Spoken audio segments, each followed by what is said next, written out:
Hey everyone, this is Bill Krieger from the Veterans Archives podcast, where we preserve and share the incredible stories of our nation's heroes. Catch us every Thursday at 5 p.m. Eastern on Wreaths Across America Radio, or stream anytime on Buzzsprout, Spotify, Apple Podcasts. Really, anywhere you choose to get your podcast, you should be able to find us. Be sure to like, share, and subscribe to our YouTube channel, and follow us on social media to help us reach more veterans and supporters. We are a nonprofit, and this service is completely free for veterans. Every story matters, and every voice deserves to be heard. Spread the word, honor our heroes, and join us on this mission. Follow, share, and tune in, because their story should never be forgotten. Learn more at veteransarchives.org. We'll see you there. Today is Friday, April 11th, 2025. We're here with Bart Womack, who served the United States Army. So good afternoon, Bart. Good afternoon. Glad you made that drive in today. Yeah, glad to be here. I appreciate you inviting me. Yeah, absolutely. So we'll start out, I'll say fairly simply, when and where were you born? The great state of Ohio, the great city of Columbus. Okay, so you not a Michigan fan? Not at all. And, Buckeye through and through. I tell people I didn't have a choice, and I wouldn't change it if I did. Yeah. I was down there for a conference a couple of years ago, and my wife and I broke into the stadium down there and took pictures of ourselves at the Horseshoe. Wow. Because it's an iconic stadium, so it was very cool to be there. So tell me, what was it like growing up in Columbus? Is that where you grew up? Yeah, yep. Born and raised, high school there and everything. Pretty simple, quiet. Back in the times when something did kind of happen out of the way, everyone knew about it. I'm the fifth of five children. The last one, all of them are much older than I am. Like the oldest is 19, then 18, then 17 years, and then the one that was closest, 11 years, passed away a few years ago. So now there's only four of us.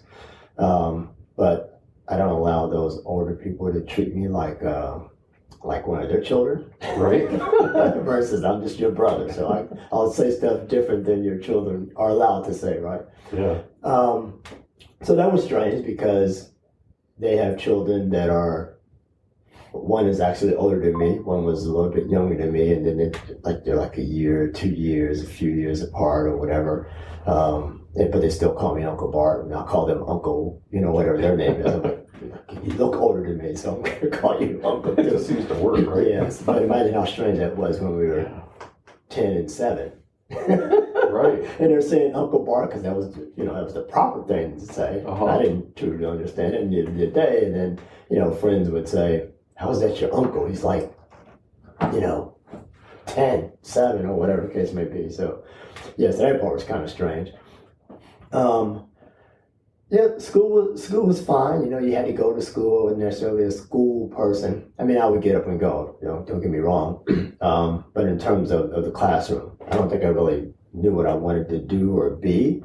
And I think back on it, I can see how that kind of played out in terms of my classroom demeanor. Mm-hmm.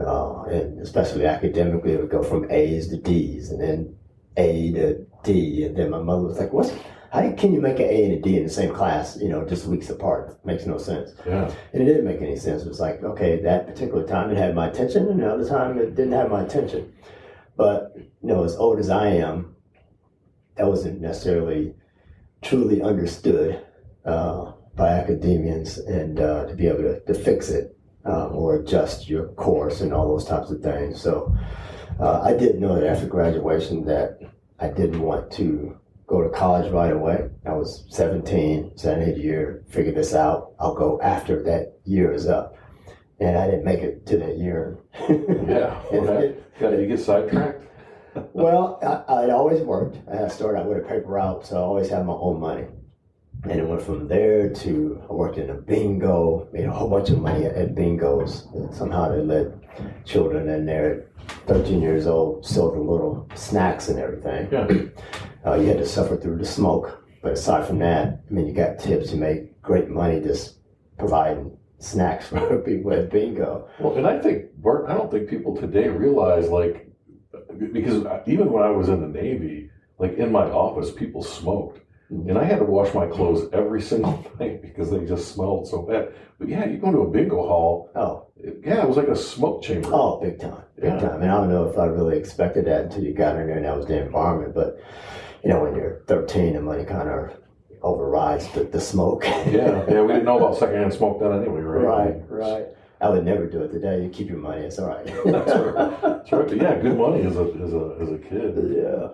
And then I went from there to, I worked at a Kentucky Fried Chicken.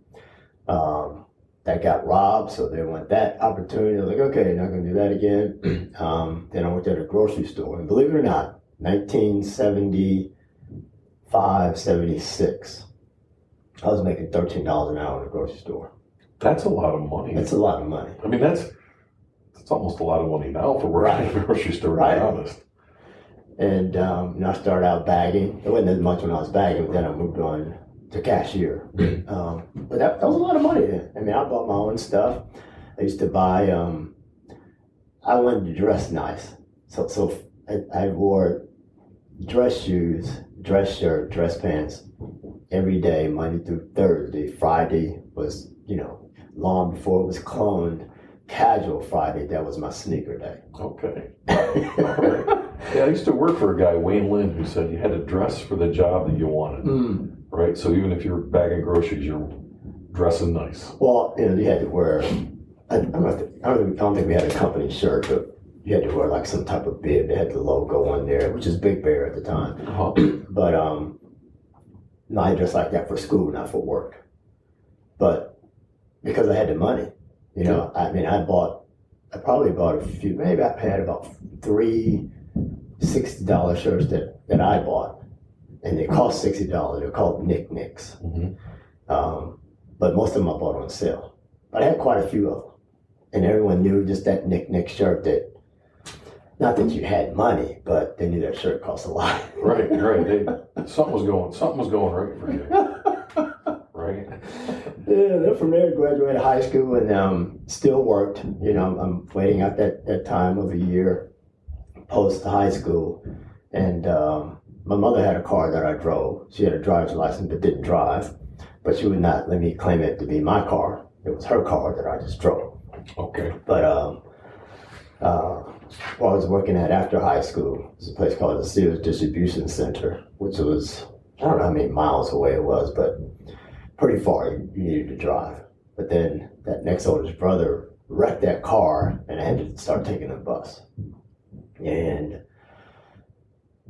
it started getting into the colder months. And I remember leaving work and catching the bus, and I would transfer route to downtown to get on a route to take me back home.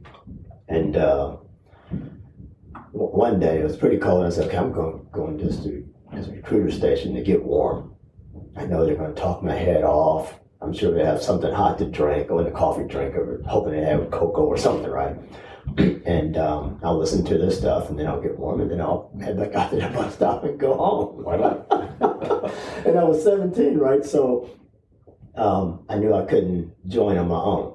My mother would have to sign. So it was just listen. So I went in there. I was probably in there for a couple hours, just listening to him. I guess it started sounding a little more doable, although it wasn't my interest. I didn't go in there for that. But I knew when I left that, okay, there's nothing I can do. My mother would have to say yes. And I'm not telling her right now. So yeah. We're free and clear. Yeah, so you listened to him, you got on the bus, you went home, like, then what happened? Yeah, so that was October. My birthday wasn't until December.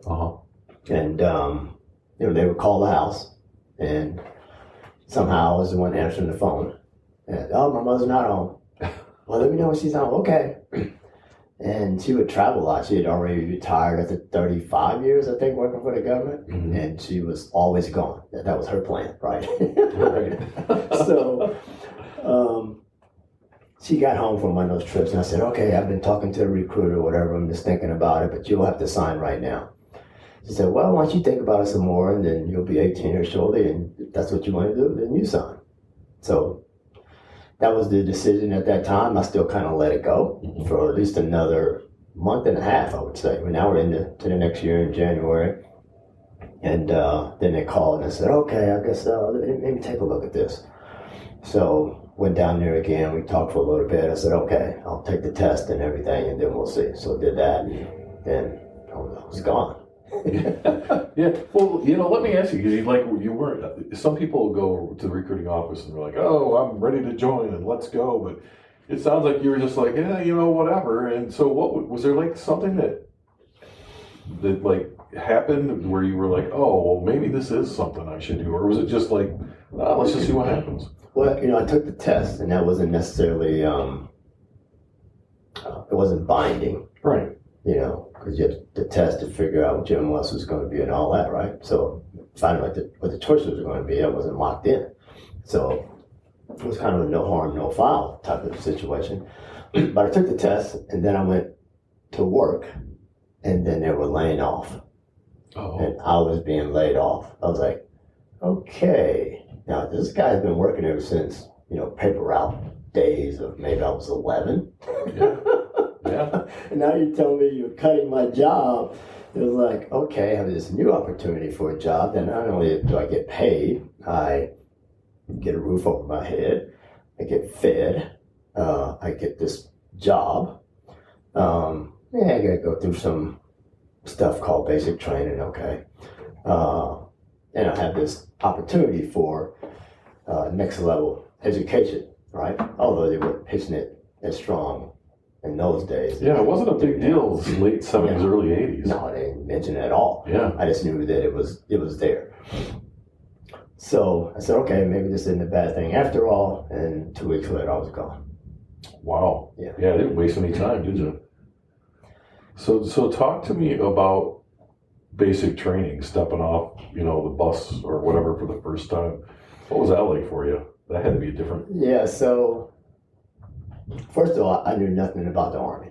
Those recruiters were in the hallway at high school. I just walked past the table. A few of my friends, classmates, they would stop there or whatever, and they'd get a brochure, and I said, what's that say? What are you thinking? And some of those guys went in right after high school. Well, and you weren't from a military family either, were you? My oldest brother had served in the Navy. Okay. But because he was so much older than me, in and out, before I even knew what was going on. Oh, yeah. Yeah, so, and it wasn't like I saw him in uniform ever, so it wasn't something that was, kind of cemented in my head or what that looked like. Never really talked about it aside from he served in the Navy, and that was it. I was in the Navy, that was it. Okay. Yeah. And so,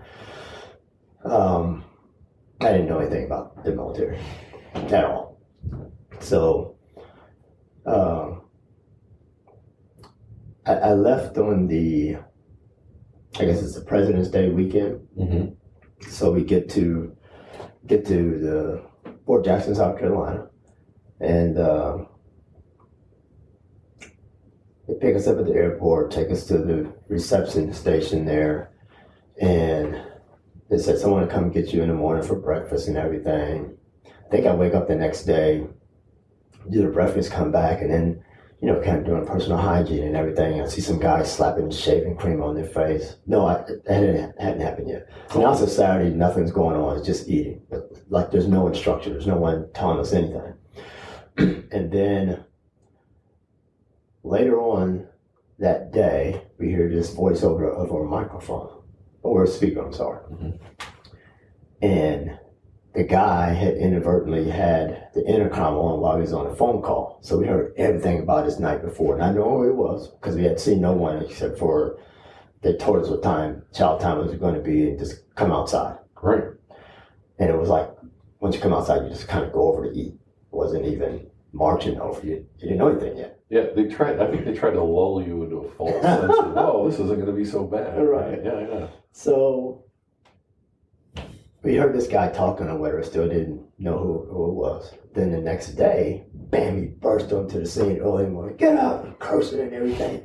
Get up. That was our kind of a rude awakening to go to chapel. But we're still at the reception stage, not basic training yet. Yeah. But that's our first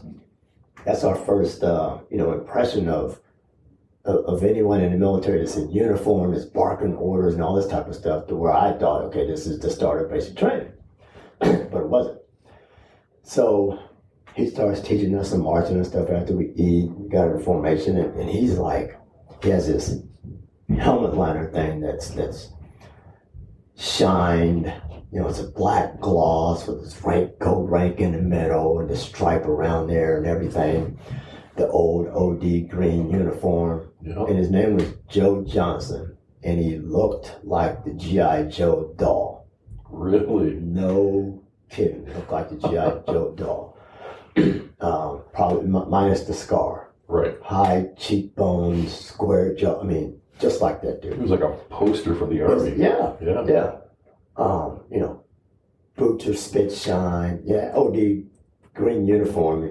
When it's pressed and everything, there's nothing that ever looked better than that. No, I remember those. Yeah. So he's barking all these orders. He teaches us some marching and everything. I remember him stepping on this one guy's foot.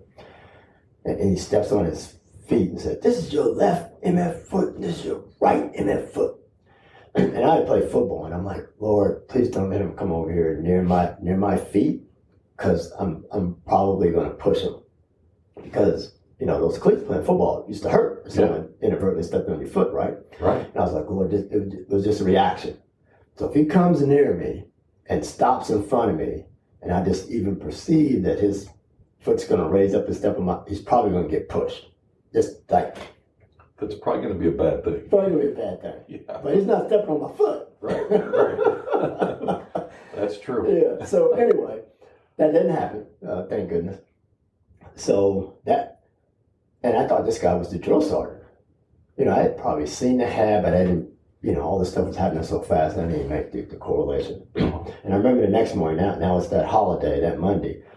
There's still not much going on other than a little bit of teaching, a little bit of DNC, right, left face, standing attention, blah, blah, blah.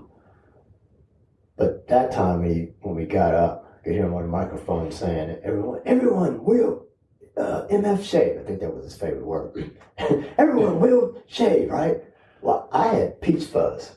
I didn't need to shave. And I think they had told us to buy certain things, at the exchange or whatever, which was shaving cream and a razor. All that. Never put a razor on my face before.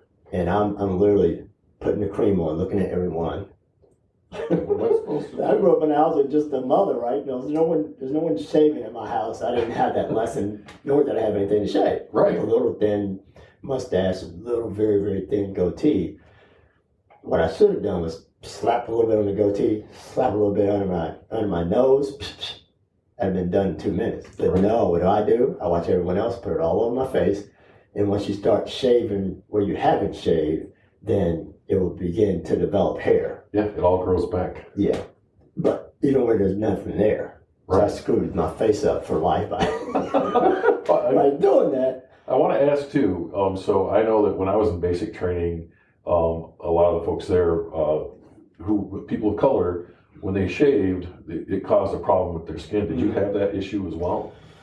Because a lot of them had to get like special permission not to shave. I was just curious. I eventually, developed razor bumps or whatever. Yeah. It wasn't immediate. It was just further down the line. Like the more you do it, the more damage you're going to cause. Right. So one thing I told my sons, we'll get to that, but don't ever only put the shaving cream and put the razor where you have hair now. Right. You're going to save yourself a lot of trouble. Exactly. Especially in an environment where you're required to shave every day. Yeah. Yeah. So that was a big mistake. So then, now I think it's like Tuesday, we started getting our uniforms and all that, and we're starting to wear them. And he says, the drill sergeants are coming to pick you up. I'm like, holy cow, like, where's this dude? You mean it gets worse? Yeah, you mean someone is worse than him? There's no way. Yeah, here they come in. They're hollering everything. Get on the bus. Everything that they do, right? So I don't think they ever compared to him. Mm-hmm. So, and if they did at whatever point, I don't remember noticing it. So he definitely schooled us well in terms of preparation of what basic training would be in terms of, that type of tolerance of hearing that stuff like all day long. I don't ever remember being intimidated by the drill sergeant in any way. I don't know if people should, but anyway, I don't remember that at all because of the fear this other guy had put in, actually physically stepping on people's feet and stuff like that. So, yeah. He prepared you well then, it sounds like. Yeah. But basic training was, I want to say different. You have to go through all the stuff. I had a personal setback. Well, I didn't have a setback. I remember my nose was bleeding. I don't know what happened. Nothing. I don't know what happened. It just started bleeding. It started bleeding. Yeah. I woke up, at first call, and it was blood all over the pillow, on the side of my face and everything. And somehow I scored this, it's the old World War II barracks, and they had the open bay, which I started out in, but somehow I was able to move into one of the back rooms. They had 2 rooms at the bottom, I believe, and 2 at the top on each side of it. And I was in one of those rooms, so it was just me and another soldier there. I remember I had the top room, he had the bottom. So then he sees the blood. I'm like, don't tell. Well, he goes to tell the drill sergeant. They're telling you gotta go on sick call. You were afraid to do that because you didn't want to miss days and have to be recycled, all that crap. So I remember I think it was the walk of shame, because when you went on sick call, you had on your fatigues, but you had to wear low quarters. You didn't wear boots. Yeah. You wore low quarters. And the trainees always wearing their I think we either wore helmet liners all the time or a helmet. It's kind of rare that you just had your little soft cap thing, right? You got your soft cap. You got your shaving kit that you had to carry if you knew if you was going to be put in the hospital. And it was just standard. You could have a tooth coming out and then you had to take that thing. So it was like a walk of shame. Yeah, you definitely stood out, right? Yeah, it was like 100 years ago, but I just remember that being the walk of shame, man. Yeah. so did they figure out what was going on? I think I just had a bad cold or something, and I think I had tonsillitis. They gave me some stuff for that or whatever. Then it was fine. So no recycle. You got to stay where you were at. Yeah. There was never any other issues after that. Yeah. I just remember that was it felt like a setback because I had to do that walk of shame, right? And they didn't know what was causing it. Yeah, that was a pretty low 48 hours. Well, and I remember too, like basic training, when you saw someone in the Navy, when you did that walk of shame, you wore tennis shoes. Mm-hmm. That's how you knew. And I remember the things that we would say about the guys wearing tennis shoes, and then on the off chance that you're the one having to wear the tennis shoes, you remember all the stuff you were saying about other people, and you're like, oh, I'm that guy now. Yeah, it's funny you say tennis shoes because I'm sure that's probably what we would have done. We didn't have tennis shoes. Oh. Yeah. Ran in boots. Everything was in boots. Wow. Yeah, I didn't experience that. I don't know if I would have said that. I don't know if we would have gotten to that or not. Yeah. So you said, that's why I just specifically said the low quarters. Yeah. And then you said tennis shoes. I'm like, tennis shoes? Did I even own tennis shoes? If I did, it was a part of my civilian clothes. It was not a part of my Army makeup. Yeah, we were issued at Reeboks for PT, so... I think we had some Converse type something, but that did not happen until like 1982. Yeah. Yeah. See, I actually went in the military in '84. Okay. So you scored. A years. Yeah. It was not a bad deal. So so you kind of make it through. Anything else stick out in your mind about basic training? It was a fun one. Again, I didn't know anything. Like I don't know the first time I saw. We didn't have guns in our family. It was just my mother, right? So my brothers had them or whatever. I never saw it. So we start shooting on the range. They teach you the basic rifle marksmanship and all that. But having not shot one before, okay, I'm learning that. And, tell you how to breathe. Finger pressure and all that stuff. But I couldn't hit nothing. Like I was terrible. And for some reason, I don't know if it was a drill sergeant or the range instructor, they got out to just in front of me a little bit, not in my line of sight, but just enough to see my face. And I realized that I'm shooting right-handed, but my right eye was closed. Oh, that'll mess things up. I said, you got got the wrong guy. And I think I was always pretty good with my left hand with everything. And not having shot before, I didn't know which side to shoot from. So that was pretty strong. So I think that kind of took over for some reason. But as soon as he said close the other one, then it was easy. And then later on in my career, I would just play around and shoot left handed as well. And I was still, pretty almost the equivalent of the right-handed shooter. Yeah. And once you figure it out, it's right. But it's getting there. Yeah. It helped me further my career to help others who couldn't shoot. Yeah. And spoiler alert: there's a lot of people in the Army who don't know how to shoot. Oh, that's true. Yeah.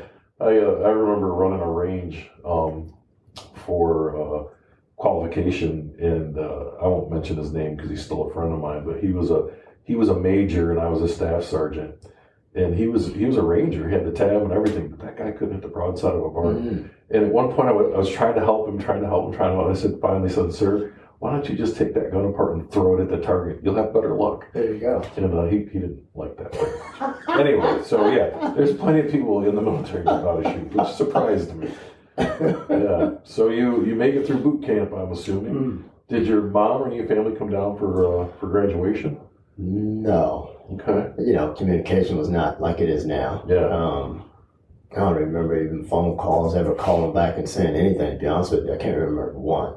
I'm sure there may have been, but yeah. That was all cell phone, or not cell phones, it was all pay phones. Oh, Yeah. Okay. Now, did you come home after base, or did you go right to AIT? No, straight to AIT. It wasn't until after AIT that I came home. That was very briefly. Mm-hmm. And then after AIT, it was straight to Airborne School. So what was your MLS then? I wasn't infantry at first. Admin specialist, I think is what it was called. Okay. Yeah. One thing the recruiter told me was, you don't want to be outside shining tanks. And I'm like, I think you're right, I don't. You want to be out in the cold shining tanks. So I was like, I don't want to do that. Right. So you picked a job, and definitely you're not going to be out shining tanks. Not shining tanks, yeah. Yeah. So you headed to Airborne School. Yeah. Is that down at in Georgia there? Correct. But one thing about the shining tanks, and maybe it was about the duty of shining tanks that wasn't appealing. Mm-hmm. I think what was appealing was being outside. I could go back to my high school days, and I would just stare out the window wanting to be outside. Like, wow, we're here. It's a nice day. Like, why am I in here? And I think that truly carried over in the early parts of my career, because now I'm working in this office, and it's like, I should be outside doing something. So it wasn't a surprise to me gravitating toward infantry to be outside. Now, like, you're outside all the time, right? Through all kinds of weather, but at least you're outside, So now maybe I'm a nature person, as a result. And I was likely that all along. It took me a while to discover that's what it was. So obviously when you're cold, you're cold. No one likes to be cold, or soaking wet or anything. But I think I was able to overcome that, pretty quickly. Yeah. And then sort of complain about it because you couldn't do anything about it, but I think that's the reason why. Yeah. See, I think we're opposite, because I'll take cold all day long. I don't like the heat. Me and the heat don't get along at all. Yeah, we'll get to a story about that. Remember the heat and the cold when we start talking about Ranger School. Yeah, all right. So Airborne School was different for me. There was a group of us that showed up at the same time. We knew that when we got there, our class wasn't going to start right away. So they said, well, these guys will probably start next week or so. And they just put you on detail. So you clean up the whole post. Mm-hmm. Cutting grass, picking up trash, all kinds of stuff. So now it's June. I think it's late May, June. And in Columbus, Georgia, so it's smoking hot. Oh, it's smoking hot. Like it's smoking hot. 10 months out of the year. Yeah.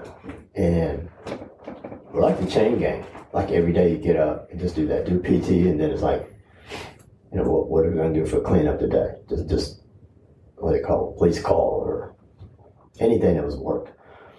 And to the point where we only did that for a month. Airborne school is only 3 weeks long. We were there a month, and we haven't seen air or born.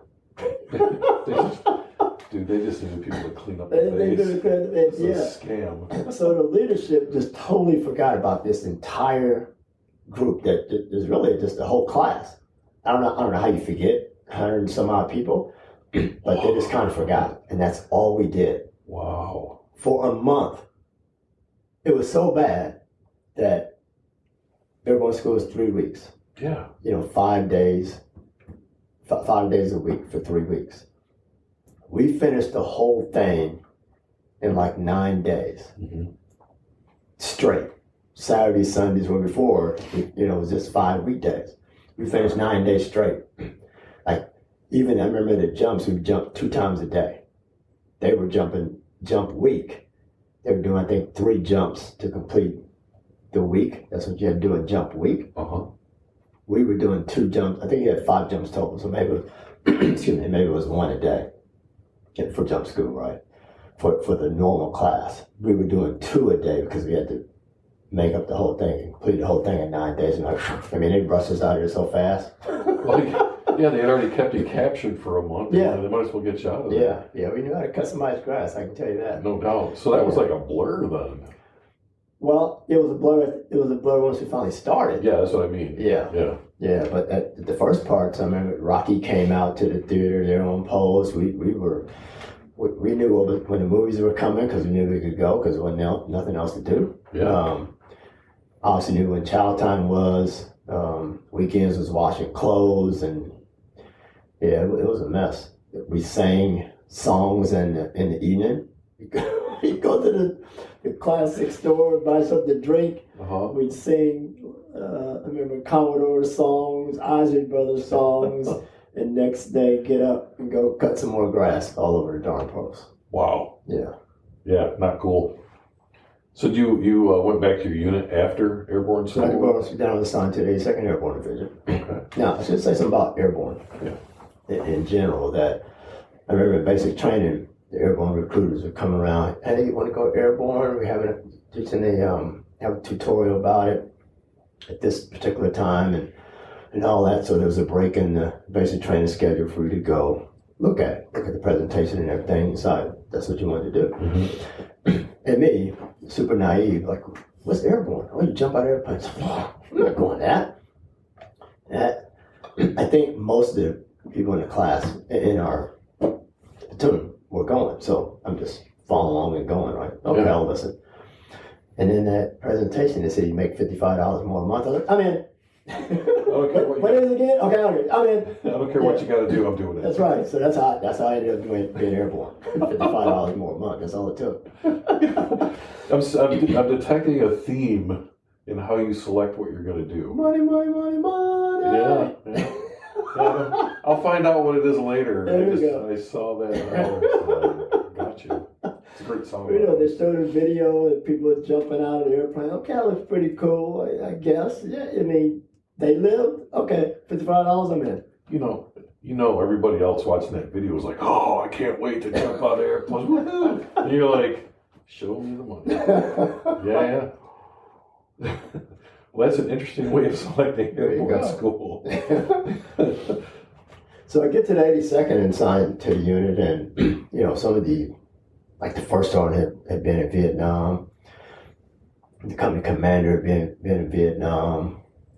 That's kind of the era that the leaders had been in Vietnam, where they just missed Vietnam by a few months. Like they may have came in when right as the war ended. Yeah, so it was like that close. And it never really hit me how close I was, because it was a pretty good distance away from it. But, you get there and see those guys, it's right there. And it never really talked about it. It never really came up at all. You just knew that they had been there. So, and they were thankful to be in the jobs that they were in, instead of being, over there. And But you you had a bird's eye view of them. I would say surviving the Army, not just surviving Vietnam, surviving the Army, because what they had to go through over there, and then you come back and you're still in. How different that was for them. They come back to all the things that America was doing, and giving to them and all that. And now you have an Army that's totally different, where arguably most of the people that were within Vietnam had gotten out, but they decided to stay in, and it's been so many years, let's just make it a career or whatever. So it was a different dynamic in watching the Army in those days of, even the whole Army make its transformation from the Vietnam era. And it felt pretty quick, after that. So, come in 77, it's 77, I'm in 82nd, turn to 78. And shortly after that, I go to Korea. And it's almost if when I got to Korea, you didn't see, those Vietnam veterans anymore. Mm-hmm. I remember seeing like many at all, like that patch on the right shoulder. You didn't see it like you did in the 82nd. So you go from the 82nd to the 82nd Airborne Division to the 2nd Infantry Division, and you still didn't see it. Yeah. So the shift was pretty quick, and I was in Korea from 79 to 80. Do you think that that had something to do with the fact that a lot of these guys were draftees and they did their time and they got the heck out? I mean, and they probably didn't want to go to Korea and had enough years that they didn't have to, maybe. Well, no, I did volunteer to go to Korea. Some people just assigned and some volunteered. But I think that, I don't know if that figured into their choice. Uh-huh. Because most of the people I'm referring to were already Sergeant First Class. Yeah. Yeah. I think, they're already Sergeant First Class. So they'd already been in. Right. And maybe it was that time of people that were that rank for them to retire or whatever. Not really sure. Yeah. And maybe, I don't want to say I just stopped noticing it. It wasn't, right in front of me like it had been. Just wasn't as prevalent. In 82nd, exactly. Okay. Exactly, yeah. So you left the 82nd, you went to the 2nd Infantry Division? Correct. Okay. Yeah. And what did you do in Korea? I'm still an admin guy there. One of my mentors from the 82nd, he was going over there, and that's why I went. It kind of taught me the ropes of Army. I was a pretty good shiner of my boots, but he kind of stood out. Like, what are you doing there? Why is that like looking a little bit better than mine? And I feel like you're doing it, and it's easier for you than me. And so he took me on his wing and showed me those things. He taught me a lot in a short period of time. And then he was going to Korea, so I went to Korea and ended up working in the same section. He wasn't my boss, just like he had not been my boss before. Right. But he took me under his wing there. We played basketball. I'll rank him. He was a sergeant. I wasn't. But he taught me a lot of things from the very beginning. I just began to follow. So I went to Korea. Then I went back to the 82nd after Korea. I can't remember where he went at that particular time. Because they didn't have cell phones and all that type of stuff. Right. Even computers, it was hard to keep track of that.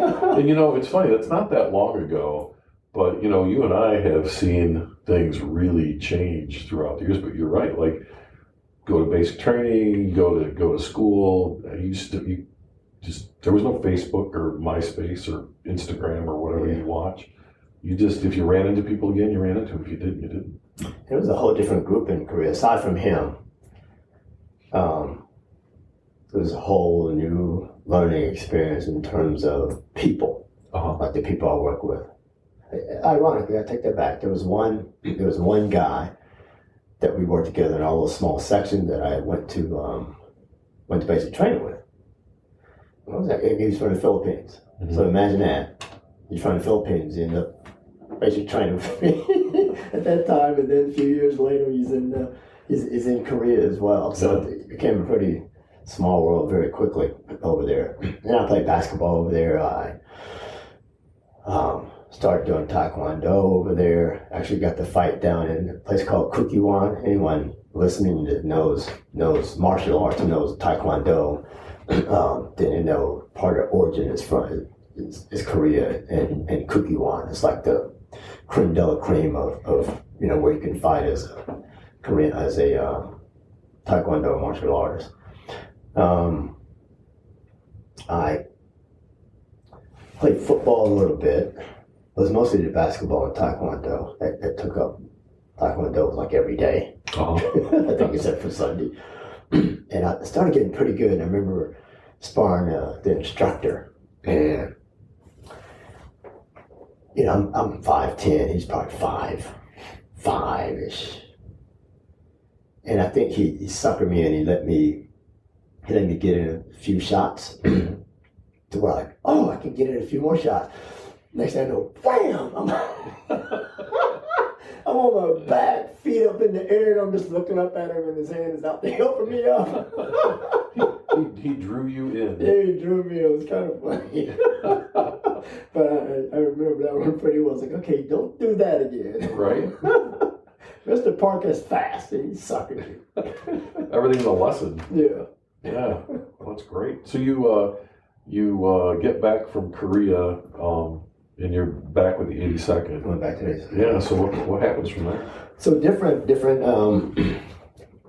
a different section I'm working in this time. It's a reception station. Well, not a reception station, but then processing for everyone coming into the 82nd. They had to come through there, and we're far away from the flagpole. We just have our boss who's a sergeant first class and just the people we work with, and that was it. Pretty cool little setting, right? And I purchased my first car. I had a 1977 Triumph Spitfire. What's the coolest thing? Cool cars. Color of your cup for your eyes. They can see your cup. Oh, this right here. Yeah, it was really cool. Did it have the tan interior? No. Oh. No, they didn't make that in 77. Okay. If it was tan, it must have been sunburned. Yeah.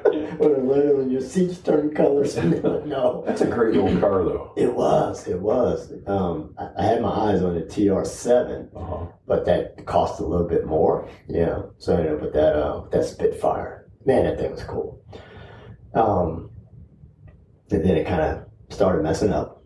And I remember this guy is actually from Michigan here, Detroit. You know, he played football. I think he went to some college and he messed up his knee, and then ended up in the Army. They used to call me Walt, just for, you know, not Womack, Walt. And it was kind of funny because he was this big old private, even though he was, you know, part of first class or whatever. Yeah. He said, that big old, what you doing? You're too big to be a part of first class, right? Right. He looks like a first sergeant or something. Yeah, right? yeah. So anyway, I was saying, hey, let's go to the mall. He's always wanted to go to the mall, right? But then something's wrong with my car to start or something, like you had to push start it all the time. Yeah. He's like, whoa, you just want me to push that little raggedy car. Because I said, come on, I go knock on the door, come on, man, let's go, whatever. Whoa, you must think I'm stupid. You just want me to push that little raggedy car. Well, anybody that's owned a British car knows those British cars from the 60s and 70s, the electronics were terrible. Right. They were great little cars. They were. Especially if you had someone to push it for you. Yeah. And he would say, why don't you ever push? Because you can't drive a stick. Why don't you teach me how to drive a stick so you can push? Yeah, like you're going to push that car with that guy. With that guy in it, yeah. But he couldn't drive a stick, so I was always set free from that. Nice. How did he fit in there? I'm trying to picture this. Yeah, he got in there somehow. Yeah. Put the top down low because it's a convertible. Oh, yeah. Yeah, he's probably all like scrunched up inside the driver's or the passenger seat. Then I left from there and went to, I re-enlisted. Mm-hmm. So it was never a plan to stay in the military. It was, and I tell people to this day, that the military is a good place to hide while you figure out what you want to do. Mm-hmm. Again, you're going to get paid, you're going to learn a skill or a job, I tell them now, make sure that job is transferable to something that you think you want to do when you get out. Right. That your test scores can align with that if you do it strategically. Going to get food, obviously, the roof over your head, all those, and opportunity to go to school. So you can make serious strides in a 4-year enlistment if you plan it the right way. So I should mention that as soon as I got to the 82nd, I started taking college classes. Okay. Yeah. And then you end up piecing all those things together from different schools or whatever to get your degree. So that's something people might not know about either, too, is that when you are in the military, all that stuff you do can translate into college credits, can help you get your degree. Yeah. Yeah. I didn't do that immediately. I didn't have any experience. Right. When I first, Right, yeah. I mean, as soon as I got to the 82nd, I went to the office there and signed up for my first college class, which was all based at not Florida State, but Fayetteville State University. Yeah. Okay. So I took classes there the whole time I was there. That's the first time I was there. Mm-hmm. And then I got to Korea, did the same thing. Got back to the 82nd, did the same thing.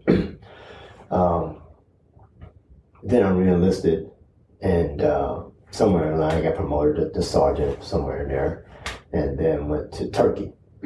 Okay, I want to stop you there, though. Okay. Why did you re-enlist? Oh. Because you weren't planning on it. I'm just, did they offer you some money? I'm just curious. No money. Okay. No money. I thought I was going to do those 4 years. And my thing was, my mother had worked for the government for 35 years. My sister worked for the government for a total of 32. My other sister worked for another major company for 30 plus years. And not that I was planning to do that, but I thought I was going to work at the post office. So bottom line, government, right?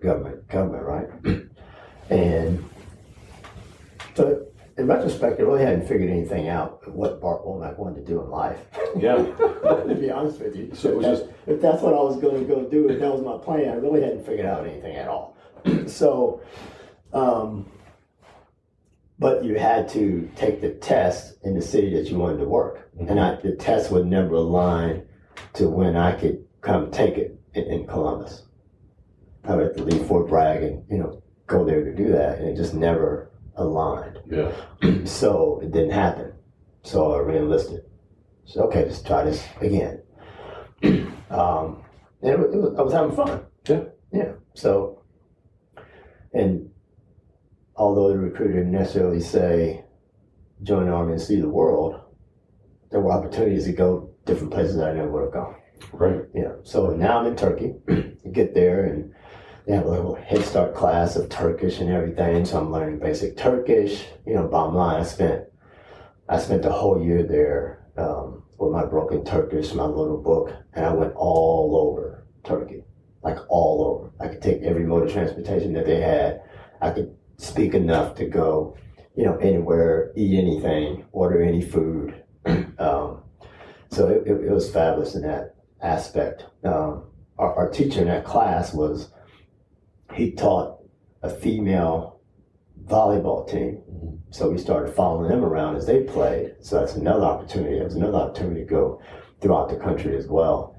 It was a great experience. I think by that Head Start class, I dove into the culture of all things.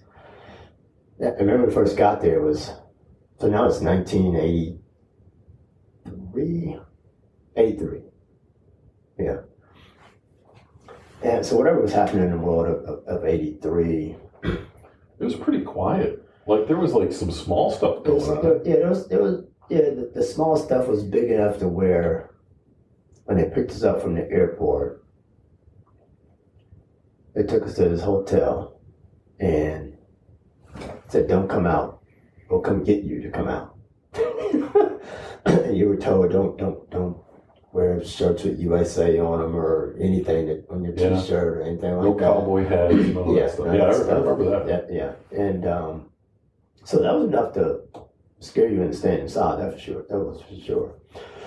I remember they picked us up, and this is long before we went up to the unit, which was about 40-some kilometers away. So we were in Istanbul, and they had to pick us up to take us to where we were going to be stationed, a place called Çakmaklı, Turkey. And I forget what day we arrived, but they took us down to the bazaar. And that was a pretty cool experience of seeing that. You can buy whatever, and you can barter. Like, what's barter? Okay, you can negotiate. Okay, got it. And it was me and there's probably about 6 of us. And one guy, this other black guy, was tall. I mean, he's probably 6'3". And we walk into the mall, and we hear, Kunta Kinte! So by that time, the movie Roots had been on television. Oh, yeah. Right. So we hear someone holler that. Everybody looks, and then all of us look. Just to realize that everyone's looking at us. You're like, who are they talking about? Yeah, right? They're thinking, hey, LeVar Burton's here somewhere. It's gotta be. Right. We're all looking around, and everyone's looking at us. Oh, no. Wow. Because, you know, they, I won't say they're gradually becoming westernized, but they finally come on television over there. Yeah.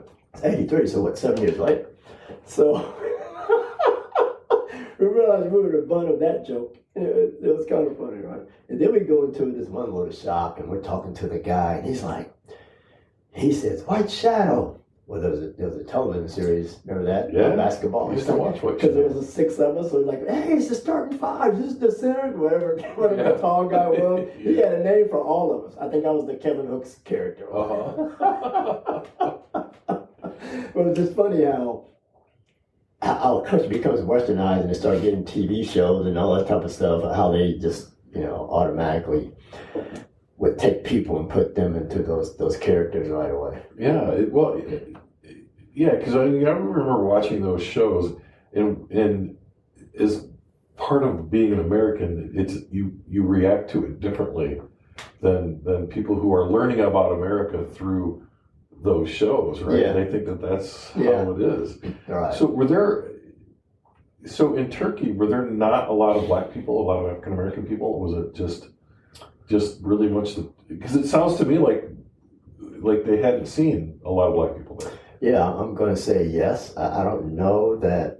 I don't remember seeing any outside of the ones that I ended up working with on that base. Okay. So that would mean that I never saw any African people. Yeah. That's what that would mean. Right. You're in Europe at the end of the day. But no, not in those years. I don't remember one. And so this is new to the people that you're meeting too, really. yeah. Not in Istanbul. I just don't remember. I don't remember seeing it. Yeah. And I went all over Turkey and didn't see it. I remember going to, I think it was Ankara. I was at Air Force Base there. I didn't go to Incirlik when I was there, which has an Air Force base, but in Ankara they did. Pretty big one. So aside from, you know, black people on that base, you didn't see them, right? You know, out in public. And I took the trains. I played sports over there, like everything. Yeah. And we were a very small unit, and we played intramural against each other.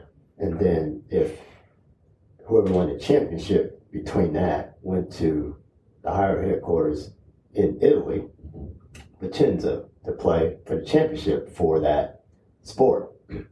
So I played basketball, and we won, and I didn't get to go. My boss wouldn't let me go. I played tennis, actually lettered in tennis in high school. Oh. Now to come back to that. And cross country as well. So I went to Italy, played tennis. I finished tennis, and there might have been a week in between. I finished tennis in Italy, went back to Turkey. I was there a week to get right back on the plane and go back to Italy for track. Wow. So I was running, what did I run? 10,000? 5,000? I think that. So the 6K. And I can't remember the other thing. So it can be about, what, 5 miles, right? Yeah. Yeah. I can't remember the other thing I ran. I had two or three events. And then I came back from that, and we had one in football. My boss said, "You're not going." No more traveling. Yeah, he's like, you spent more time in Italy than you have in Turkey. So he wouldn't let me go for that. But then I ended up going later for volleyball. Yeah, well.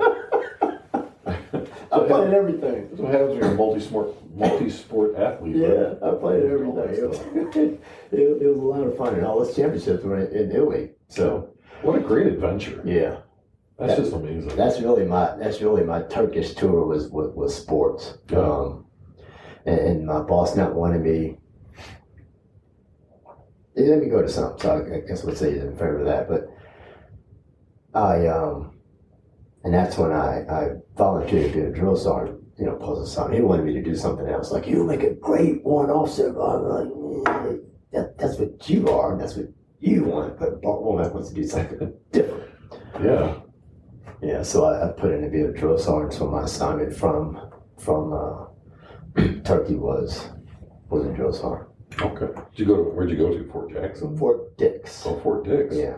I deployed out of Fort Dix after it was condemned. We were living in those old barracks. Okay. Yeah. There was a guy that, so two influences. Well, one influence in Turkey proper, and then another one I went to, was called PODC while I was signed in Turkey, but PODC was in Germany. Mm-hmm. So I had trained in Turkey to run the Greek marathon. And I was running 60 miles a week. I run 6 in the morning, 4 in the evening, and then 10 straight on Saturdays, and then took Sunday off. And I think that was coming up in the fall. I think it was in October, the Greek marathon. And then September, or late August, I guess September. No, in September, I'm notified that I'm going to PLDC. Like, I was on the wait list. And I mean, they tell me on like a Monday morning that you're going to PLDC. The person in front of you can't go. We need to fill this slot. You're on a wait list. You can go if you want to go, or you have to wait. So I said, I'm going. They tell me Monday morning, I'll leave Tuesday morning. Wow, that's fast. Yeah. That was kind of late September or whatever, so I spent the whole month of October at PLDC and didn't get an opportunity to do the Greek marathon. Mm. All that training. Wow. I just never attempted to carve out 60 miles a week for the rest of my life. I just didn't do it again. It's like, that's a lot of time. Yeah, that's a lot of miles. Yeah. For sure. So I just never tried again. Yeah. So you, how long were you in Turkey then? A year. Okay, so you were based in Turkey. You were only in Turkey. You were every place else, it sounds like. So you're there for a year, then you opt for drill instructor. Drill instructor. Yeah. So let's talk about that. Yeah, just to close out the Turkey Italy thing, some would say that I was based in Italy, based in Turkey, worked in Italy, played sports in Italy. But I got to see Pisa because of the tennis was in Naples. Mm-hmm. So I get to go all over Italy as well, not just Vicenza. I think Vicenza hosted the volleyball, but all the rest of those things were in a different part of Italy. So it was one experience. By this time, I'm only in the Army just over, no, take that back. I got the years mixed up. I apologize. Oh, no worries. I went to Italy in I went to Turkey in 81, not 83. Okay. Yeah. So by the time I left Turkey, it just reached 5 years. Mm-hmm. Like just a matter of days. But in that 5-year span, I was in Korea and Turkey and a lot of Italy. Yeah. And Germany at some point too, right? Germany at some point, yeah. So I was seeing the world, I didn't know that was going to happen. Yeah. That's kind of a happy surprise, right? Yeah. Okay. So now I'm at Fort Dix New Jersey, for drill sergeant school. My instructor at PODC, who was on first class, really sharp guy. He was going through drill sergeant school the same time I was. So I thought that was around. I was like, hey, I was watching this guy. He looks sharp. I came here to kind of be like him, not really paying much attention to him, having not been a drill sergeant. Right. You know, he's sergeant first class. I'm a sergeant, and he's just now going to drill sergeant school. So anyway, which I'm sure is going to be a breeze for him since there's already been this great PODC instructor, right? Right. And there was another influence in Turkey. This guy was a ranger, and his background was combo, but you know he was the only ranger aside from the commander and the sergeant major. Yeah. And I was pretty close to sergeant major because we played tennis, so we trying to beat each other's brains out in tennis, which is pretty fun. The sergeant major and the chaplain were good tennis players. Okay. That's not a fair team. You got the big guy, and you got the guy with God on his side. Yeah, the sergeant major. Yeah, man, we would battle. They'd be cursing at me. And what the little tennis thing was like a little wall there. Because they kind of throw it in between like some barracks. And you hit a shot that would spin over because he had to. You're going to eat that wall if you want to get this. That's right. You're going to eat that concrete when you get that wall back. He's in pain hitting this one.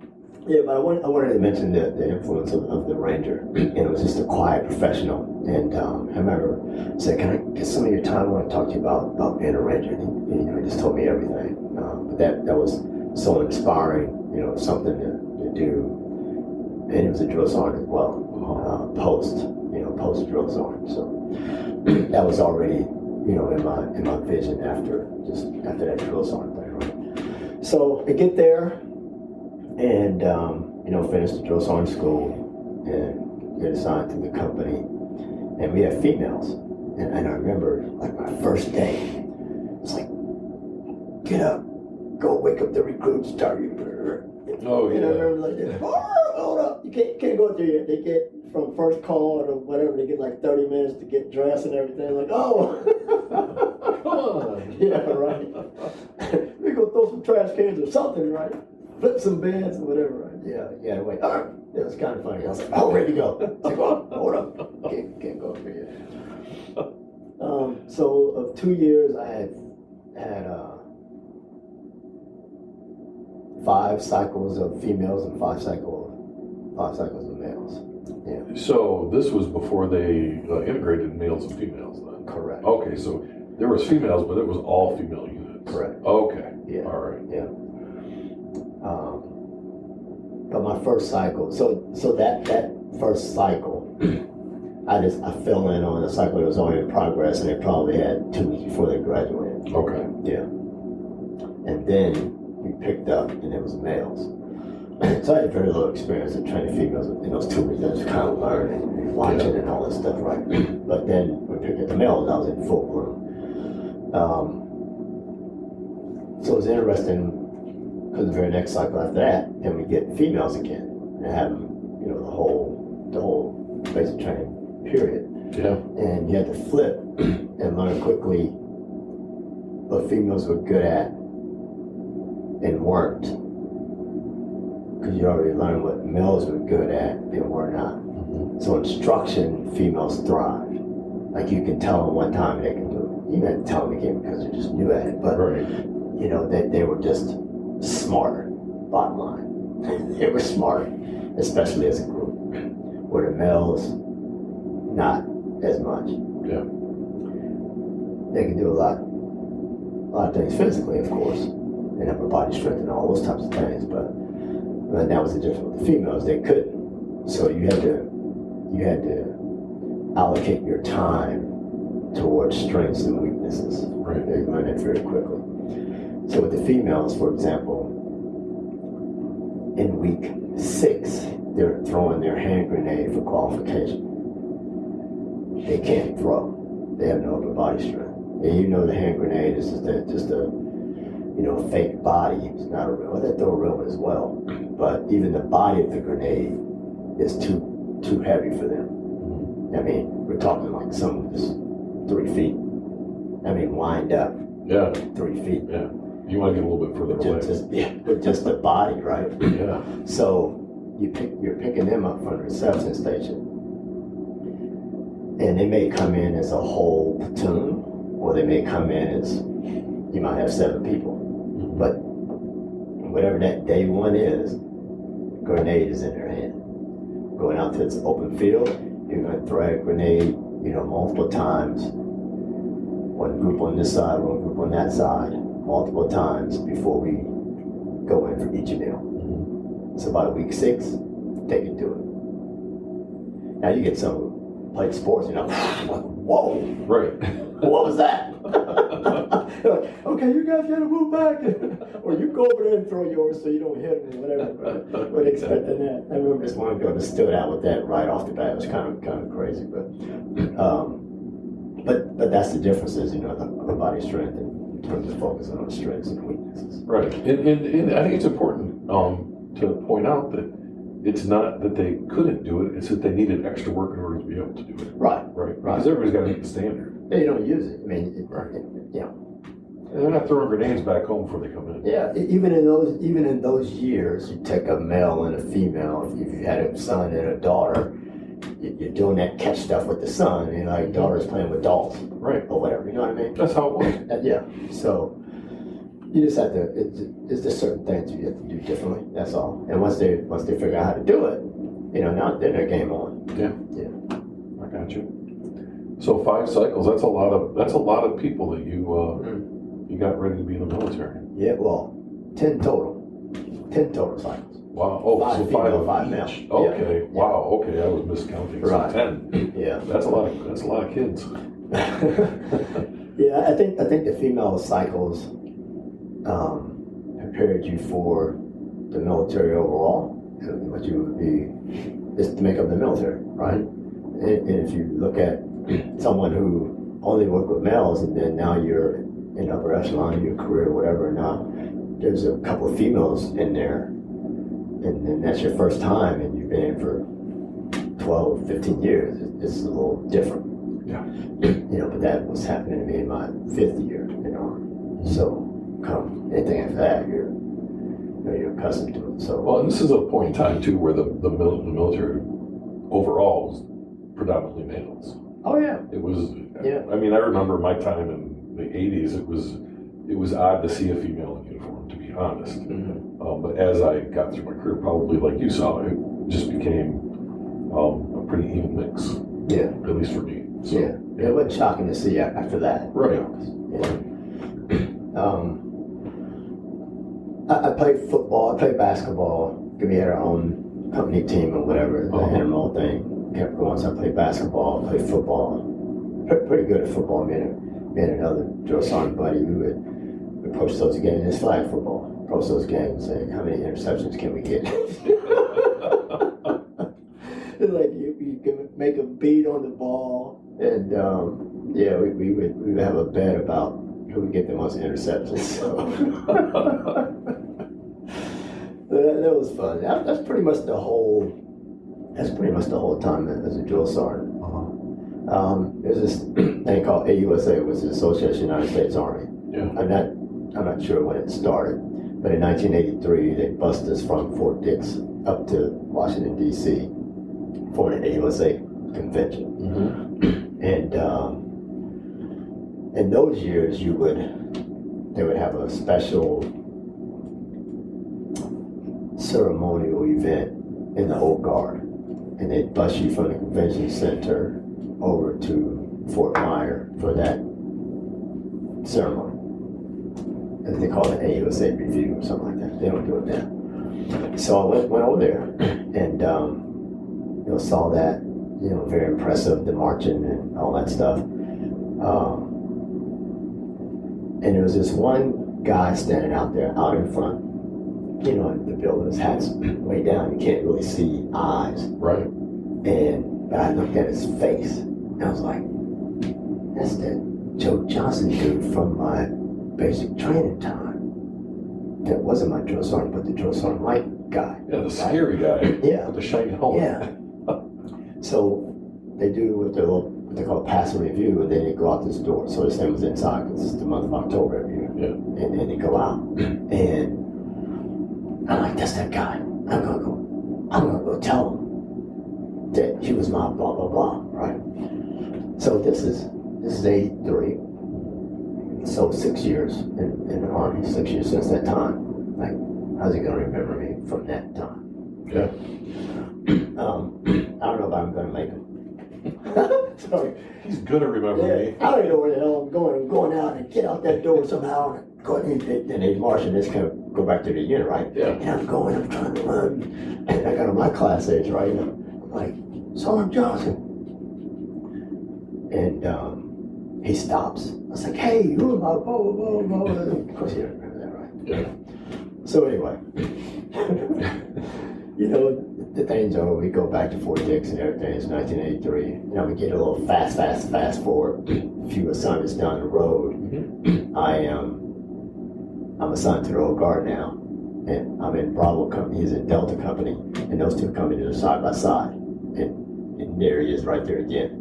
Did you yell that time?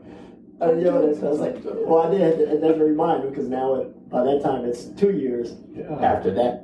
After running him down, so he still didn't know who I am. But now I'm making him remember again. And I'm going to be here because I'm stationed here. Anyway, I got a little far ahead there. Oh no, part of the Old Guard. That's pretty impressive. That's quite an honor. Yeah. Yeah. So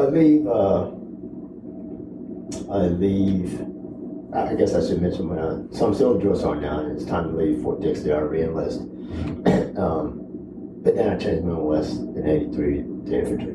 Okay. And my senior drill sergeant was a Ranger. Mm-hmm. The guy who was the senior drill sergeant before him was an infantry guy. I'll bring him up again later. But he was in the 1st platoon. I was in the 2nd platoon. And then he became the senior drill sergeant for a little while. Then he left.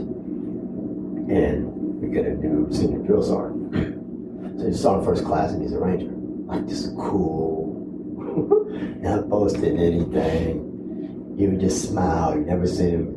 Maybe I think he got upset like a couple of times. So it was kind of very noticeable because like he didn't just let everything go off his back, right?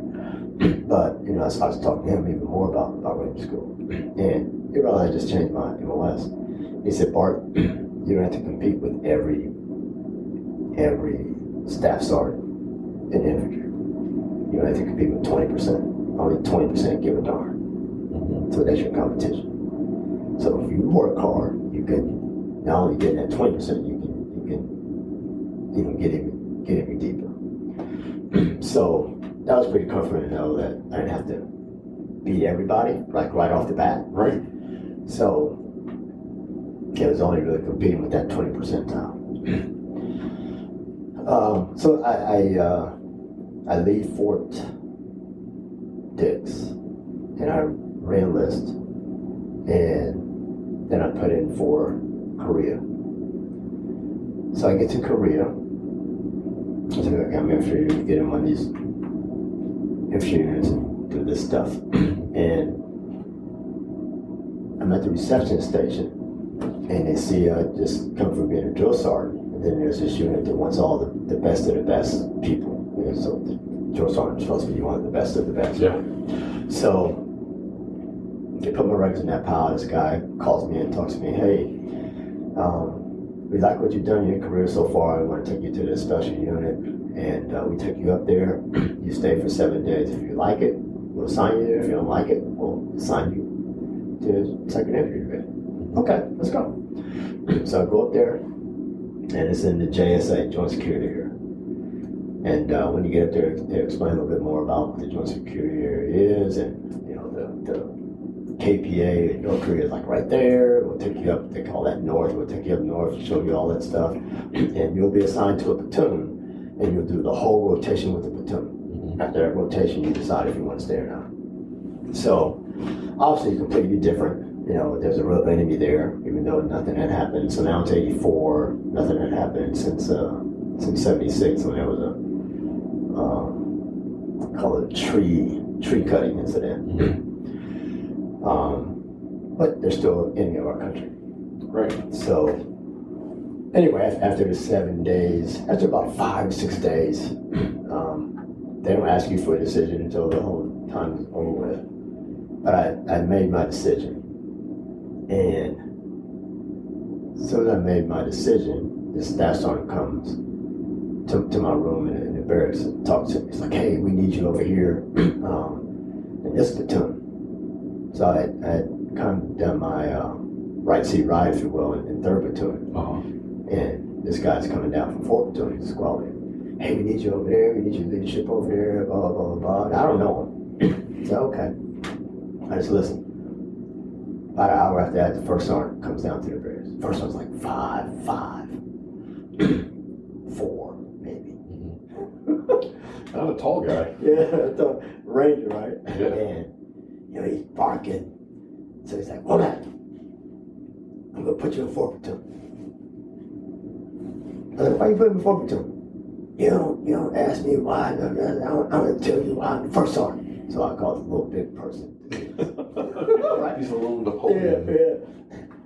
I'm gonna tell you why I'm the first sergeant. I'm thinking like, okay, we already know that. Like, there's a reason why. Yeah. Why can't you just tell me the reason why? And so anyway, so I'll tell you, they need your leadership over. But why don't you just leave with that? Why didn't you like stroke my ego first instead of like, okay, I'm that. Anyway, so I move and all that stuff. I'm over here in 4th platoon, right? And anyway, that guy that came and told me that, he told me something else. I can't remember, but it wasn't true. Aside from, we need your leadership over here. Mm-hmm. He said something else. So I always mess with him to this day that, let me tell you how I met this guy. He started out by telling me a lie. Right. And now we're friends. Yeah, now we're best friends, yeah. So it's kind of funny how it all started out. But and then I'm there for, well, obviously a year in the platoon, but it's July, and then he had already been there. He left in November. Mm-hmm. And right after he leaves, we have our normal routine. So this is how it works. Everyone's in this JSF, Joint Security Force Company. There's 4 platoons, and those platoons rotate. There's a platoon that's off. There's a platoon that's QRF. There's a platoon that's north, which means you're working in the JSA itself, and there's a platoon that's training, and you just rotate. So when you go from off to QRF, in the morning of that changeover, you're assuming the role of QRF. That platoon is assuming the role of north. So you're getting the ammo and everything from them. Mm-hmm. And you're signing for it. It goes from their trucks to your truck. When you're QRF, you're on call 24/7. Monday through Friday, in the daytime, you're staged at a place that's probably 3 miles from the barracks area, which is Camp Kitty Hawk, but about a mile from the JSA itself. That's just a QRF building. So that's where you are all day. You may be doing some training or some map reading or some stuff that you can do kind of locally there in that area, because you're just on call for QRF. So that's what QRF is like. Then you change over from QRF to north. Then you go up north, same kind of handover, kind of relief in place. There's ammo and stuff already up there. And they come out, you come in. Then you're up north in the JSA. So now you're the guards that are outside on the tours when those happen. When we have a tour, they're out. We're out. And then when they have a tour, we'll send a small presence out when the north has a tour. And that's how that works. Then you transition from north to training. So ammo changeover, and then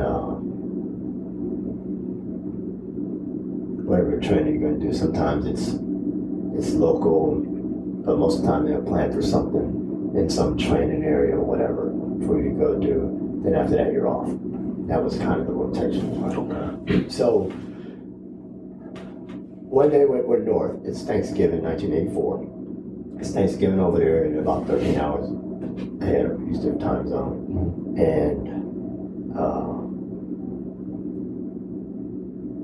we had just finished this squad leader meeting. And then we hear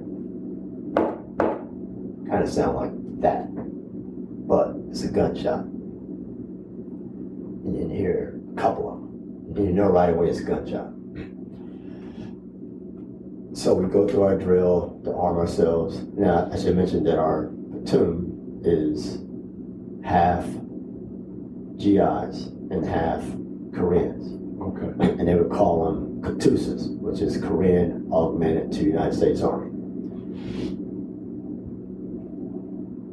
It is, they are kind of the elite of elite in Korean society. Like parents have money. Okay. You must join the military if you are 21 in Korea. Mm-hmm. I think maybe, I forget what the age is now, up to the age. But you're going to have to wait until 21. But you have to serve the military for 2 years. Like still to this day, you must serve the military for 2 years. Yeah. So, but if you are the elite of the elite, then you have an opportunity to be a Katusa and serve with the United States Army versus being a ROK soldier, because of a Korean soldier. So this is like a prime assignment for them. For them, yeah. Yeah. Privilege. Yes. And ROK Army is much tougher on them coming in there, so they really don't want that. Not these kids. But they always say, "No, we're ROK soldier." Like, you're not a ROK soldier, dude. Shut up. So anyway, gunshot happens, and I mentioned them because even though our total force of the platoon, strength of the platoon is 36 people, well, about half, 18 or so, are fighting the KPA, Korean People's Army, that are assigned in that JSA on the north side. Okay. Each guard post that we have has a U.S. soldier, ROK soldier. That's the way it kind of works. You're paired with them. Yeah. So that was probably the only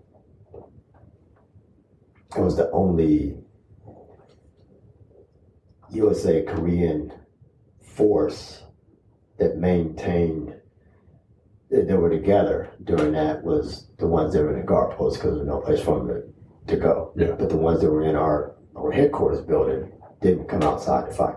Okay. So we had this exchange of fire going on. So what happened was there was a tour on the north side. A guy from China had planned to come to the JSA to defect. Mm-hmm. He was with another person. Just those two on the tour. And they had a Korean guard that was accompanying them on the tour on their side. He asked the guard to take a picture. Asked his buddy to take a picture of him with the guard. As soon as his buddy took the picture, he took off running to the south. And then eventually the guard chased after him, shooting. Right. And that started a whole firefight. They start coming out of the building called the GOC. And we start coming out where we are. And now there's exchange of fire going back and forth. You couldn't really safely maneuver from the area of that building. And there was kind of a low point where the road right beside it was a little bit higher. And as you went up to the area where the talks take place, and that was just a little bit higher. Mm-hmm. So they were kind of on some high ground, we were on some low ground. So anything they were shooting across was kind of going well over our heads. Yeah. We had 2 deuce-and-a-halves out there, so we really kind of positioned ourselves under deuce-and-a-halves for protection there. And then the exchange just went back and forth. So me and my alpha team leader, I'm a squad leader now, we go upstairs, and because now we can see to the other side, kind of kind of have to get out of the window like this to be able to see over there. And because of his position, he has a M203. Mhm. So we take some M203 rounds and going to shoot in that area. So there's this thing called, it's a beautiful area, sunken guard. But they're down in the sunken guard. But you can never get anything in there unless you launch something in there. Yeah. So we got a perfect vantage point, I would say, not viewpoint. Right. We know where it is. Right. You have to use indirect fire instead of direct fire. To Right. do anything. Yeah. But we know where it is. We can't really see it. Yeah. So there's this tree there. It's November. There's no leaves on it, but it has all those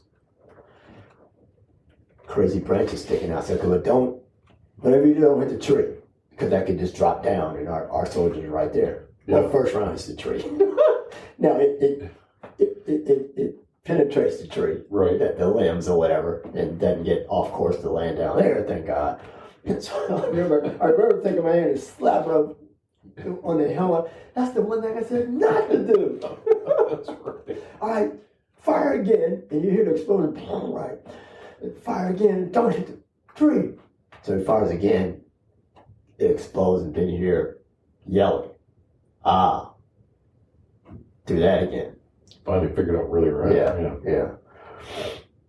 So while that exchange is going on, and that nullifies it, our QRF had come up. Now it's Thanksgiving. They're sitting in the mess hall enjoying the Thanksgiving dinner. Yeah. And the way you respond to this, the thing that's yelled out is load trucks. And there would be drills to load trucks. You would just go to the QRF. That was like the drill, right? Mm-hmm. How fast can you load trucks?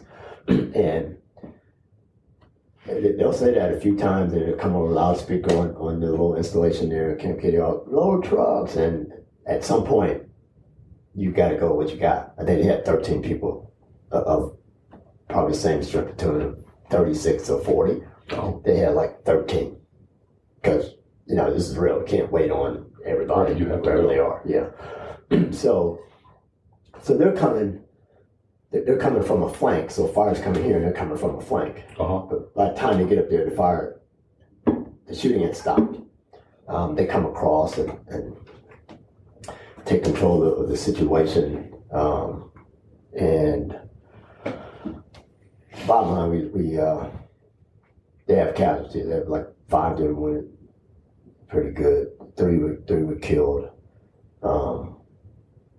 And then we'll allow them just there's some peace officers there, they call them the Swiss and Swedes, that were kind of supposed to maintain the peace. Yeah. They had come out of their buildings, which is on the same row of where the peace talks would happen and all that, and they kind of facilitate that for them to come get their casualties and take them back across or whatever. Now we had some workers working in our area, and every time there's workers up there, you'd have to have guards out there. Mm-hmm. So there was a GI and a Catus out there guarding those workers. And when the shooting first started, and then one of the Catuses got shot, like right in the face. Oh. Yeah, it killed him. Because when the shooting happened, he ran to some high ground, and like I said, they were always higher than us. Yeah. And because he went to the high ground that was behind us, he caught it right in the face. And then the guy that he was with, the GI that he was with, got shot in the neck, but he had one of those kind of fatty, meaty necks, and it just went straight through. Well, not his neck, but the meaty part. Oh, yeah, just the little part right there. Right, Wow. right. So he was, he made it through that. Yeah. Yeah, so you never know. Like nothing had happened for 7+ years, Right. and this thing comes out of nowhere, and the defector had ran all the way. He just followed the road and ended up at checkpoint 1, which is just checkpoint 1 might have been half a mile away from headquarters-ish. Mm-hmm. Of course, they interrogated him and learned that he had defected, and told him that he did, and the reason why he did, and his regret was that that we had suffered a loss and someone was there. No regrets on their side, but regrets on our side. Yeah. So that happened. So it's 84, which was a year after Grenada. And I remember we had this award ceremony, and the commander, I forget his name, 4-star, like, this would not be another Grenada. So I guess they over awarded in Grenada. Oh, Yeah. it's possible. It happens Yeah. once in a while. And so it's not be another Grenada. Anyway, we did have an award ceremony. A couple guys got a Bronze Star at that time.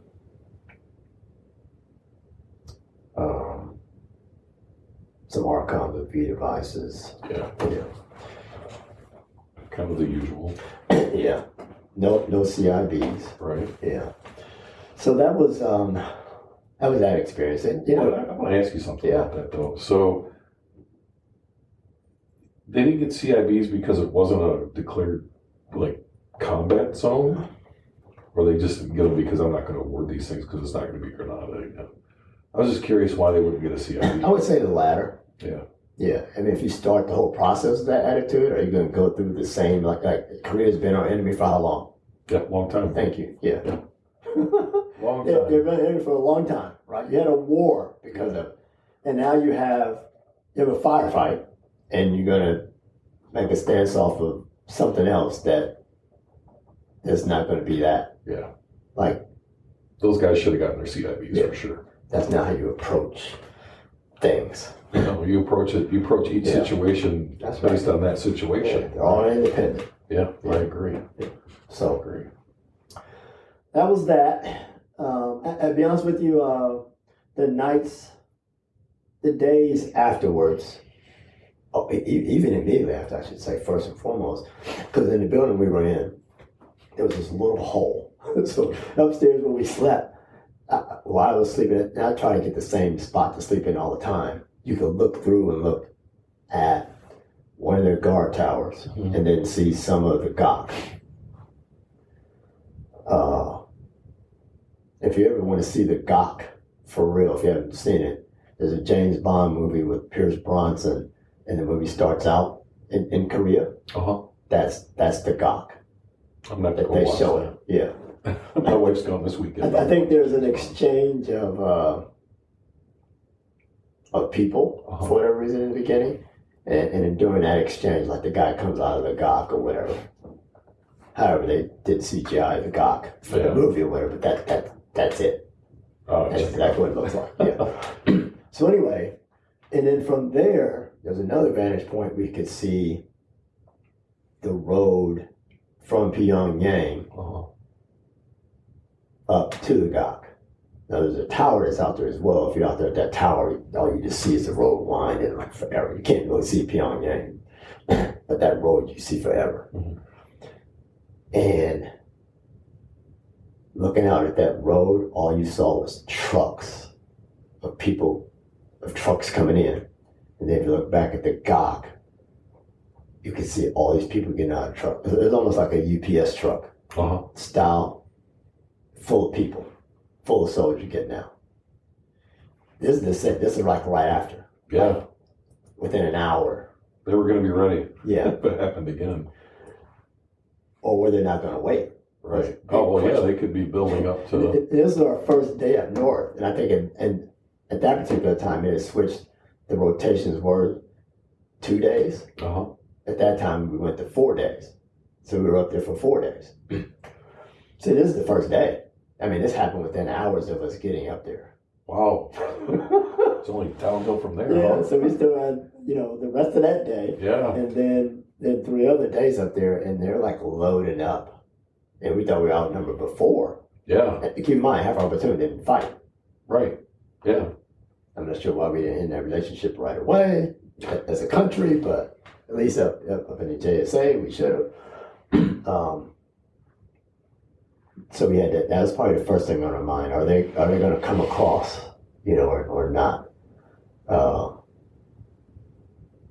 it's going to be a challenge if they do. Oh, yeah, absolutely.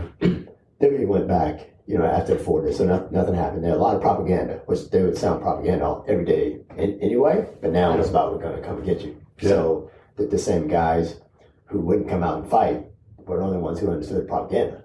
So now they're really not going to come out and fight. We're going to know, we know who you are, we're going to get you. Yeah. Whatever they were saying, we just knew they were saying more of it. Right. We didn't know what they were saying.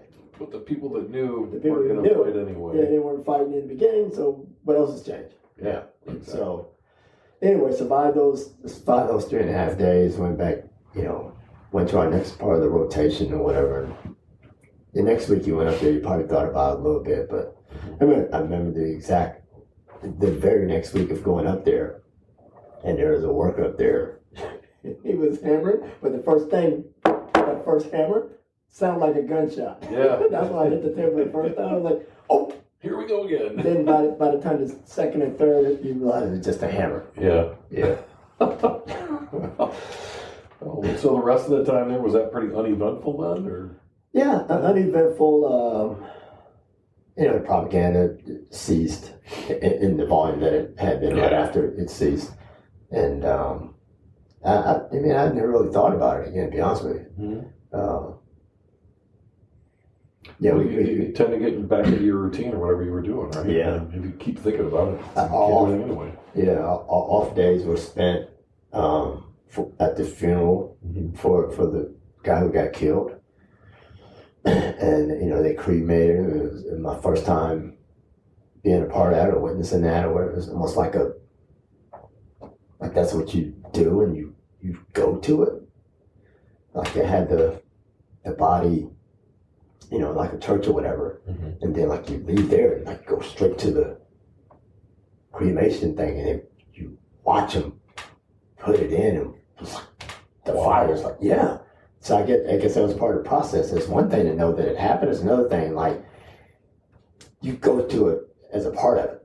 You watch it happen. Like yeah. That was different. Yeah. Because, obviously the smell. Oh yeah. Yeah. Wow. Yeah. That was different.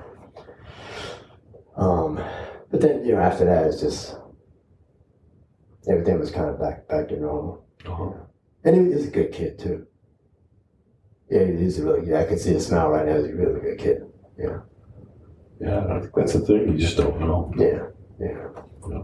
That's tough. Anything else you want to talk about to kind of wrap up Korea?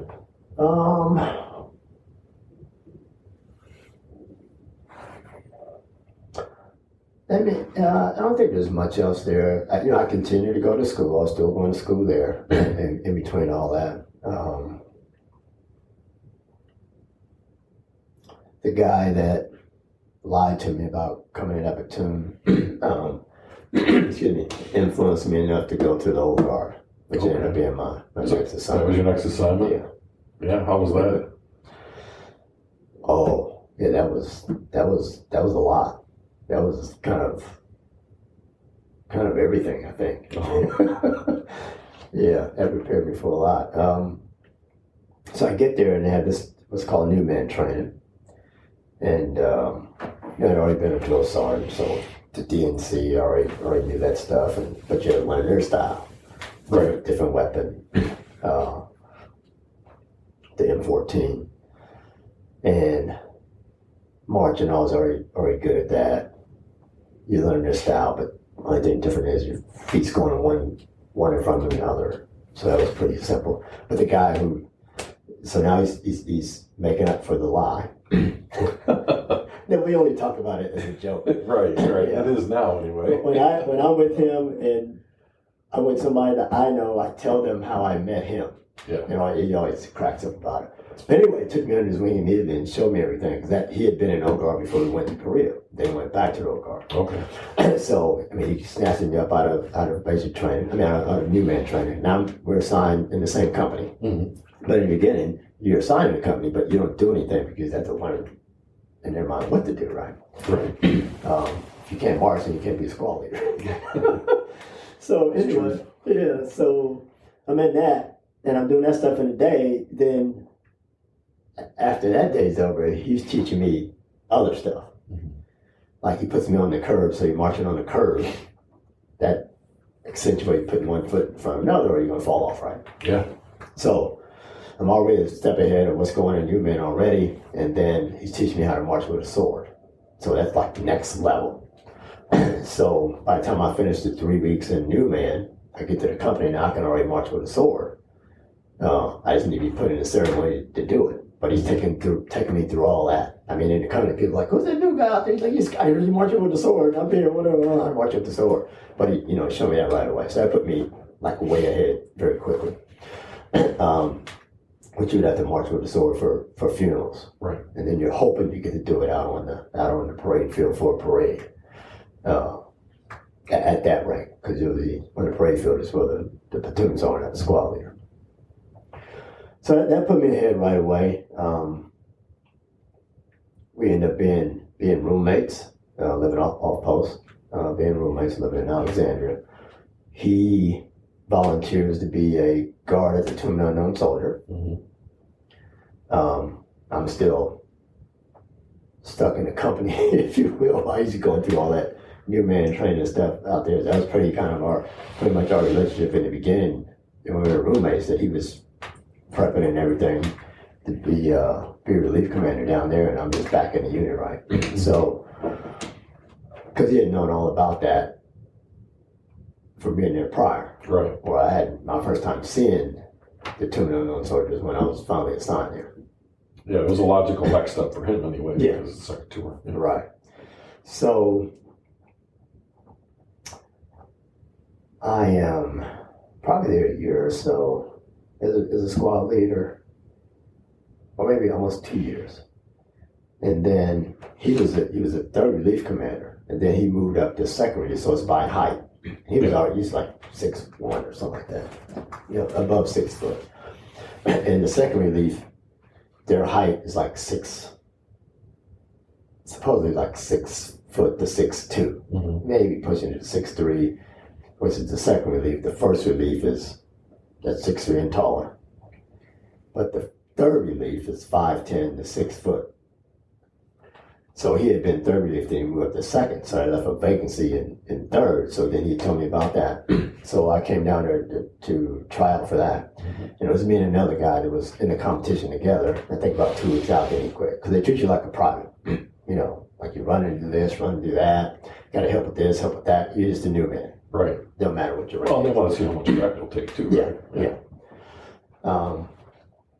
So irrelevant that you're going to be that you're trained to be relief commander in charge of all those guys on that relief. Be careful how you treat me. It may come back to haunt you when I'm in charge, but I'll do it everything because this is part of it, right? Yeah. So the other guy quit, so I'm kind of the heir apparent, but I still got to go through everything, right? So I finished everything, so now I'm the relief commander. But it's short-lived because I'm tagged to go to the advanced course, Mm-hmm. which is back at Fort Benning again, and that's 2.5 months or something like that. So I was at the tomb for 2 months-ish. Get there in October, I leave early January to go to advanced course till about mid-March, and then I'm back at the tomb again, kind of picking up where I left off. Okay. Yeah. So I was allowed to do that because I look at it now and they could have just said, oh, you know what, try another time, we're going to put someone else in this spot or whatever. Yeah, exactly. So, yeah, in retrospect, kind of lucked out on that. So I picked right back up where I left off, and then I get my badge in May. Mm-hmm. Yeah, back almost 2 months. And then I immediately teach myself how to walk. So my job as the relief commander, I was in charge of those 9 people in that relief, kind of like a squad. Mm-hmm. And my job is to change the guard. So that's the guy who walks out and says, ladies and gentlemen, I have your attention, please. And then you are the one inspecting the soldier, and you're inspecting the weapon, right? That's what the relief commander job is. The guy who's walking, they don't have any rank on their blouse, because the thing is not to outrank. If you're walking the mat, you don't outrank the unknowns who you don't know their rank. Yeah. So I'm not taught in my training how to walk.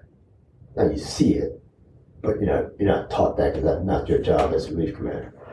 And I remember making a correction on one of my soldiers who walked. Now those guys who walked, they're trying to change the guard. Sean, let me change you. That's not your job. Your job is that, right? But you let them learn it and let them do it, right? Yeah. But I couldn't walk because I wasn't trained for that. So I trained myself how to do it. Because I made a correction on him for something. He's like, yeah, I understand you, Sergeant, but you don't know because you don't walk.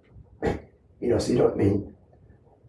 Whatever the response was, like, okay, I know this from experience, blah, blah, blah, right? Yeah. So, okay, you're going to do what I said. But noted, I don't walk. So I taught myself how to walk. So that way, because every other job in the Army, for the most part, wherever you start, you move up, you've done that job. Right. So when I'm telling you, it's not because I say to do it, it's because I've done it. Mm-hmm. And you've done it to standard, you know how to do it. Right. Yeah. That wasn't the case at the time with that. Right. So he was right. I hadn't walked. I didn't personally know. That's not going to change. Right. You're still going to take this correction. That's right. Exactly. So I taught myself how to walk. Yeah. So now, and what I was telling him to do when I walked, it was right of what I was telling him to do. Yeah. He was lying or trying not to do what I was saying to do, right? But I taught myself to walk. So it was the people who were trained to walk always wanted to change the guard. It was never the person who was trained to change the guard trying to walk. Right. So it was kind of, I would say not heard of. It wasn't something that the relief commander did. Yeah, it wasn't the usual thing. Right. Yeah. Right. So I did that for, and the timing of me teaching myself how to walk was super critical. Our relief was supposed to be 9 people total, mm-hmm. but people were leaving, time was up in the Army, they were getting out of the Army, and it was hard to get people down there. I mean, we were doing all kinds of stuff as experiments to try to get people. We took one guy who ended up being a stellar person, mm-hmm. not to mention Tomb Guard. We took him out of new man training. Like he did his new man, yeah, and then we put him straight to the tomb. So it was an experiment. Let's see if this will work. Because if it worked, then maybe it can repeat it. Yeah. I don't think we were able to repeat it. He was just an anomaly. But it worked for him. Yeah. That way he didn't go to the unit and learn all that other stuff that we would have to change anyway. It was just straight to this. And it was super study. But instead of having 9 people on the relief, we had 5. So from April 1st to September 30th, the guard changes every 30 minutes. Mm-hmm. From October 1st to March 31st, it's every hour. So the person walking on the mat is out there for an hour. And those other months are out there for a half hour. Okay. So now it's about, so May I got my badge, so it's late May, June. Like in the height of the summer, hot. We were down to 5 people. And they change guard every 30 minutes. Excuse me. And good thing I taught myself how to walk. So me and my assistant relief commander, on a day of work, I would change the guard, every guard change. Uh-huh. There's 24 of them. Guard change about 7 minutes-ish. Then you came back down, which means you had about 15-ish, a little bit more, before you get dressed and go right back out the door for the next one.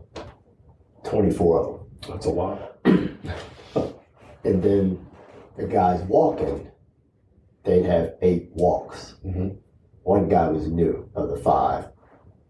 We put him out there at the first walk eventually when no one's watching, because he just wasn't advancing fast enough. And then the last walk of the day. And we had to do all the others. So I would rotate with my assistant relief commander. Either I'd change the guard 24 times or he would. Was it 24? Is that math right, or 12? It'll be 24 if you were out there for 12 hours. Right every 8. half hour. 8 was the first one. And then 1900 was the last one. So. Yeah, because it was 24 guard changes, but I think it was 8 walks or 12 walks. I can't remember. Yeah. Because I think we went from 5 to 4 people with the same situation of putting that guy up once or whatever. It was a lot. But we had to rotate. Yeah. So had I not taught myself how to walk, I would have to do all the guard changes, and he would have to do that part of the walks. Right. We were able to rotate where it's one or the other. So it worked out. Yeah. Yeah. At least if you walked, you got a little bit of a break. Mm-hmm. Because you couldn't come down and go right back up. Right. You'd be third in the rotation. But with the guard change, you get so good at getting dressed fast. Now, you know what they wear. So you think about putting all that on in a short period of time. Yeah. And then if you had a reef ceremony in between, then you just never got it dressed. Yeah. But the time you didn't have to have the reef ceremonies, if the guard change was, I can't remember how many minutes. Like you were up there on an hour to say, ladies and gentlemen, have attention, please. Like on an hour. And maybe it's 9 minutes, 8 or 9 minutes total before you're back inside the quarters. Mm-hmm. And then I would take shoes off, pants off.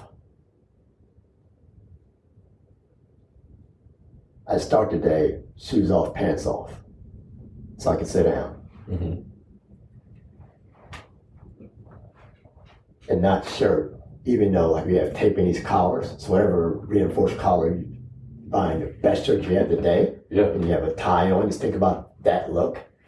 But we have tape in these collars, like the tape is probably on there 5 deep. Uh-huh. So that collar's like almost like a brace, right? Yeah, everything's like. So I think I could loosen my tie and then button that so I could do a little bit to my neck, but it took more time to button up the whole shirt. Yeah. So you may get to do that and sit down for, might get 10 minutes in. Mm-hmm. And I'd push the envelope to get dressed further and further to like 6 minutes before I had to be out the door. Normally you start 15 minutes, like 15 minutes prior Yeah. to that guard change. They would say a quarter till. And that's when everyone gets up, start getting dressed or whatever, right? I push that to at least 20 after, 22 after. Get just a little bit more. A little bit more, right? Yeah. Yeah. But I knew I could get the pants on fast, tie my shoes up fast. Oh, yeah. Then you get the blouse on, you button it. Now you kind of button it and they tape you off and everything, help you get your belt on, make sure, and you have to do all this fine tuning and everything. It's like getting ready for the Oscars. Yeah. Yeah. For every guard change or whatever. That's a couple of years worth of doing that. So that's a lot of work. Yeah. How long were you there total? So as relief commander, I was there for 18 months total. Uh-huh. Now, there was some breaks in there. So I had 2 months in advanced course. And then after that long summer stretch, in the fall, I went to Ranger School. Okay. So I had 2 opportunities where I was there and left to go to schools and come back. Then came back up to Ranger School. It was another, I think Ranger School was 60 days or something like that. Yeah. And then after Ranger School, how much Then I was longer? there for 5 more months, I Okay. believe. Yeah. I think I Alright. left in like May. No, it's 1988. Left in May to go be a platoon sergeant in the old guard. I was a Okay. platoon sergeant for 3 years. And then went back to the platoon to be the sergeant of the guard. So now I'm in charge of the whole thing. Yeah. Yeah. You know, something I didn't ask is, at this point, are you a staff sergeant by now, or I'm a sergeant first class. Yes. Okay. I was a actually when I left the platoon as relief commander, I was promoted aboard some first class. Okay. So when I went up to the unit there, I was a platoon sergeant. Okay. Yeah. All right, I got you. Platoon sergeant's important. Now, I spent 14 years enlisted and then went to OCS. Okay. But I remember coming out as a lieutenant and getting my first platoon, And Sergeant First Class Lucas was my very first platoon sergeant. That guy trained me and kept me out of trouble. That's all I can say, man. I just owe him my career. Ironic, when I was a platoon sergeant, I had a guy named, my first platoon leader there was a guy named Carson. And then he left to go be an executive officer. The next guy came in, his name was Carson. They're just cycling the Carsons through. Yeah. And like the first Carson knew he was going to be a career guy. The next Carson knew that he was only going to do his time. Yeah. He was a West Point guy. And then I got a guy named Sabai. And he had gone OCS. I think he, like you, had been 14 years. Yeah. He was SF, and now he was a brand new platoon leader. So my message to him was, I'm the platoon sergeant. You're the lieutenant. Go do lieutenant stuff. Yeah. You don't know what to do, and I know you don't know what to do. You have two platoon leader brothers right around the corner. Go talk to them. Yeah. So well, I think the thing too is, if you think about the way it's structured, is that the platoon leaders come and go, like officers come and go. right. But that platoon sergeant, he's been there for a while. Right. Everyone knows him. That's who they rely on. Yeah. And then as you move up into sergeant major and all that stuff, it's kind of the same. Like the officers rotate pretty quickly, but the enlisted part of it, at least from my experience, I mean, we were the guys that held it together and kept the officers from hurting themselves and all that. That's the continuity. Yeah, exactly. I remember the first platoon leader, it was like, okay, because he was already there. Mm-hmm. It was like, okay, this is your platoon now, just for a minute. I'll be taking this. I'll be taking this in a matter of weeks. Right. I feel good about that. It's yours now. They know you. You've been here for however long. It doesn't really matter. It's going to be a wash here in a few weeks. Then, of course, the new guy coming in knows it's not his. Yeah. But it was a very important to tell the guy who'd been in Sergeant First Class, because that's all he knows is, I'm the guy in charge or whatever. Yeah. You are of your desk over there. You are or you were. Yeah, dude, you got to fall in right here. If you don't know how to march, that's the first thing you need to concentrate on in this particular unit. Let's take a quick break. Hey, listeners, we need your help to keep the Veterans Archives podcast going. We're a nonprofit dedicated to preserving the stories of our nation's heroes, and we provide this service completely free to veterans. Your support helps us record, share, and archive these incredible stories so future generations never forget the sacrifices made for our freedom. Every donation, big or small, makes a difference. Visit veteransarchives.org to contribute today. Help us honor their service by ensuring their voices are heard. And thank you for your support, and thank you to all the veterans who have served our country. Yeah. Yeah. Yep. Well, and I think too that I think the guys that were enlisted first have a better understanding of that whole relationship. Some of them do. Yeah. Anyway, way better than the guys who go to ROTC or West Point. But not to take anything away from what they do, but it's just a different kind of leadership style. Yeah. You just have to keep them out of. You have to remind them that they are not that rank anymore. Right. Once you have that part down there, they're going to be all right. Right. If they're smart, they already know it. Right. Yeah. Right. No, I got you. So, anything else we want to cover, like from that time with the old guard? Is there anything? Well, I mean, so I met a young lady and got married. Okay. By the time I left there, we had a son. Now, where was she from? Was she from that area? From that area. Yes. Okay. Yeah. I met her at I ended up buying a house. And we had a house party, and my friend knew her. My friend's girlfriend was her friend. That's how she ended up at the party. That's a great way to get in trouble. Yeah. She came with a guy, then he overdrank, and then that relationship was over. He overdrank. I've never heard it put that way. That's a very nice way to say it. I'm going to use that. Sorry, sir. You overdrank and didn't leave the story. Yeah. So I intentionally stayed in the old guard for probably another year to let her get accustomed to military life, even though it's much different there. Yeah. Because I knew my next assignment I was going to be, gone. I'm going to be in the field. I'm going to be doing, Army infantry stuff. I like going to the field here. It's going to be different, Right. So get used to that. And then left there. I'm promotable again by this time to E8 and assigned to. Well, I should back up. The guy the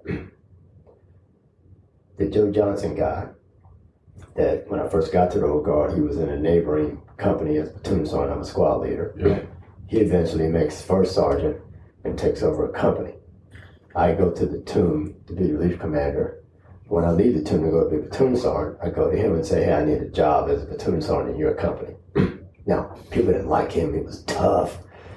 Still the same guy from way back when I was a G.I. Joe has not changed. G.I. Joe's gotten worse than more people know about it, right? And no one wants to be in that company. If you were trying to get out of the company, I'd go to him and say, I need a job in your company. Yeah, so I get a job in this company. So now he's my first sergeant.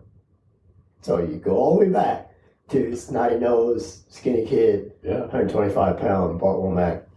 First introduction to the Army to now this guy's my first sergeant. Yeah. Anyway, so now I'm whatever you say after this, you did this to yourself. I just want to say that. Yeah. Okay. So I wasn't afraid of him. Yeah. So now I'm first sergeant, and I go. While I'm waiting to go for that job. And where I'm going to go, he's promotable to Sergeant Major. And consulting him about where I should go, I said, just wait, let me see where I'm going to be assigned. So he ended up being assigned to Hawaii to a battalion. So I go to Hawaii. So now he's Command Sergeant Major and I'm first sergeant in the same battalion. Okay. So here's now yet another assignment with it, right? Yeah. You guys are getting to know each other pretty well. Yeah. So that's how I ended up in Hawaii. That was a start off, and I get there, and the unit I'm going to is going to be deployed to Malaysia. So I'm in Hawaii 2 weeks, and then boom, I'm gone to Malaysia. Now remember I told my wife at the time, hey, this is going to be fast and furious. Here it comes, because you're not M anymore. You're on Bravo. We get there to Hawaii. I got a 9-month-old son. I'm there 2 weeks, and then I'm gone. 30 days in Malaysia. That's going to be tough for her. Yeah. So I had spent more time in Malaysia than I had in Hawaii. Yeah. I had enough time just to pick a house and pack and go. Yeah. Then I come back, and it's like the field all the time. The weather's always nice. The other places you have excuse about the weather, or they might not plan training as a result, or cut training short, or whatever. Not in Hawaii. So you're in the field all the time. The first 2 years, I didn't sleep in my. The first 2 years, I slept in my bed for 13 months. Wow. Yeah. Now, part of that was a 6-month deployment to Haiti, but it still counts as a time. Yeah. Right off the bat, it was 30 days deployed. Well, it's interesting you say that. My son was in Hawaii. He was in the infantry, and he was there for a little while. But then he deployed right to Iraq, and then he got back, and then he went back to Georgia. But yeah, Hawaii, you're not really stationed there, which I hear is good because it's an island. Like, it's really cool, but it's an island. Oh, yeah, but it's really cool. Yeah. It's paradise. This is true. No doubt about it. It is complete another paradise. So when you're not in the field or deployed, it is a beautiful place to be stuck. I'll be honest with you. Yeah. How's your wife handling all this? At the time, okay, I guess. I don't know. We ended up getting divorced, so maybe not okay. Yeah. She realized maybe that just wasn't the life for her. Yeah, had another son, and so now there's two. And I think I ended that last year on just a 1 month deployment to a training center, JRTC. But so the 6 month in Haiti. Yeah, I was going to ask about that. Yeah, we spent 6 months in Haiti. This is when Aristide was ousted as the president, and the coup takes over. Military coup takes over. That guy, I forget his name off the top of my head, and we have to kind of put Aristide back in position. That's a different place. I had never been to a place like that. They would just kill people and it's like, it was nothing. Yeah. It's just like, let me go out to the car and open the door and shut the door. Like just, so, yeah. Just part of life there. Yeah, it was really wild. But while I'm in Haiti, our Brigade Sergeant Major decides he's going to retire. At the time, the decision was made that the Brigade headquarters would stay in Haiti for an additional 3 months, which ended up being 6 total. The battalion I was in was being deactivated. So as soon as I got back to Hawaii, it was going to deactivate. So, and then the first sergeant of HAC Brigade was retired. So him and the Brigade Sergeant Major retired. So they didn't stay in Haiti. They went back to Hawaii to retire. So my battalion sergeant major, he takes over as the brigade sergeant major. I take over as the brigade HAC first sergeant. So it's another crew together, if you will. Yeah, wow. and no joke, HHC that's a different ballgame. I was an HHC commander as well as a company commander before that, but yeah, HHC is like everyone you're in charge of outranks you. Yeah. And now it's HHC Brigade. Yeah, even worse. Right, even worse. If that's, I looked at it as even better. Yeah. What I knew was that at HHC Brigade, I would learn everything. That would be my best experience to prepare me for Command Sergeant Major. Yeah. Being at the brigade level. So now, I'm closer to the brigade commander. Not that was the modus operandi, but that level of leadership and hearing things right out of his mouth versus through different layers of commanders. Closer to all the plans at that level, how they did what they did to get it to the battalion level, which helped you understand what the battalion was doing after they received it. Just opened my eyes to that big level of planning that, of course, the next level is division, right? So it was intentional, to get the job, but more importantly, the experience. And then we went to JRTC. So this probably was the marriage ender because I was set to PCS from Hawaii, but I extended to go to JRTC because I wanted that deployment, even though it's not traditional deployment, I wanted that JRTC experience at brigade level. Yeah. And that was really the kicker of preparing me for Command Sergeant Major at the battalion level and beyond.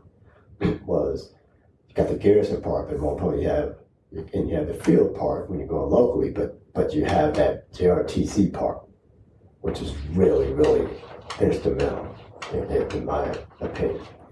Because you got to see it all. Yeah, from the command and control perspective, and not just at the company level with squads and platoons, but you're looking at the whole battlefield. But you're not, because of your position, you're not in charge yet. Exactly. Yeah, it's beautiful. It's perfect. And you knew what battalions needed, and you knew how to get it to them. Right. Because there's a lot of constraints at JRTC. You can't just here. It didn't work like that. So that it was a perfect setup to be able to see all of it, and then communicate with those other first sergeants that were at the battalion level in their various positions, whether it be line or even their HHCs, of what they needed and how. You know what I mean? Yeah. It was perfect. So I leave there, and then I go to, I'm still a first sergeant, I go to the 6th Ranger Training Battalion, which is the Florida phase of Ranger School. And I'm a first sergeant there, and then my duties are to, you take the big board of when the students come from the mountains to the Florida phase, you map out their grades, who needs the patrols next, and what their grade. Of course, you get their grade on the patrol, but more importantly, you're managing their patrols. You're making sure they're checking all the boxes that they need to check. Yeah, so you have to have a certain number of patrols to graduate. Yeah. So you're looking at the big board, how many have they had thus far, who needs them next, which ones they're going to be doing next, etc. It's a bigger board you're filling out for that for each and every patrol. In addition to that, you walk. You have to go grade a patrol as well, or patrols, I should say. And then either myself or the commander had to be out there on patrol during jump days or waterborne days. Yeah. So waterborne, you're going down the river in RB-15. And then there was one jump in, maybe two jumps into in the Florida phase. There would be one you jump from the mountains. So after the mountain phase that's in Dahlonega, Georgia, they bus you back to Fort Benning. You do airborne prep. Which is not the right word for you airborne people out there. I know that. That's all I can Somebody's going to comment. Somebody's going to comment, yeah. Trying to make me think of it, but take too much time. Anyway, you're getting ready for the jump. Yes. To jump from Fort Benning into Florida. Now, we prepped for that many a times, but we never did it. We'd always be weather out.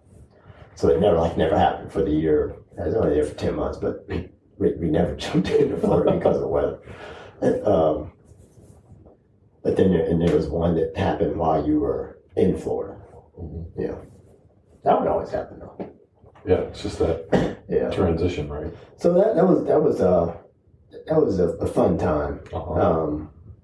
Kind of full circle. You were one, now you're back in it. In a different way, unlike basic training or some other things you may have done.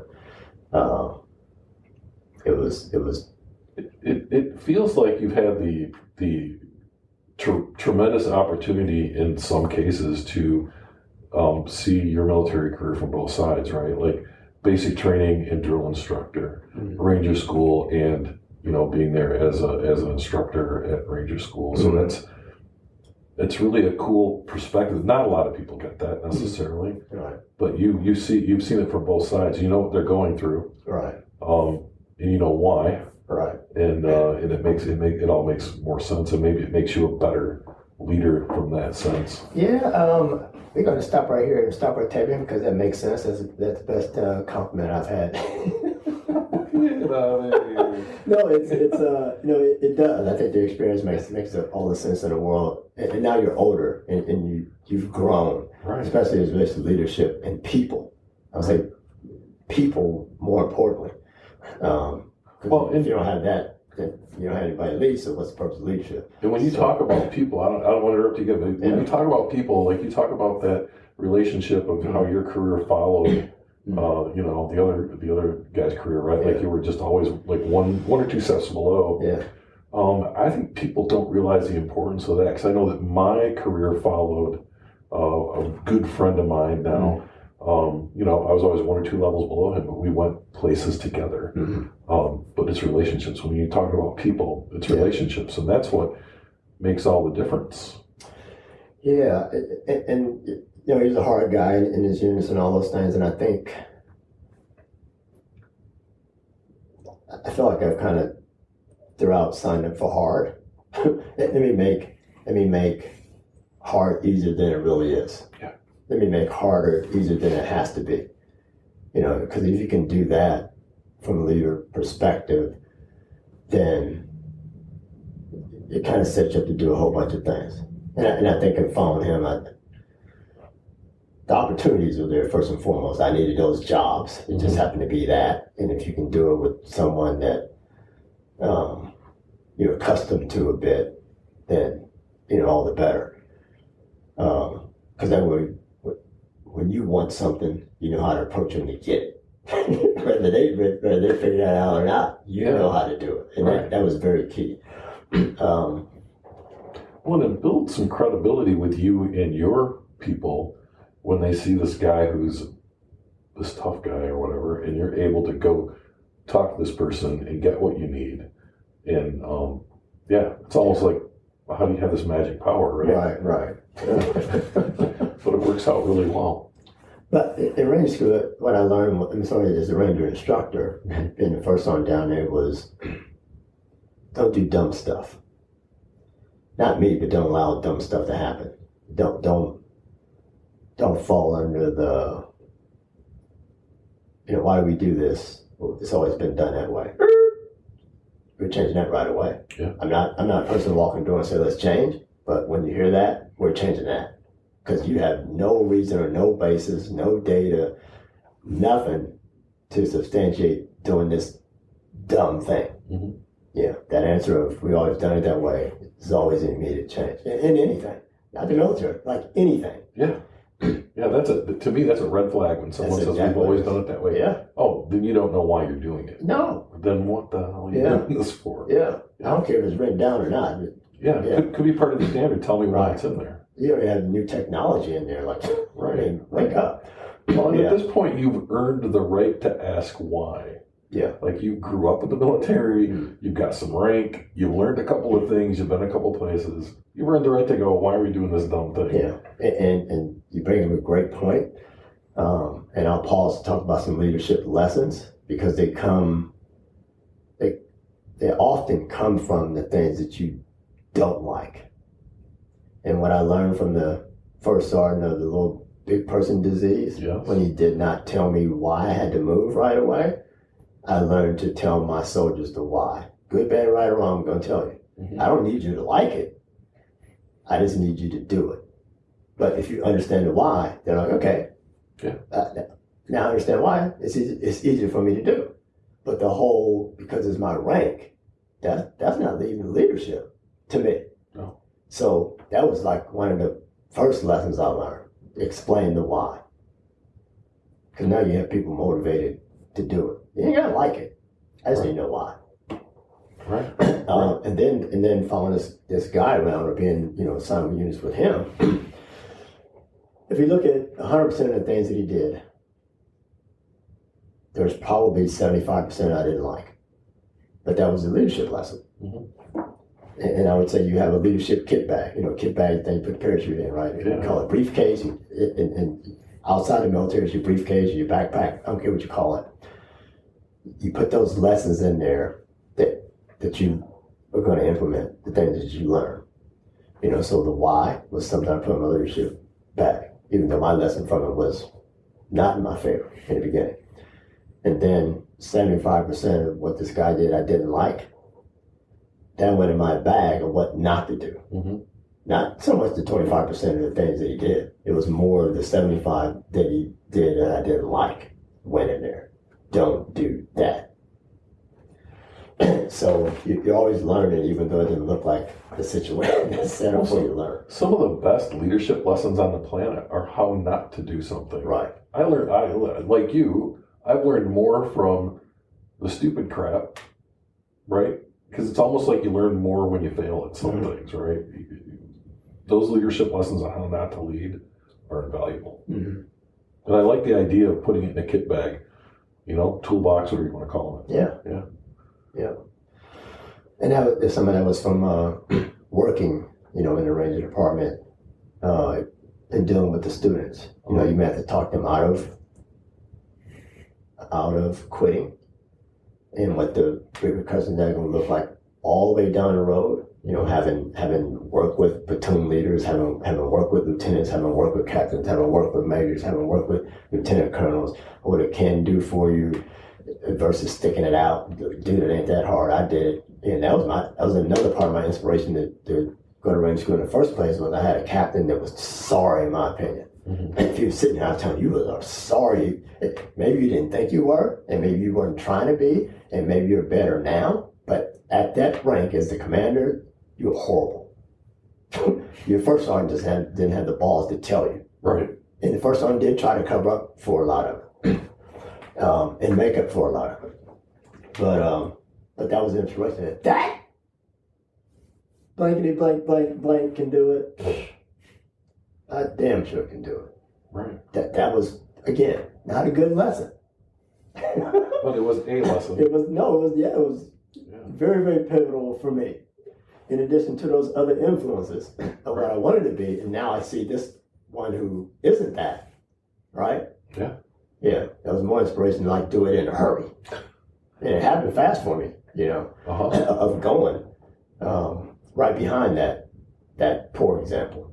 Yeah. Yeah. All those things had good reason too, right? At the right time.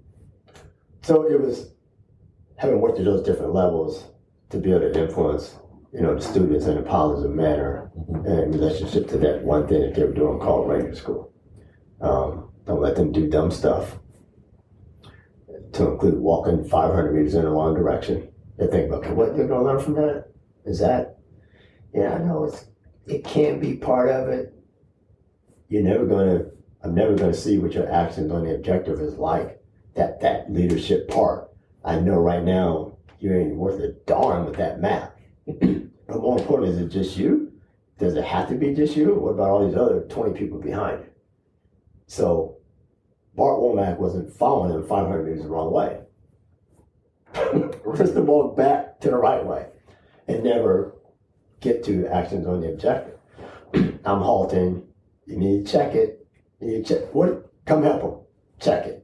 That's your job, because they have too much pride. Like, I'm the person in leadership position. It's on me. Okay, true. You're going to get the grade, but are you going to make them help you?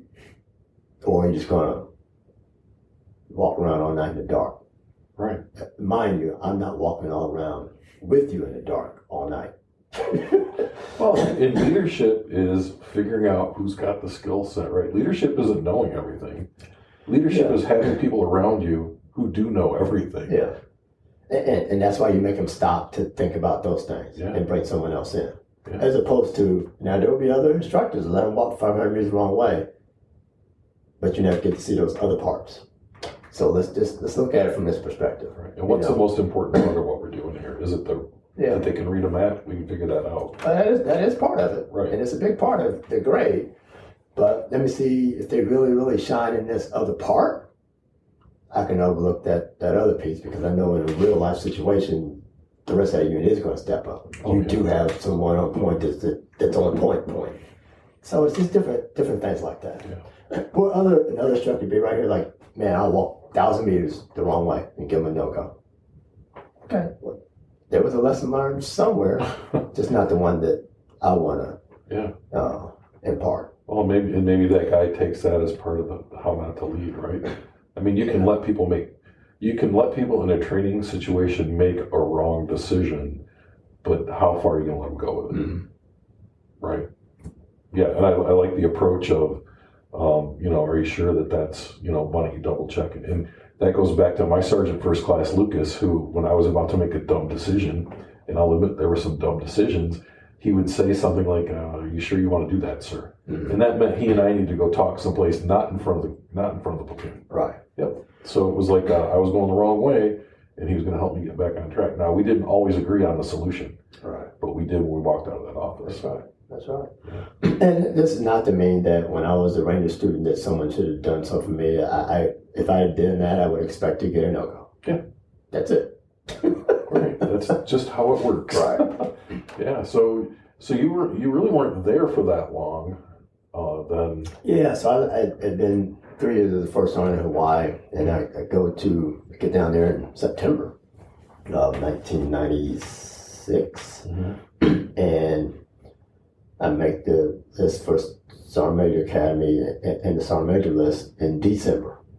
So then I'm gone that summer. Mm-hmm. I'm there through July, and then I'm in the Sergeant Major Academy in August. And you're divorced by this time?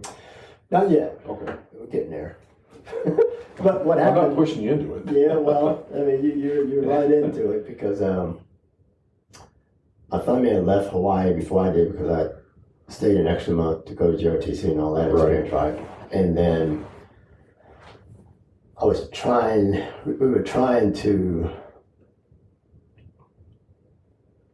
be assigned to Fort Benning while she worked in Atlanta.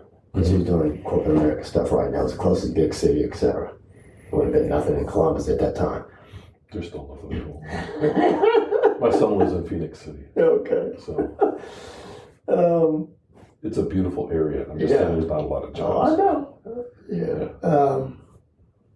So, but the company she worked for was putting her someplace else. Uh-huh. I mean, to the point where we left Hawaii, that also because we're going to Maryland first, and then they were changed to New Jersey. No, I'm sorry. They were going to Maryland first, and then they were changed to California. Okay. Yeah. So once we knew that, then it didn't make any sense for me to be at Benny. I didn't have to be there, so I ended up in Florida for Federal Range Group. Mm-hmm. Yeah. So I leave there. Then we make the decision that Sergeant Major Academy is only going to be, it's not even a whole not even a whole year, Mm-hmm. right? Whole calendar year. So you just stay where you are. I'll finish school 10 months from now, wherever it was. I got there, I think school officially started in August, graduated in May. So instead of doing more moves, just stay there. I'll go to school, and then after school, we figure out what the next assignment's going to be, because I won't know until close to graduation time, right? So trying to prevent it from moving like 3 times in 18 months or something like that, if it was even that much. So that kind of led to the demise of that. So in the middle of Sergeant Major Academy, her company moved her from California to New Jersey. So the moves happened anyway, Right. just not the military. Right. Wasn't your fault. Right. Yeah. So I remember I had to get like an extra day out of school to do the move. Mm-hmm. From California to New Jersey. And then I leave Sergeant Major Academy, assigned 101st Airborne Division. I traded assignments with a guy. He had 101st, and I had 3rd Brigade, 3rd ID was at Fort Benning. Mm-hmm. And he wanted to go back to Fort Benning, so we switched. And that job at Fort Benning was mech. And I didn't want that. Yeah. Yeah, so we switched. Sounds a little bit like Shining Tanks. Shining Tanks. I'm just gonna say. Except they're Bradleys. Yeah. I love them Bradleys. No, I guess they were Bradley. They did have a combination of both, I believe. Yeah. Yeah. So you guys switch Yeah, assignments? they were Bradley, yeah. I'm sorry, they were Bradleys. Yeah. So we switched assignments. I go to 101st. I'm in 101st for, I don't even know, like 3 months-ish. Mm-hmm. And then they changed her job from New Jersey to Northern Virginia. So there's another one. It's like they're happening anyway. Right. And then that was the straw. Yeah. So yeah, it's totally divorced. I got Fort Campbell in June of '98, and then divorced in January '99. So when I get there, you have to be air assault qualified. Mm-hmm. I used to say the A in Ranger. That's air assault. Okay, I That's not how that works. I already know how to do that. No, you have to go, like, soldiers are going to be looking at you as the leader of going. How are you going to influence them to go if you don't go? Right. So the commander was adamant. That's the first thing you do. Now, this unit, which is 2nd and 327th Infantry. Yeah, 2nd and 327th Infantry, which is in 1st Brigade. And the battalion's nickname is No Slack. One company is in Kuwait, one company is in Saudi, one company is in Haiti. Yeah, I told you about the Haiti experience. Right. So right there, I left there, I was like, I'll never come back here again. Never say never. I didn't learn that then. Right. Maybe it was a saying, I had never said it, so it didn't apply. But I said it about Haiti, and then as soon as I get to the 101st, where am I going? Haiti. Oh. To see that company. Yeah. Then also with the Saudi and with the Kuwait to see those companies. And then after that, I came back. Then it was straight to air assault school. Mm-hmm. I couldn't get a slot before going over to see those companies. So. You know, it's funny. I never thought about that at that level. You know, the CSM. If you got, like, every place I've ever been, the companies have been at least geographically somewhat near each other. But I never thought about it from that perspective that you had companies all over the place. Yeah. Yeah. Yeah. Only parts of VHHC was with all of them. Yeah. There was a very, very small skeleton left in the rear. And then our Delta company, they were a tow platoon, they had tow platoons. Yeah. So they didn't go. So it was only Delta company and this small part of HHC that was there Okay. when I got there. So how was there a small school? That's no fun. It's fun, but it's no joke. What are your thoughts on that? well, it was logistically, that was always my thing. Okay, first you got to conceive that I can assign here, couldn't wait my first battalion, they're all over the place, which is fine, but I'm not even there. I mean, I get to go visit them so they can see the new guy on the block, but spend a week, then that's it. I got to come back and do this thing. So that wasn't, I thought that could wait, but no. That wasn't ideal. Yeah, they wouldn't let the units come back, let me get in the flow. No. So from that perspective, I wasn't necessarily happy about that way. And then it was, you had to get up, go there, in between PT, starting out there in the first class. You know, it's summer. There's no time to go shower anywhere and come back. Right. There's what time. So I got to bring this stuff to change. Or just wear that stuff, let it dry eventually. That's what I ended up doing. Like, okay, those BDUs can get to do it. The PTUs and BDUs. Uh-huh. It'll dry. And then it's going to get wet again because it's summer. Right. And I sweat a lot. Which is a point I wanted to make earlier. When I did finally go to Ranger School, I wanted to go in the wintertime because I sweat a lot. It was like, I'd be laying down here with the bugs are going to be on you, all this stuff, because I would never dry off in the summertime already. I just sweat all the time. Yeah. I didn't want that, so I went in the winter. Yeah, I digress. No, good plan though. Yeah. I know what you're talking about. So I was at Fort Leonard Wood, and it was springtime. I was there for officer basic course, so it was like 5 months. But we did a couple of different FTXs, and so during the day it's like 90 degrees, and I sweat like a lot. Yeah.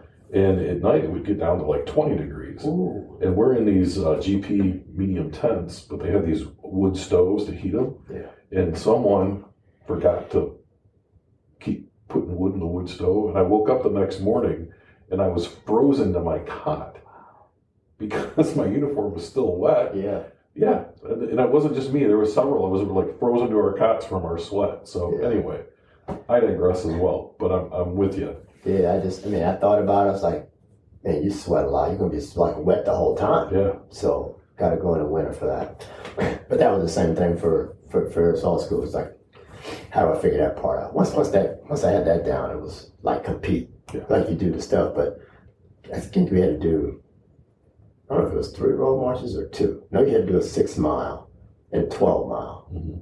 That might have been it. But I'm competing, I'm running through the whole 6 miles. Yeah. I'm running 6 miles of the 12, so I'm definitely running 6 miles for the 6 mile. That only makes sense. Yeah, so I'm probably running 7.5 miles of the 12. Mm-hmm. Yeah. And I think both of them I came in 5th place.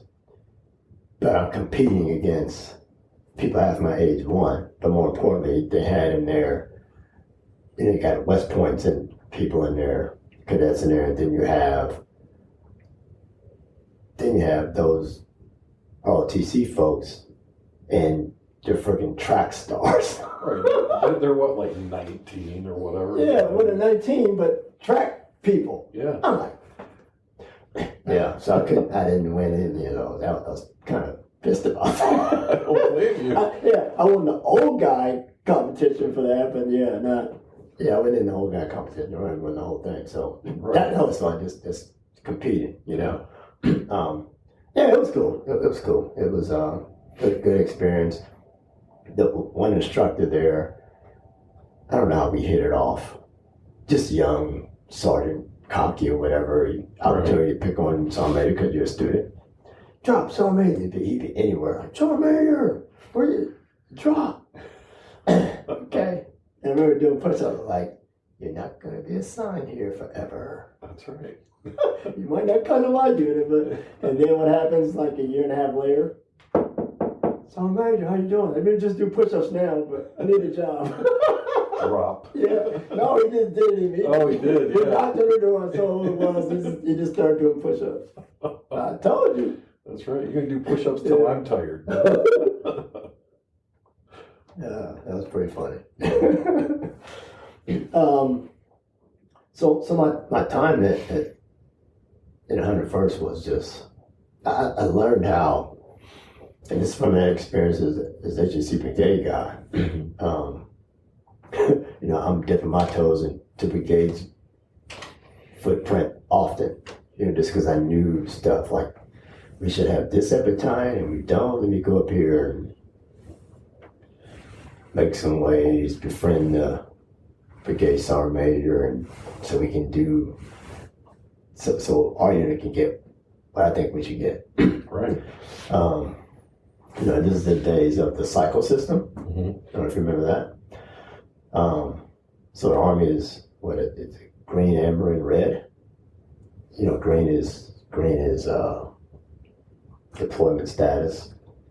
Amber is in the field, and red is you're on leave or you're doing details or school or whatever, right? Right. In 101st, it's white, gold, and black. So I think black was the green. Gold was the training, and white was the red. Screaming eagle colors. Yeah. Yeah. Well, you got to do it your way. Yeah, of course. Anyway, we perfected the gold and the white. I'm sorry, we perfected the gold and the black, but not the white, except for details. That whole school part was not happening. And I'm like, this is wrong. We're supposed to be maximizing the school thing. That's what we told them. People raised their hand to come in here for that in the first place, blah, blah, blah. So I went to the education center, like, how do we get courses going? Mm-hmm. And they told me everything, and got to have numbers. And so I got very close to the Delta Company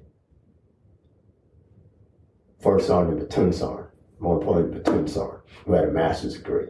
And I was thinking, how can I capitalize on this academic excellence? That's right. Yeah. Let's use his mind. Yeah, and his master's degree was from Michigan State. Oh. Yeah, I called him before coming here. I was like, hey, I'm going to do this thing. I thought about you. He's on a month and a half cruise someplace now. Uh-huh. Yeah. Anyway, we became, really good comrades. So I developed this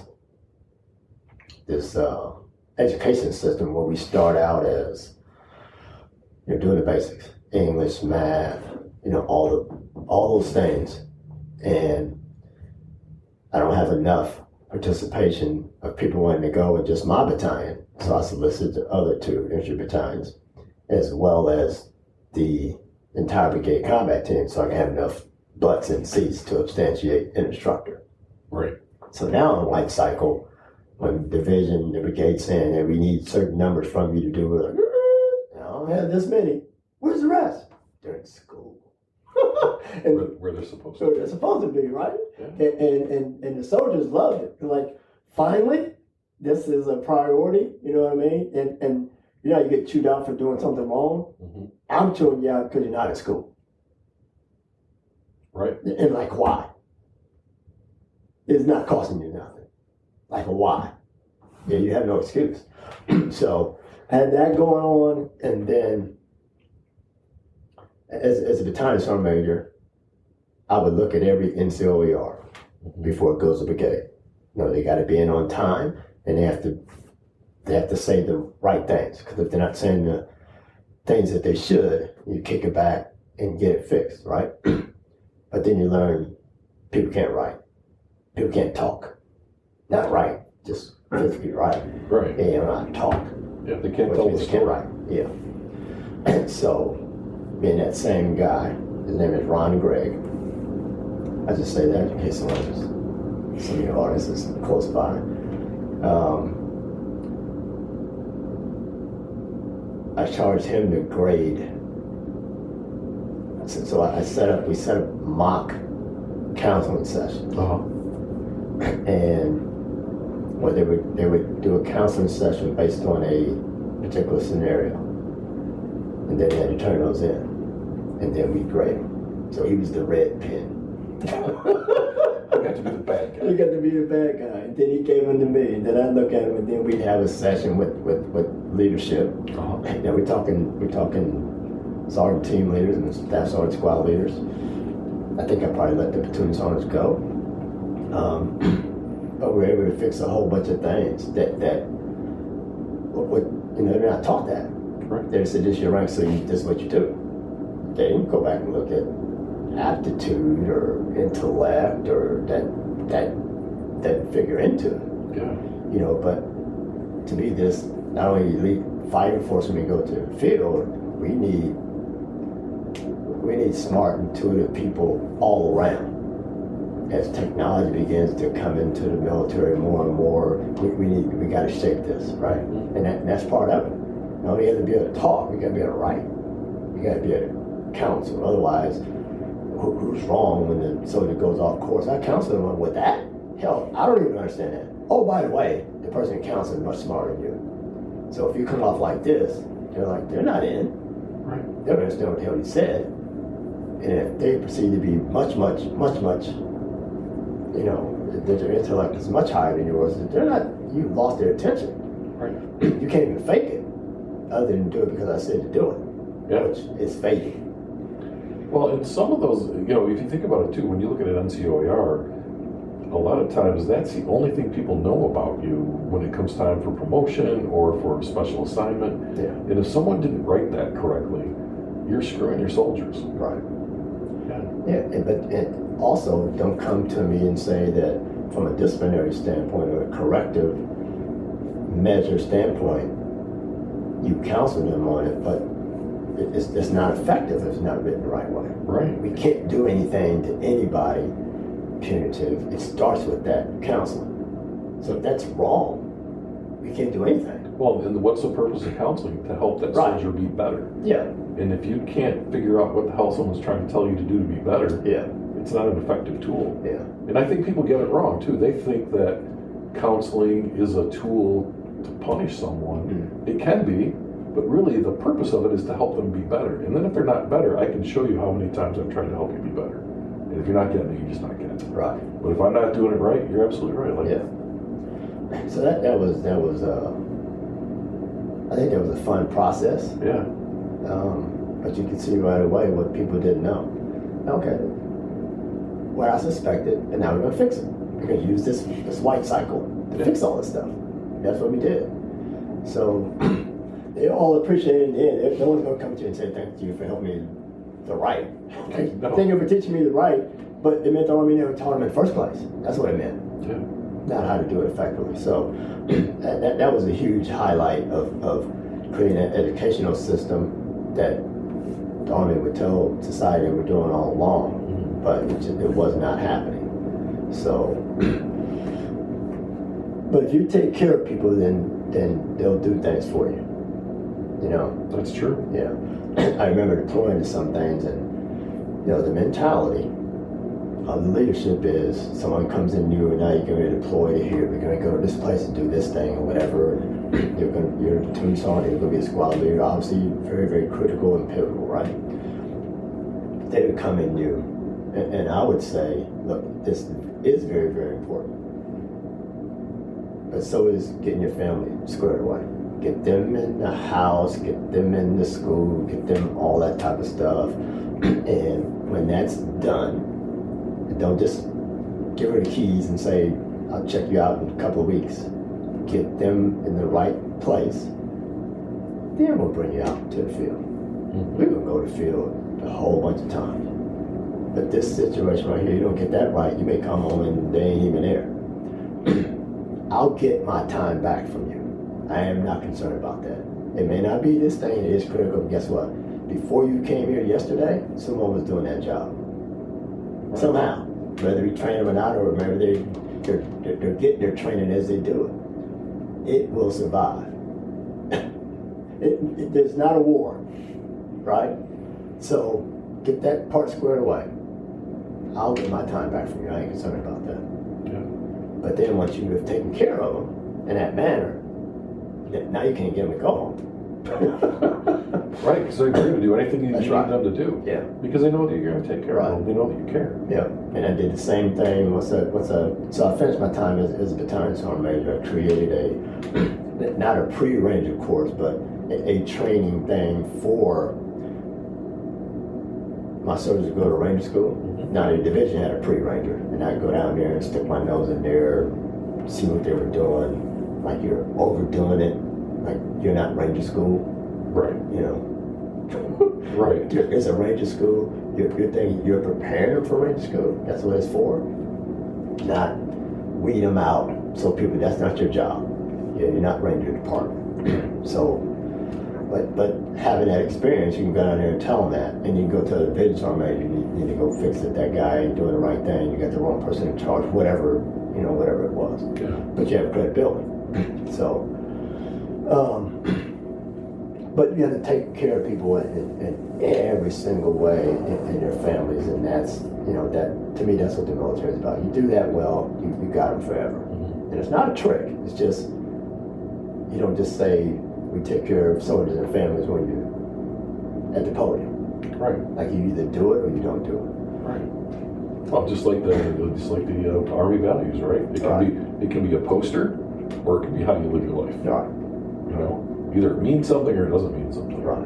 Yeah, absolutely. And I would tell soldiers that the decisions I make, for this unit and for soldiers, that you may not personally agree with, but guess what? When I go to the ATM, I don't see your face. Right. Exactly. I would tell them, when I go to the ATM, I don't see your face, and I sleep at night. Mm-hmm. I sleep at night. I'm not tossing and turning about that decision thing. Yeah, I sleep well at night. So once they hear that, they know I guess they ain't gonna bother in that manner at all. Darn it. So I spent 3 years as a battalion guy, which is kind of more than normal. I was loving my job, and time was going by so fast I didn't even realize it. We deployed to Kosovo as a battalion. That was pretty fun. We got a real enemy over there that's blowing up houses, trying to get the Albanians are trying to get rid of the Serbs. That's what it was, the Serbian area. When you have those explosions happening nearby, that's different.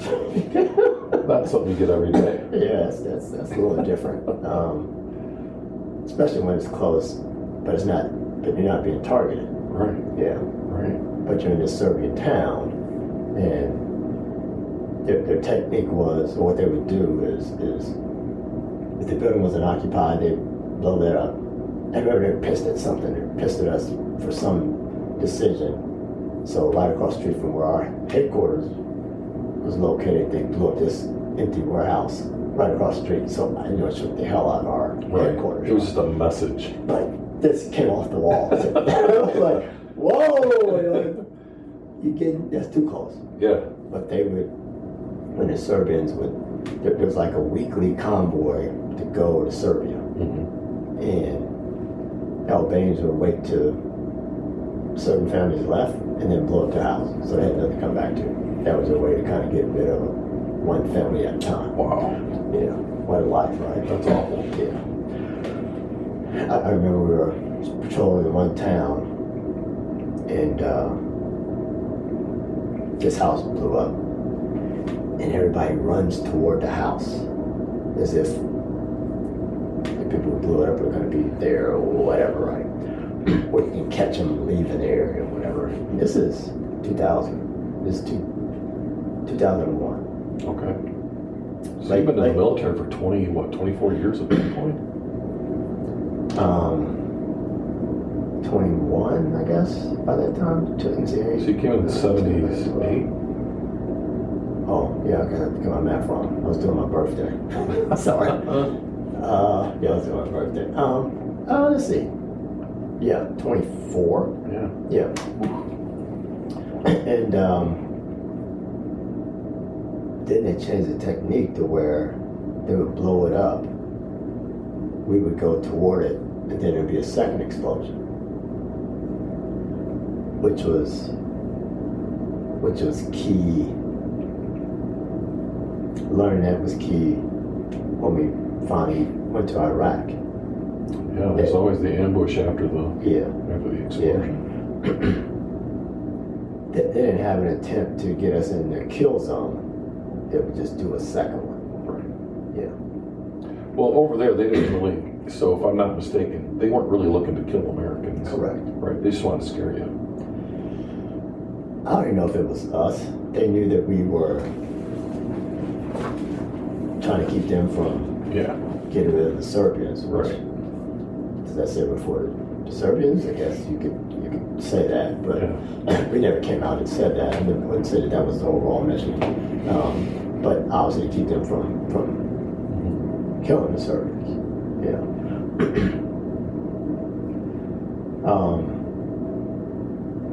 So we come back from Kosovo, then a couple months later I'm picked to be the brigade sergeant in the same brigade. Right. Yeah. So I knew, obviously had 3 years of experience and knew the whole brigade, knew the leadership of every battalion down to squad leader. I knew everything that the unit wasn't doing, what they did well, what they didn't do well, what they needed to improve on, all those things.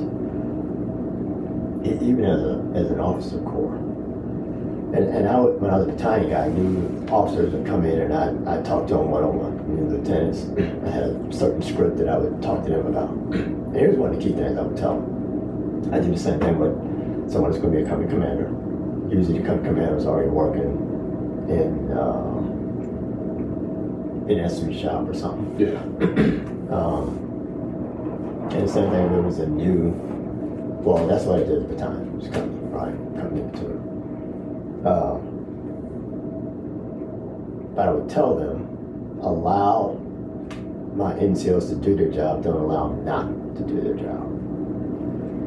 So, you got a new platoon leader, and they had a platoon sergeant, or this is my platoon sergeant, or whatever they say. There's certain things that platoons did. In my opinion, it's that platoon sergeant's job to make that platoon leader successful. If they are so bad, that's going to come out. That you can't do anything to fix them, but you don't give up on fixing them. Right. But you are responsible for their success. You make them a good platoon leader, which will make them a good executive officer, which will make them a good company commander when that time comes. You fail to do that, you impact the NCO Corps for arguably the next 2 levels of that officer's career. Yep. If they're so bad, they're not going to make it to captain anyway, right? Right. But if you fail to do your job in making them successful as the platoon sergeant, now they go become XO in a different company. They leave, go to their advanced course, to come back and they're coming commander someplace. Guess what doesn't happen? That NCO Corps doesn't get to do jack. Because what they saw in that platoon sergeant was what the platoon sergeant didn't do anything for them, which is a black eye for the NCO Corps. So they're not going to give the NCO Corps not necessarily an advantage, they're not going to allow them to do anything because they saw bad. Yeah. So they don't let the NCO Corps do anything. They start planning all the training, let the officers do every single thing. Yeah. So while leader can't say, I want to take my squad out here and do this. Platoon sergeant can't say, I want to take my platoon to do this. Let's work on these drills. Let's work on. No, you have no input. Because what I saw in the NCO Corps, they didn't do that. Yeah. And after they finished that, after a year or 18 months or having a brigade of second command as a company commander, because they didn't allow it, they don't get to see it. Then he do as a battalion commander. So now we've just technically ruined 2 commands. Mm-hmm. And I've seen it with my own eyes. So I would tell them, new lieutenant, who's scared to tell the platoon sergeant in most cases, allow them to do their job. Don't allow them not to. So if that platoon sergeant is not doing what they're supposed to do, or what that platoon has been told the platoon sergeant is supposed to do, you come tell me. Don't go to the company commander. Because he may say, well, I don't know what the company commander might say. Right. I don't care what he might say. I'm telling you, come directly to me. Sergeant so-and-so isn't doing whatever. Then I'm going to go fix it. And I'm telling the platoon sergeant when he come in, you do not allow your platoon leader to fail. So you see the message. Yeah. You doubling down on both of them. Right. It's a double-sided message. That's right. And I'm telling the first sergeant when they come in new, I'm telling the company commander the same thing. Yeah. And I might have talked to them when they were a captain coming in working in a 3 shop, but now you're going to become a commander. Come on back. Got another meeting. Yeah. Different job. Same thing. Don't allow your, same thing. Allow your first sergeant to do all things he's supposed to do. Don't allow him to do what he's not. Mm-hmm. The minute he's not, I expect to see. It's between me and you. I'm not going to my battalion commander and tell him that. Right. That's what I look at. My name's on the sign. His name on the sign, my name's on the sign. This is as much my responsibility as this is. Because when it goes bad, who are they relieving? The people whose name's on the sign. Yeah. Unless they can pinpoint it down. Right. Right? So. Well, and you're ultimately responsible for the NCOs. Yeah. And for the enlisted people as a whole, as a sergeant major. So why not give you the opportunity to help fix it? When my name's on the sign, I'm responsible for it all. Yeah. What I'm saying is, that's my talk I had with my commander beforehand. I don't need his permission to go talk to whomever. No. I'm not doing that. Other people might. I'm not. I'll tell you what I did, but I'm not asking if I can do it. Right. Because if I have to ask, then what am I here for? If you just need you, then I'll leave you do it all. Right. Well, if you have to ask, he's one of the guys that didn't have a successful platoon sergeant. Oh, that's right. Down the road. We're going to fix that from the very beginning. Yeah. So it didn't matter if it was officer or whatever. Just like if it was out there and it happened, I don't expect the commander to come back and tell me. If you saw it in front of your own eyes, don't come tell me 2 hours later. You fix it. Come tell me what you fixed. Yeah. But don't let it go or whatever, and then come tell me because it was an NCO who did it. Because it was an officer doing it, I'm telling him. Mm-hmm. Yeah.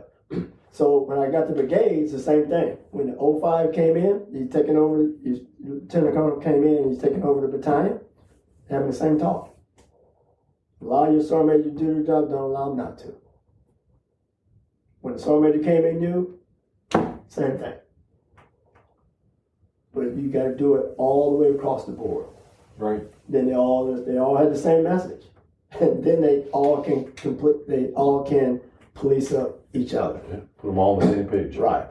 And that, I would tell you, was a lot of fun, because you're creating this one unit, one standard. Again, now I just said it when you're at the microphone, when you're at the podium. I'm talking, we doing this. This is how we do it. Uh-huh. Period. And then you get to see without, it becomes normal to you after a while. Uh-huh. But then you see how good this unit really is, how good the people really are when you allow them to do what they're supposed to do. Yeah. And that was fun. Like, my hands are off that they're doing it. Your job is to allow them to do it. Fix it when it's wrong. Mm-hmm. Slap some hands when that's what it takes. If you've done all the right things, the offense shouldn't be fireable. Right. Yeah. You really screwed this up. But this is how we're going to fix it. And then don't do it again. But it shouldn't be fireable. Right. They should not dive into that. No. That should not be a part of thinking they've done something that bad. Should not. Right. Sometimes it happens, but it should not. You don't want to repeat the same mistakes over and over again. Yeah. Although I work for some people who tried to make all of the mistakes, so that's a different story. So, so we're in the like early 2000s now, kind of in your career. Yeah. So what happens? You get done in Kosovo, right? You come back stateside. So what's So I come back stateside, and then I moved to brigade. I could get the brigade job, and like I said before, I already know all the people. Yeah. And I know what we need to do as a unit. I ended up working with that brigade commander for a little over a year. I think it's about 14 months. 14 months-ish before a new commander comes in. But now, so this is 2001, so obviously September is when 911 happens. And obviously we're ready to go. We're ready to go do our part, like now. The Army tries to figure out, or the Department of Defense tries to figure out who responds to this call and all that. It's not our brigade, it ends up being another brigade. We get to deploy, but it's not to Afghanistan, it's go to JRTC. Like, we're already trained. We've done this like already. Like, what? Wind us up and let us go. Yeah. So, each one of those commanders has to get their grade. So here we are. We're off to JRTC, and by the time we come back is when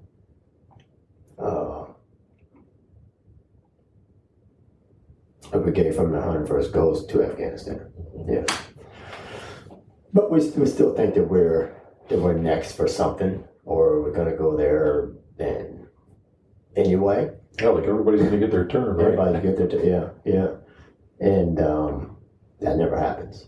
Huh. So that brigade commander leaves, you do a change of command, new one comes in. Now the new brigade commander had been a battalion commander in the division prior.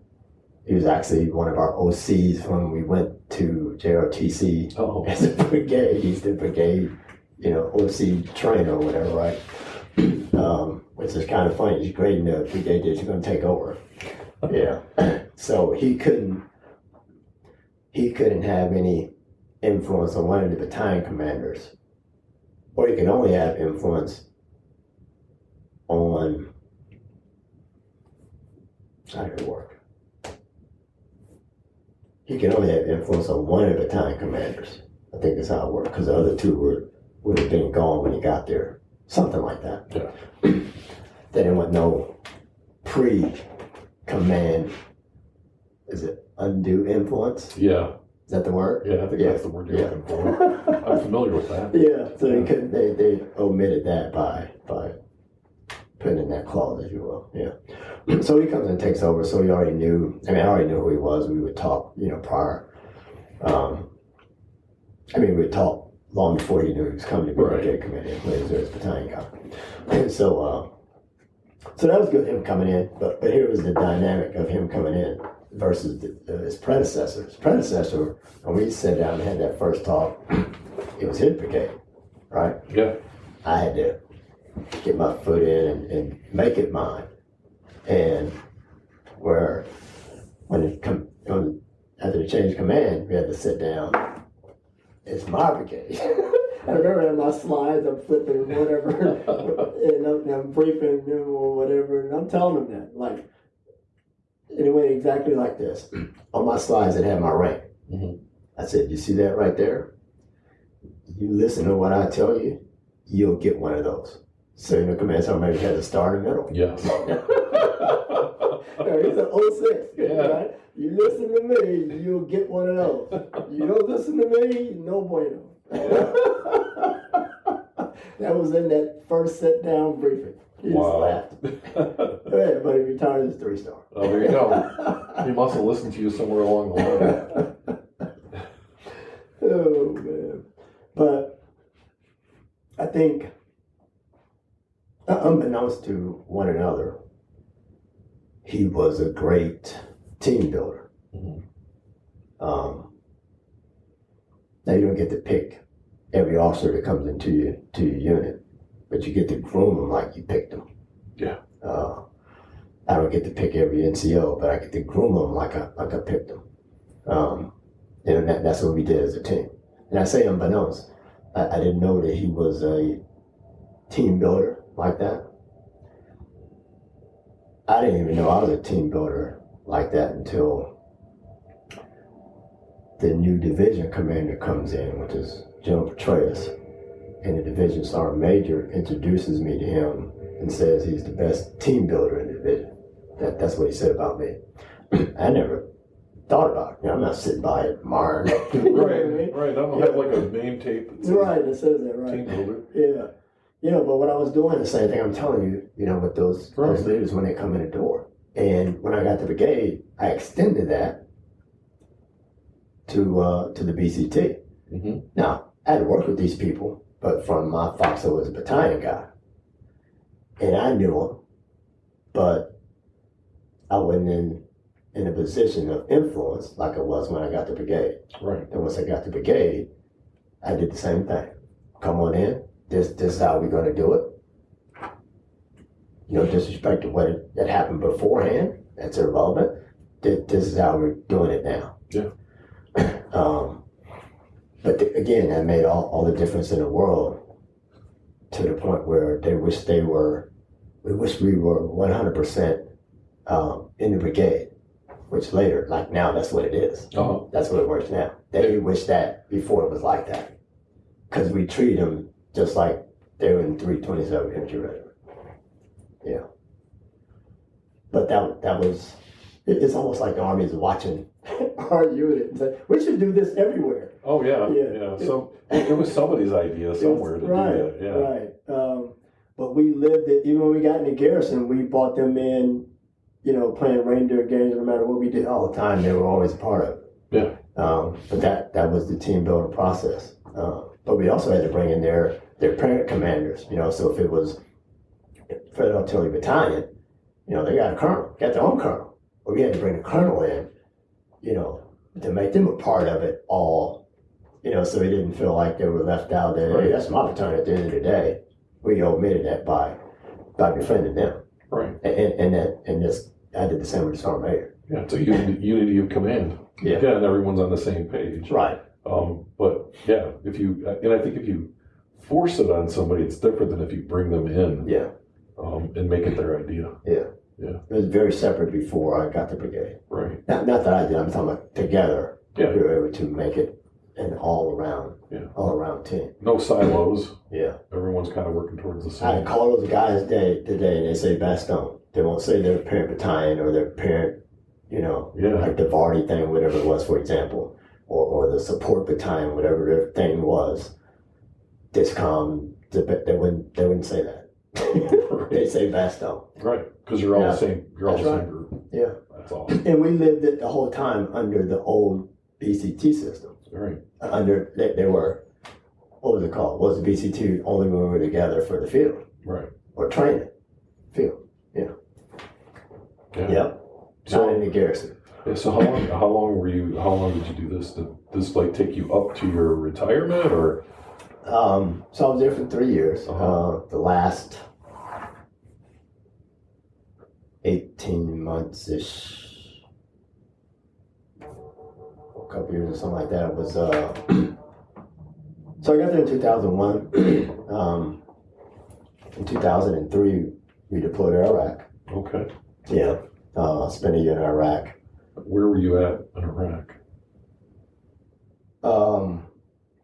We start out, I forget this place we first went to. We start out going through, Najaf. Mm-hmm. Then after Najaf, we moved to the Karbala area and Babylon area. I remember going to a palace there. So when we first go to this palace, it's me and the commander, and our drivers and some other security people. There's a couple of reporters around. They have their super cool antennas up, trying to get a signal, and it's this palace. And no power. But you go in and there's like, in the walls, gold-plated discs, gold all over, bathrooms or whatever, right? We come back in less than 48 hours, all the gold is taken out. Oh, yeah. This is very, very early. Like, there's no sign of, the Ba'athist regime, like, they're not around. Right. And what you notice on this particular palace is overlooking Babylon, and it's like, Saddam, it was intentional for these things to be way high up on the hill so you can just look down at the poverty and, do whatever he did. So they wouldn't come near it. But they were watching it. Right. And either they figure that seeing those military vehicles go up there and the vehicle's no longer there, that it's safe now that they're there. Mm-hmm. So let's go in here and do this stuff. Or they just took a chance. Right. Yeah, 48 hours later, we came back. The gold was gone. The whole place is looted. Yeah. Nice. So we're in that area, then we moved from there to Kiara, or we named that town Q West. Yeah. And that base was a bombed out old Iraqi air base. Like the runway had been bombed, so you couldn't land anything on it. Only fixed wing. Do I have that right? Helicopters could land, let's put it like that. Mm-hmm. Yeah. Rotary wing. Rotary, thank you. Yeah. I knew I can't even say it. Rotary wing. I knew I screwed it up when I said it the first time. Six wing to be airplane. Yeah.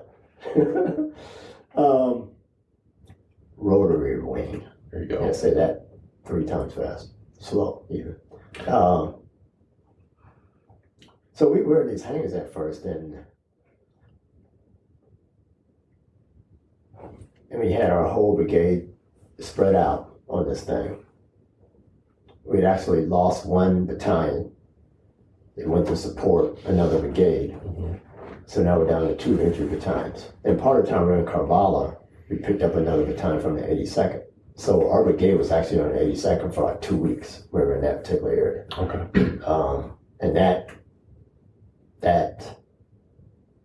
being on the 82nd, they had their division command in charge of that area. Their actual brigades were assigned elsewhere. Again, we pick up 1 battalion, and we're under the division, 82nd Airborne Division headquarters. So now I'm reporting to the 82nd Airborne Division Sergeant Major, who had been legendary in the 82nd. And then their commander had been my brigade commander when I was in Hawaii. Okay. So I already knew him. Yeah. He was the commander when I was in the battalion in the brigade in Hawaii. So we went there for 2 weeks, and then we moved to Q West, take over this particular spot. We got to build that whole area. I remember funny, we're there for a couple of days, and then these Iraqis are carrying this telephone pole thing, but I don't think it was even. It wasn't wood. It was something else. It was like, what are you guys doing with that thing? Where are you going? And he's like, oh, we have electric. All they had was the pole. Now we have electric. You don't have electric. You can carry with it. You need more than that. That's not going to work. Yeah, it's kind of funny. Oh, gosh. Yeah. So we're kind of going back and forth up to Mosul, where the division headquarters was there. Again, one of our battalions is assigned to the 2nd Brigade now to help police Mosul. And now we're just down to 2 this particular time. And it stayed that way the whole time. And early on, we bring in, local sheiks and everything, because they thought that our nods could see through the females' Oh, yeah. clothing. I thought I had like x-ray glasses. Yeah. So we put on this whole fair. I forget what it was called. Commander come up with some unique name. And we show them like everything. The nods. Right. There's a booth. We had tents set up. They go into there. It was food. It was like a daggone festival or something. Show and tell for the army. Exactly. Yeah. Exactly what it was. Yeah. Yep. But, it's building, what is it? Building hearts and minds. Yeah. Yeah. Trust and understanding. Right. Yeah.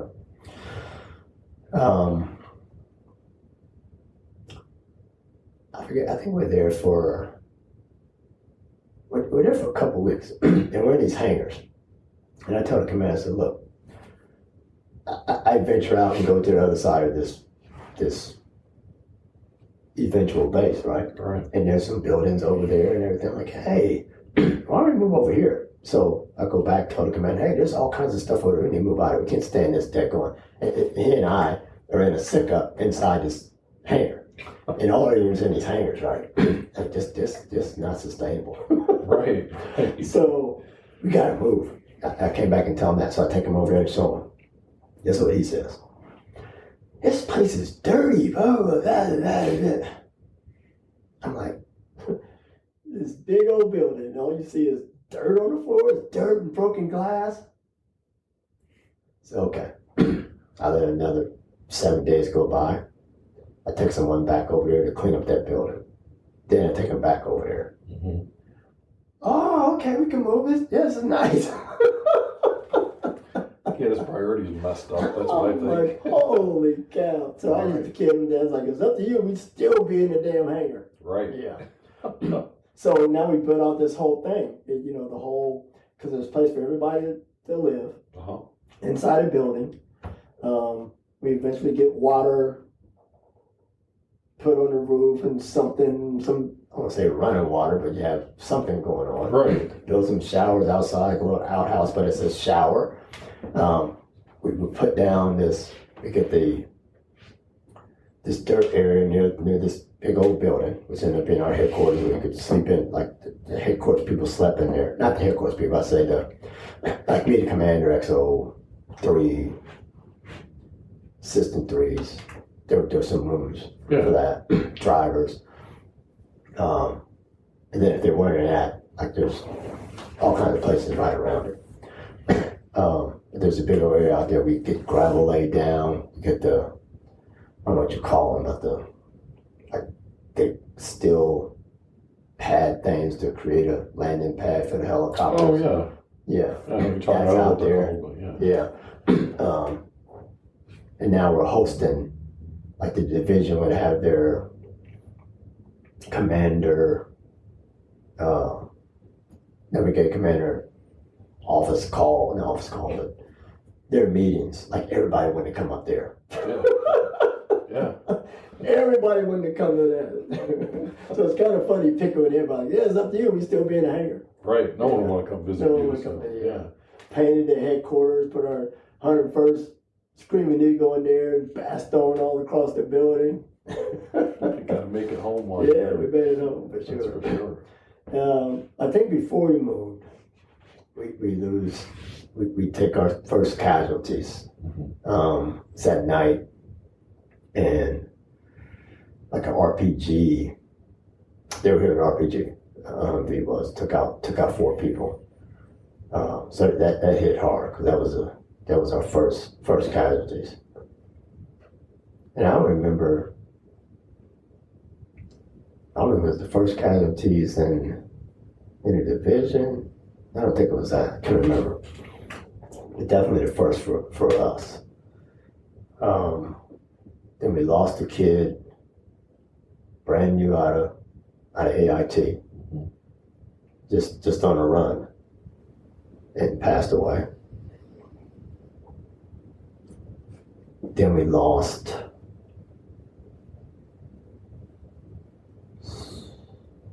5 or 7. Let me see, so that's 5.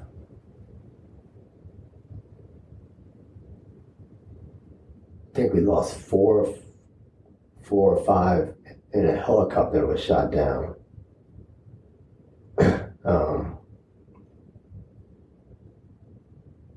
And then the 2 in the attack that happened in Kuwait. Yeah. So it was 11 total, whatever that math is. So is this a good point to talk about what happened in Kuwait? Yeah. Right, because this is, you actually wrote a book about this, right? Right. Okay.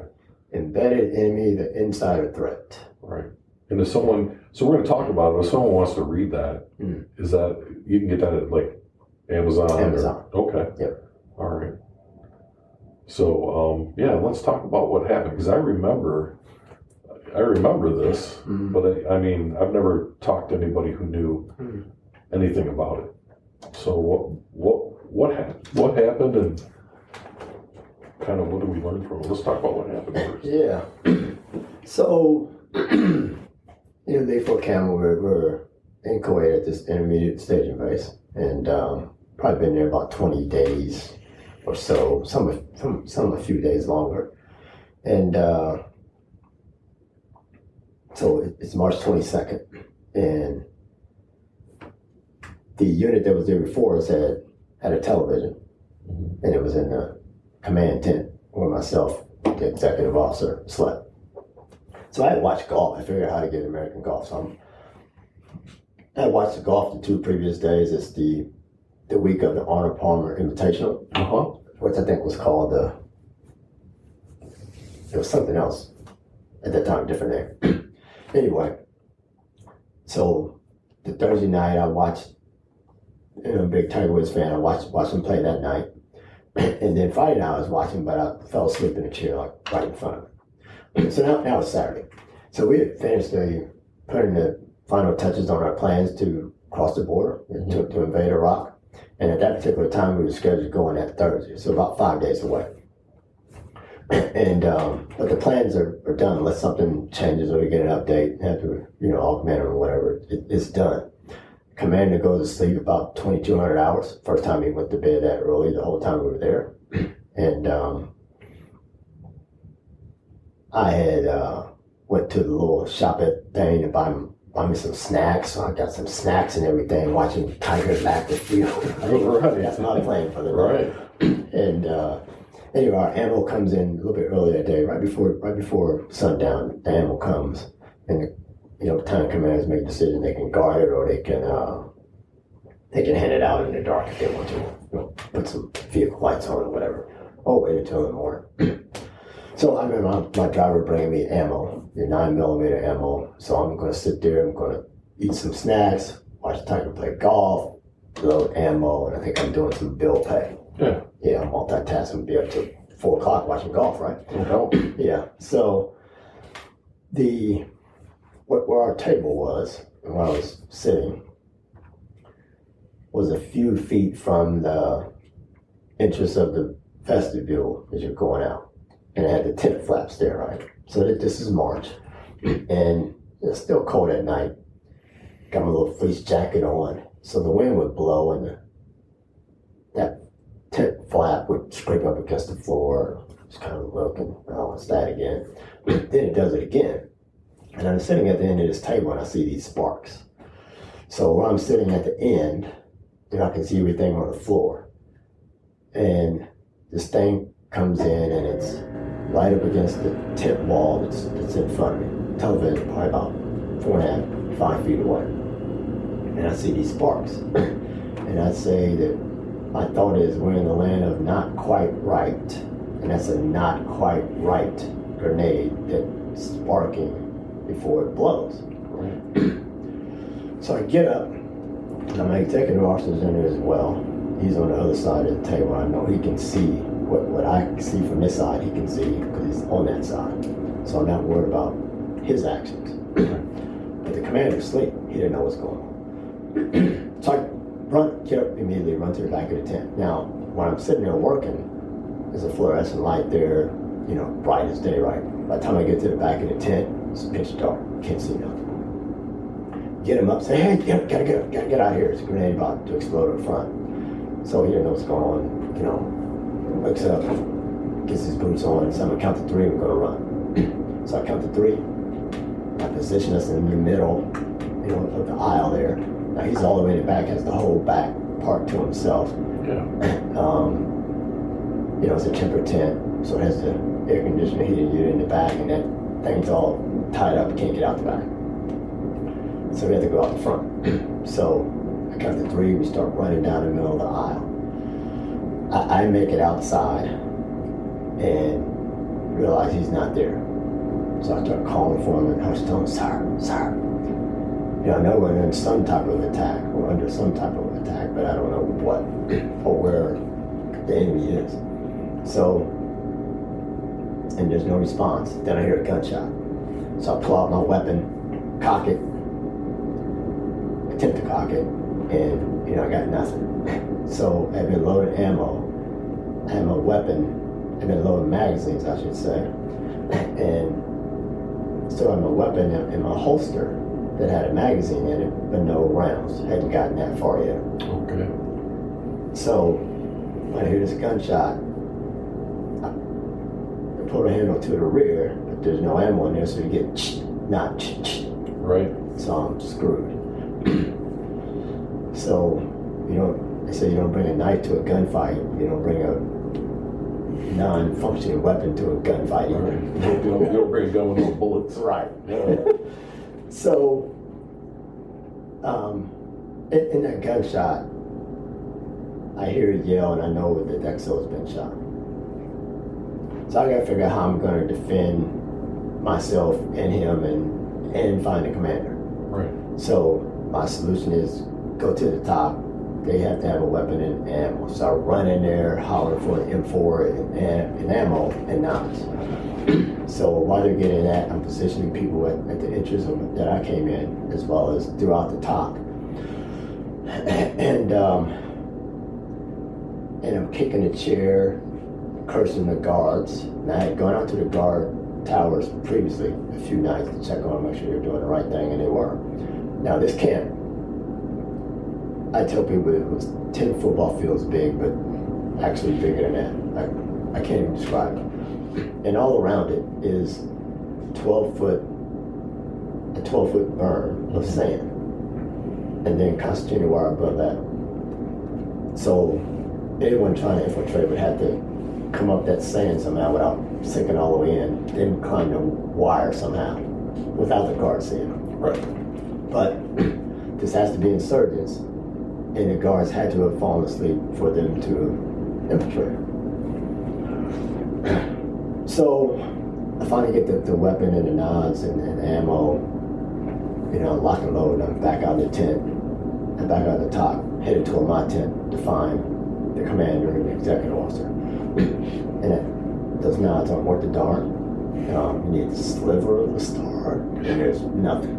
Right. So we get to the tent and they're not there. I'm calling for them again in low tones, not there. And no one is outside but me. There's our people aren't out there. The enemy's not out there. Nobody's out there. But I know we gotta find, both of these, the enemy and them. So I go back to the top, tell someone to go look for the commander and the XO while I look for the enemy. But because no one was out there, I get on the radio and I call my previous unit, no slack. Right. Because I had been there. We had 3 infantry battalions on it. There's 5,000 people in this camp. But I called them. Yeah. I called no slack 6. We need a platoon. I say, we need a squad, no, make it a platoon to come in the vicinity of the top. So he says, okay, send them right over. And then I walk away from the radios to go back out, and then someone comes over the radio and says, hey, do you need an FLA? Well, I know one person's shot.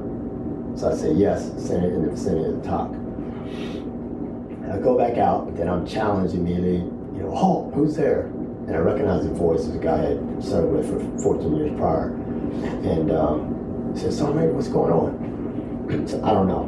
Major Romain's been shot. He said, well, so has Captain Seifert. He said, what happened to the lights? I said, I don't know. So the lights that had been out there had been off. And I didn't even think about that. Yeah. So in those 2 quick trips, I learned later that a grenade had been thrown in our tent, and that's why the commander went out, because the grenade came in and knocked him back into the sleeping area.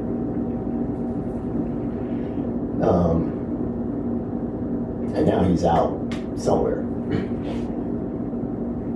A grenade had been thrown into the second tent, and because of the explosion in the first tent and the gunshot, they had begun to stand up. So a grenade explodes at a 15-degree radius. So if you're above 14, you're probably going to get hit. If you're below 14, you might be okay. And I said it explodes at 15, and I'm saying being below the 14 because one guy in the second tent got shrapnel on his feet. He was laying down. So that 15 degrees is not as high as you may think. Right. So the ones who were standing up, they took a lot of shrapnel. Yeah. In the third tent, by now they're up, and some of them began to move outside. So a grenade had been rolled into their tent, and after that, one person was shot in the back. So imagine them coming already. A grenade goes in, they're already out. After a grenade goes in, then they're shot in the back. And then whoever shot them ran off. So one person in the third tent was on his way out, realized he didn't have ammo, went back to get his ammo, and when he started to come out, that grenade that was rolled into their tent exploded 17 inches from where he was standing. I was throwing somersault in the air. So now we got several casualties in tent number 2 and tent number 3, like massive casualties.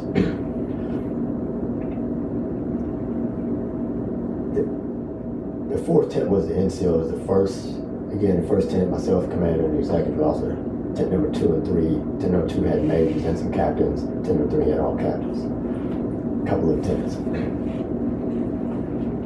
So those 2 tents are the focus of the CCP, Casualty Collection Point, for those who don't know. And the triage begins. The fourth tent had NCOs in it. They're coming out and they're putting people in bunkers and getting the area secure. By now I'm doing the same thing. They're coming out and I'm putting them on the perimeter of that ties into these Texas barriers. Now these Texas barriers are like 12 feet tall, that's why we call them Texas. Right. So all that's taking place. The treatment of the casualties and triaging them to get them on FLAs to take to the local aid station that's on the camp is happening at the same time while we're looking for the enemy. So I'll go back in the talk and say something had to have changed in this camp. Being all these nights and nothing, like no one had probed or anything. And then someone says, well, Sergeant Major, these interpreters came in last night. Bingo, has to be them, go find them. So we locate the interpreters. Then we got them on the ground, hands behind their head, M4s pointing at their heads. We take them into custody, and they don't know what's going on. They have nothing to do with this. So now we're back to square one, looking for the insurgents that we have no sign of. And I'm thinking, if these guys can come in here, create all this chaos, then we're going to get annihilated when we go to Iraq. When we cross that border in a few days, we're going to get wore out. Right? Our intel is horrible on their fighting capability. And this is the beginning of your deployment. Yeah. 2 days prior, the shock and awe happened in Baghdad. Yeah. I call it bombs on Baghdad. That happened. Yeah. So we're looking for insurgents with no sign. The first medevac helicopter lands. Casualties are loaded onto that. It's making a 1-minute flight to the hospital. That's about a minute away. Yeah. Maybe 500 meters. And as soon as that lifts off, the second one lands to be loaded. While that's being loaded, or as it's being loaded, and it begins to lift off, there's a huge explosion in the sky. And now we think it's a coordinated attack, like they're attacking us from the air and on the ground. At the fast forward to that explosion, that a picture barrier is assigned to a division. They hear explosions and gunshots and all that. They spot on their radar a fast-moving object coming in through the sky. So think it's a Scud and shoot it down. It ended up being a British fighter jet returning from a mission. So they wiped that jet out as well as his crew. But on the ground, we're still back to square one of where the hell are insurgents. So the commander and XO ended up helping with the other casualties, even though the XO had been shot. So at the end of the vestibule, he had his pistol out, just right at the end. He got shot in the hand, which went through the other hand, and then went through his leg. So, he's bleeding from all three of those wounds and helping other casualties at the same time. Him and the commander. So the commander from the grenade blast had knocked him back into his sleeping area. He had his arms bleeding. He ended up having just 2 pieces of shrapnel in his arm. That's what flying razor blades does. So he's in the talk, and he says we need to get accountability of personnel. We made that call over the radio, and we learned that a Sergeant Akbar is missing, so are grenades and ammunition. Now most of them in the headquarters, like, who's Akbar? Now we know what unit that he's assigned to over there. So engineer is assigned to our 2nd Battalion. He was on guard duty, guarding their ammo that they were going to hand out the next morning. The private that was on guard duty with him, he told him to go to sleep. I'll take it until we're relieved. He used that time to start opening up crates of ammo, as well as fragmentary grenades and incendiary grenade. Now, where that battalion was located on the camp was at least 300 meters from the brigade headquarters. So, what he had done was open those crates, take out ammo and grenades, come all the way across the desert, 300 meters, to attack the headquarters. Not the 800 plus people that was in that battalion. There would have been slim, easy pickings. Right. But he had the mentality to take out the head, the body will follow. Take out the headquarters, and then the disposition, demeanor, attitude of the soldiers assigned to the overall unit, will falter. Right. So once we learned that it's him, myself and the intel officer come out of brigade headquarters, out of the talk at the same time. Keeping going around all night, going to bunkers, checking on people. Who do we have here? Walking around with his pistol in his hand. Who's in the bunker? Giving him some instructions. Moving to the next one. I had been putting soldiers in security positions throughout the perimeter. Checking back and forth inside, etc. Looking for the enemy at the same time, trying to prevent friendly fire. But we come out of the talk once we learned it's Sergeant Akbar at the same time. He realized there's a bunker that he hadn't gone to.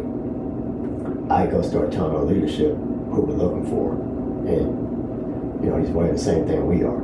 Yeah. And I remember the first sergeant saying, wait a minute, you mean it's one of our own? I'm like, yeah, that's what we know so far. You go tell soldiers whatever you want to tell them in that regard. I don't know what to tell you to tell them in terms of it's one of our own. So the intelligence officer goes to that bunker. Again, he's walking around with his pistol all night. He says, as he approaches, what do we have here? And response is, Sergeant Akbar. Well, Akbar didn't know we were looking for him. Then another person in the bunker says who he is. I realize Akbar has done this attack. Now he's in the bunker with a fellow soldier, but does nothing to him. And that was the second bunker he had come to after the attack. The other one was full. a female took charge in that bunker, and she was trying to get accountability of personnel in that bunker, names, etc., and asked him, but he didn't respond. Now she knew she didn't recognize him, Yeah. and he wouldn't tell her his name, and she just gave up. But after 2 grenades, during the first 10, gunshot, grenade second 10, grenade third 10, gunshot. Now he's in a bunker with people, and nothing. Of which, he still has this weapon, and he has frag grenades. So he leaves that and goes to another bunker. Now he's in this one with just one other person. Anyway, so the intelligence officers ask who's there, sits on Akbar. He holsters his weapon, keeps walking toward the bunker, and then he takes him down. So that's how Akbar is apprehended. I had been, walking around all night, still no ammo, my fleece jacket on. So once he was apprehended, I took the time to go get my gear and ammo and all that stuff, come back. And so now they have him down, his flex cuff. But when I went to my tent, I noticed that there was a piece of expended brass right on the outside, which obviously was from when he shot the XO. The colors in the tent are destroyed, burned up. Right. So that first object that came in, the spark, was an incendiary grenade. Because now I can see everything had been burnt. And then I can also see where the frag grenade blew up, and my whole sleeping area was all shrapnel holes. Like my baby sack had holes on, like Worcester Swiss cheese, because there were holes. The tent wall that was right at my head, full of holes.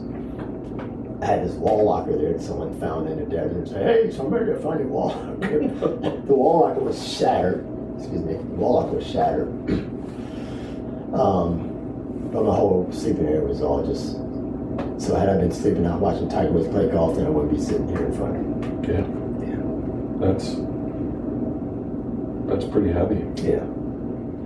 I mean, if I'm going to be a military guy, I'm going to make a joke right now and say, Yeah. I write Tiger Wood a note and say, you saved my life. I said Tiger Woods a book. I still haven't heard from him. That was a long time ago. Yeah. So yeah, I mean, it has to make you think, like, everything happens for a reason, right? You weren't in your bunk at that time. Yeah. There's some other things you have to accomplish in your life before it's your turn, right? Yeah, that's right. That's right. Yeah. So very, very poignant and very true.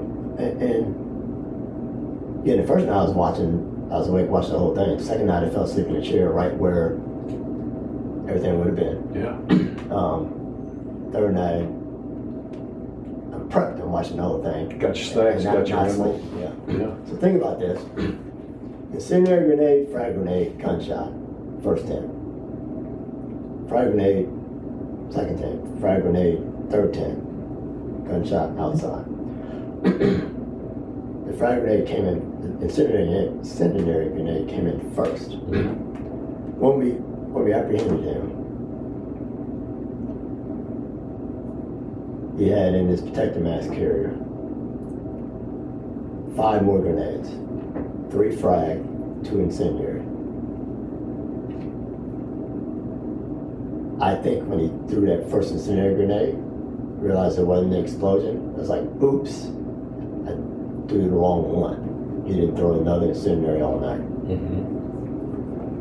So we talked about, had I been asleep, what would have happened? Had he not screwed up the grenades, and I say screwed up because he didn't throw another one, Right. then I'd have never saw the sparks. And I still wouldn't be sitting here talking to you. Right. You wouldn't have had that warning at all. Right. It might have made a different sound on the floor, but I didn't really hear the sound. I heard a flat move and then sparks. So we apprehend him. I go to my tent, get my gear, I come back, and I'm pissed because I see my whole sleeping area blown up, and like that could have been me. Yeah. Like I want to do something to him. I go back over there with the intent of doing something to him. And as I get ready to do my something, here comes some captains. Why'd you do this, dude? They're talking to him, you know, he's on the ground, but now I have to hold them back, so they blew my plan. Or they saved my career or life. I don't know which one they did. Probably a mutual thing there. Mutual Probably thing. saved their careers as well. Yeah. I don't think they were going to do what I was going to do. Right. Yeah. Yeah. Yeah, I wasn't just going to holler at you did. Yeah. Anyway, so that blew that plan. So, when the guy says, no, here's his weapon. So I take his weapon and I smell it, see if it's been recently fired, and it had. And then he says, well, here are the grenades. What do you want me to do with them? I said, just leave them in the bunker. If they blow up inadvertently, that's the right place for them in that bunker, right? Yeah. So I take the weapon and I put it on safe, but I don't clear it. I don't want to disturb the rounds. Right. I take the weapon back over to where that experiment brass was I found in front of my tent, and I put a guard on it. Say, don't you leave. I'm the only person that can relieve you. Because I knew that if that weapon, with that magazine and those rounds, and that expended brass came from that those dotted would match. Right. So I just wanted that there and guarded, right? So now we have evidence. Thank CSI for that. I used to watch TV sometimes. So he's taken over to, removed from that particular area, away from everybody. And I could hear one of our guys saying, like, why did you do this? And he had asked him before, but as soon as he started to answer, he told me to shut up.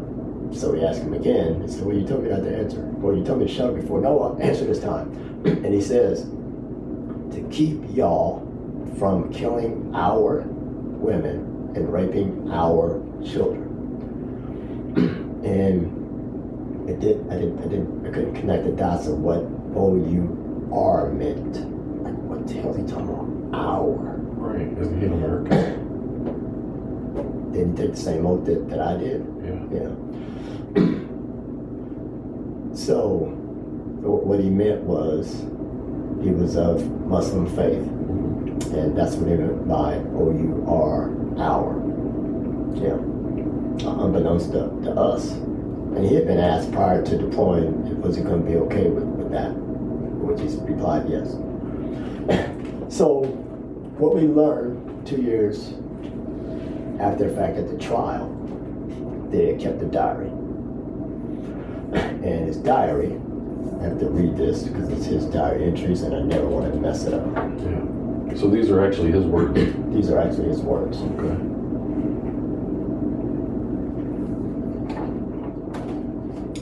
1993.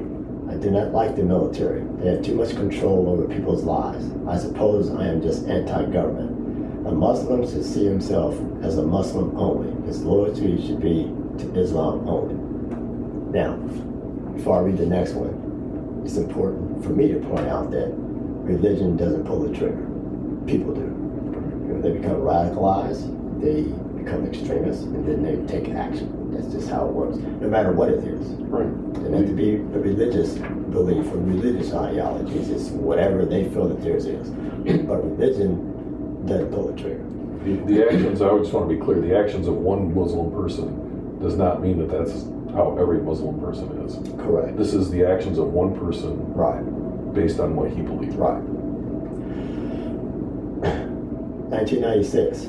Anyone who stands in front of me shall be considered the enemy and dealt with accordingly. 1996. Destroying America was my plan as a child and as a juvenile and in college. My life will not be complete unless America is destroyed. Destroying America is my greatest goal. 1998, he joins the Army. So, a plan. In in February 2003, remember we go over here late February, early March. Right. I'm not going to do anything as long as I stay here, which is Fort Campbell. But as soon as I am in Iraq, I'm going to try to kill as many of them as possible. So there was nothing that happened that night that we had a clue to. Right. Social media wasn't like it is today, although he did post it on there. So it wouldn't have been nothing that we would have seen ahead of time. Yeah. If he didn't verbally say any of these things ever, there was no clue. So because, so it bothered me was that, like, what was the sign? There was no sign there was going to be, as soon as the ammo comes, I'm going to kill him. We didn't know that last entry at all. So what was present? Now we know he wasn't the best soldier, substandard. He was still a sergeant, wasn't demoted as a result of it. Not performing in a position as a sergeant. So what was there? So that always bothered me. Was it him not playing in reindeer games, as I call it? So if all the platoons over here doing whatever, the squad or the sections over here doing whatever, football, whatever, and he's not in that environment in Kuwait, you know, that's something. Mm-hmm. I'm not saying it happened, but I'm saying if it did happen, it was something. And in an environment like that, that young leadership that was closest to him sort of saw it as a problem. But is it a problem at home? Mother could be sick. Mother could have just been diagnosed. Wife could have been or whatever. Okay, wasn't married, so it would have been that. Something along those lines. That should be the first thought of a leader that's closest to him. Or, I'm just scared as hell to go fight this war. Right. My point is, that happening begs a question. Someone exhibiting this behavior that's a little odd, that you're not joining in reindeer games, it begs a question. Why? What's wrong? And he might have said, or let's just say in a situation like that, the person could say, I'm scared to go fight. This is happening at home. Whatever. But if that's being presented and the young leadership ignores it and it doesn't go ask, then you miss an opportunity to fix something, maybe save someone's life or whatever. So it always bothered me that there had to be some sign. The sign wasn't going to be, I'm going to try to kill him so the animal was coming. He didn't know when the animal was coming. Right. But what was there? So that always bothered me. So that's part of the reason why I wrote the book. Mm-hmm. I knew the world didn't know about this story. I thought the world should know about this story. Not just because it's my soldiers. That's a huge part of it. I wanted the world to know that this happened. Right. That someone can actually use the military to create an attack like this. And this is way back, long before, school shootings was routine, long before people in the military were trying to do this. Right. So it set a precedence that the military in the end still haven't really fixed. As a result, continues to happen. 6 years later, the attack happened in Fort Hood, Texas. Right. Same ideology, same reason for being radicalized, same reason for being extremist. He saw someone do it and complete it. I won't say get away with it. They did it and pulled it off, I should say. So I can too, for the same reason. Because the military ain't learned their lesson. So why not? Well, let me play devil's advocate here, right? Because in listening to this, because I haven't read the book yet, but just in listening to this, and then when we look at what happened on 9/11, and when I look at what happened when I was deployed, the one thing I can say is that our enemies are very patient.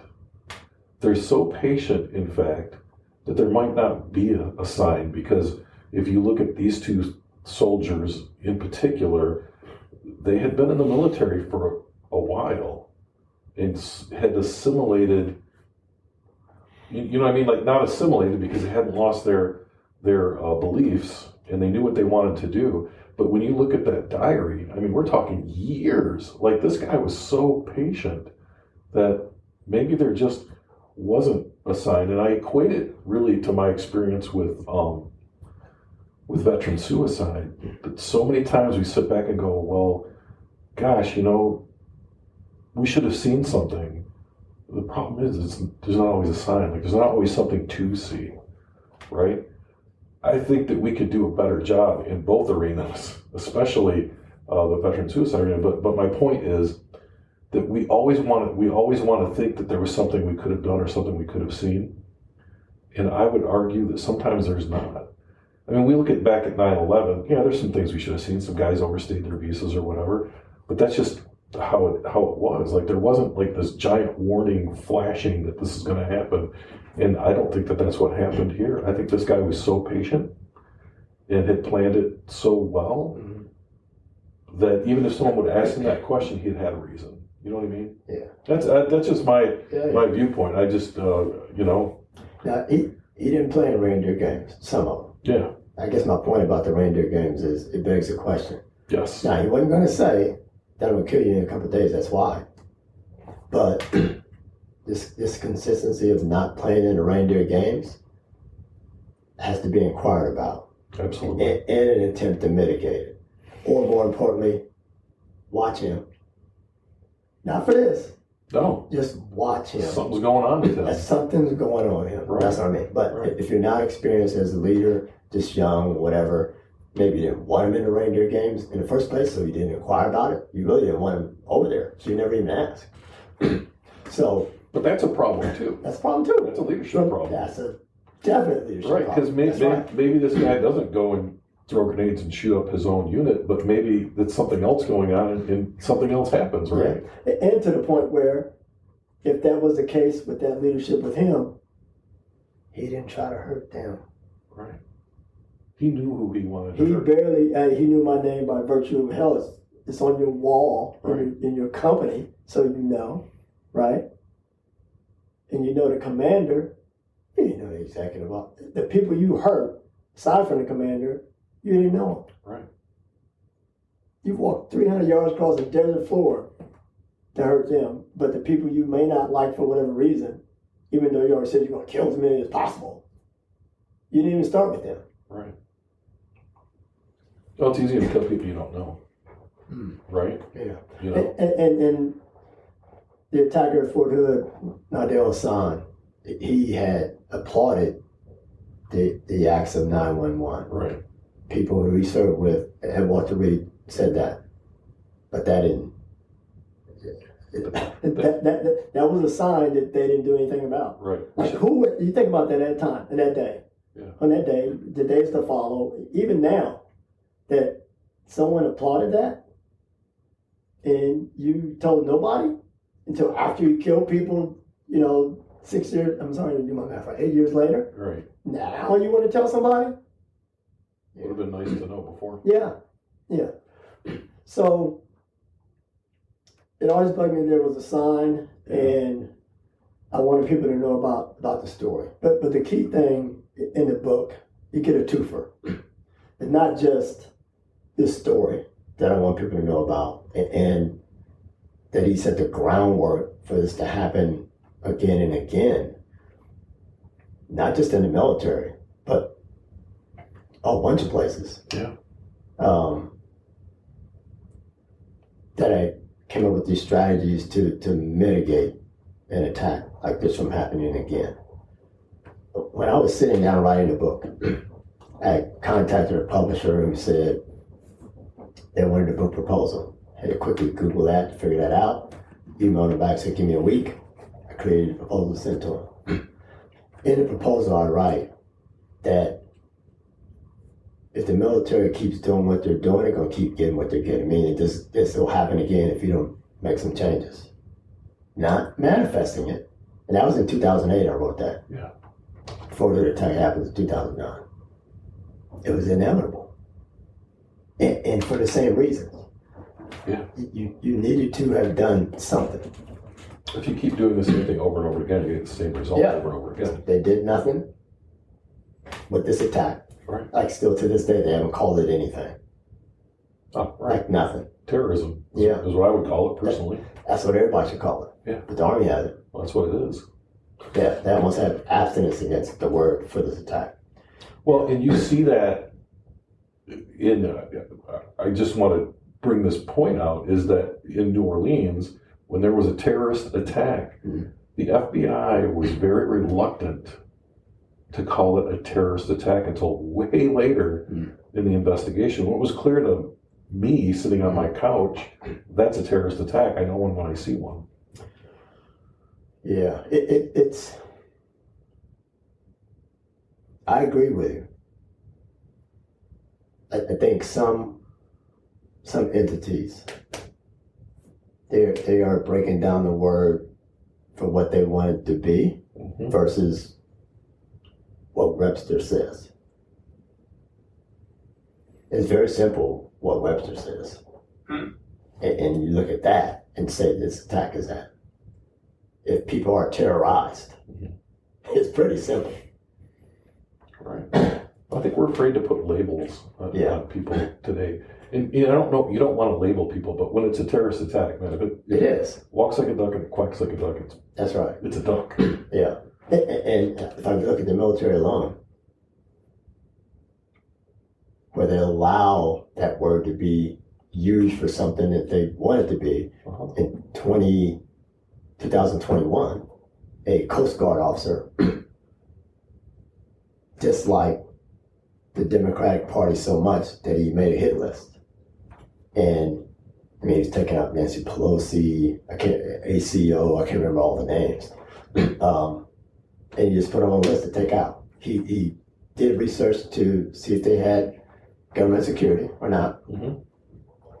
And in his house, he had like a bunker of, I forget how much ammunition and weaponry he had. Right. But more than enough. You could have took out all of Congress. I shouldn't say that over here. You could have done anything you wanted to with as much ammo and weapons that he had. How he got caught was he was using his government computer to look up certain things. That's how he got caught. A Coast Guard officer who had served in the Army, then Marine Corps, then the Army, and now he's an officer in the Coast Guard. But that's how he got caught. But they say a terrorist attack was foiled. And I'm thinking, okay, so now it's a foiled terrorist attack just because some guy made a list? Let me think about this. So he wrote something down and said what he was going to do, but he didn't do nothing. Right.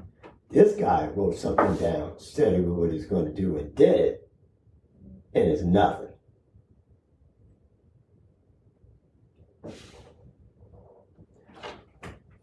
So I think it's conveniently used for whatever reason someone is using it. For our purpose, for whatever that purpose is. Yeah. If it serves the purpose, we're going to call that person a terrorist.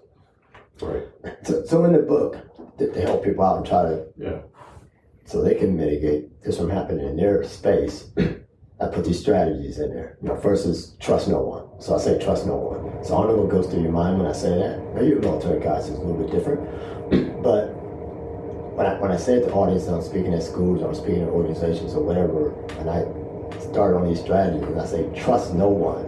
I know they're going to think in their mind, well, you got to trust somebody. Why trust this way or whatever. What I want them to think about is how they trust. Because some people say, well, I trust people until they give me a reason not to. And I'm thinking, well, one gone.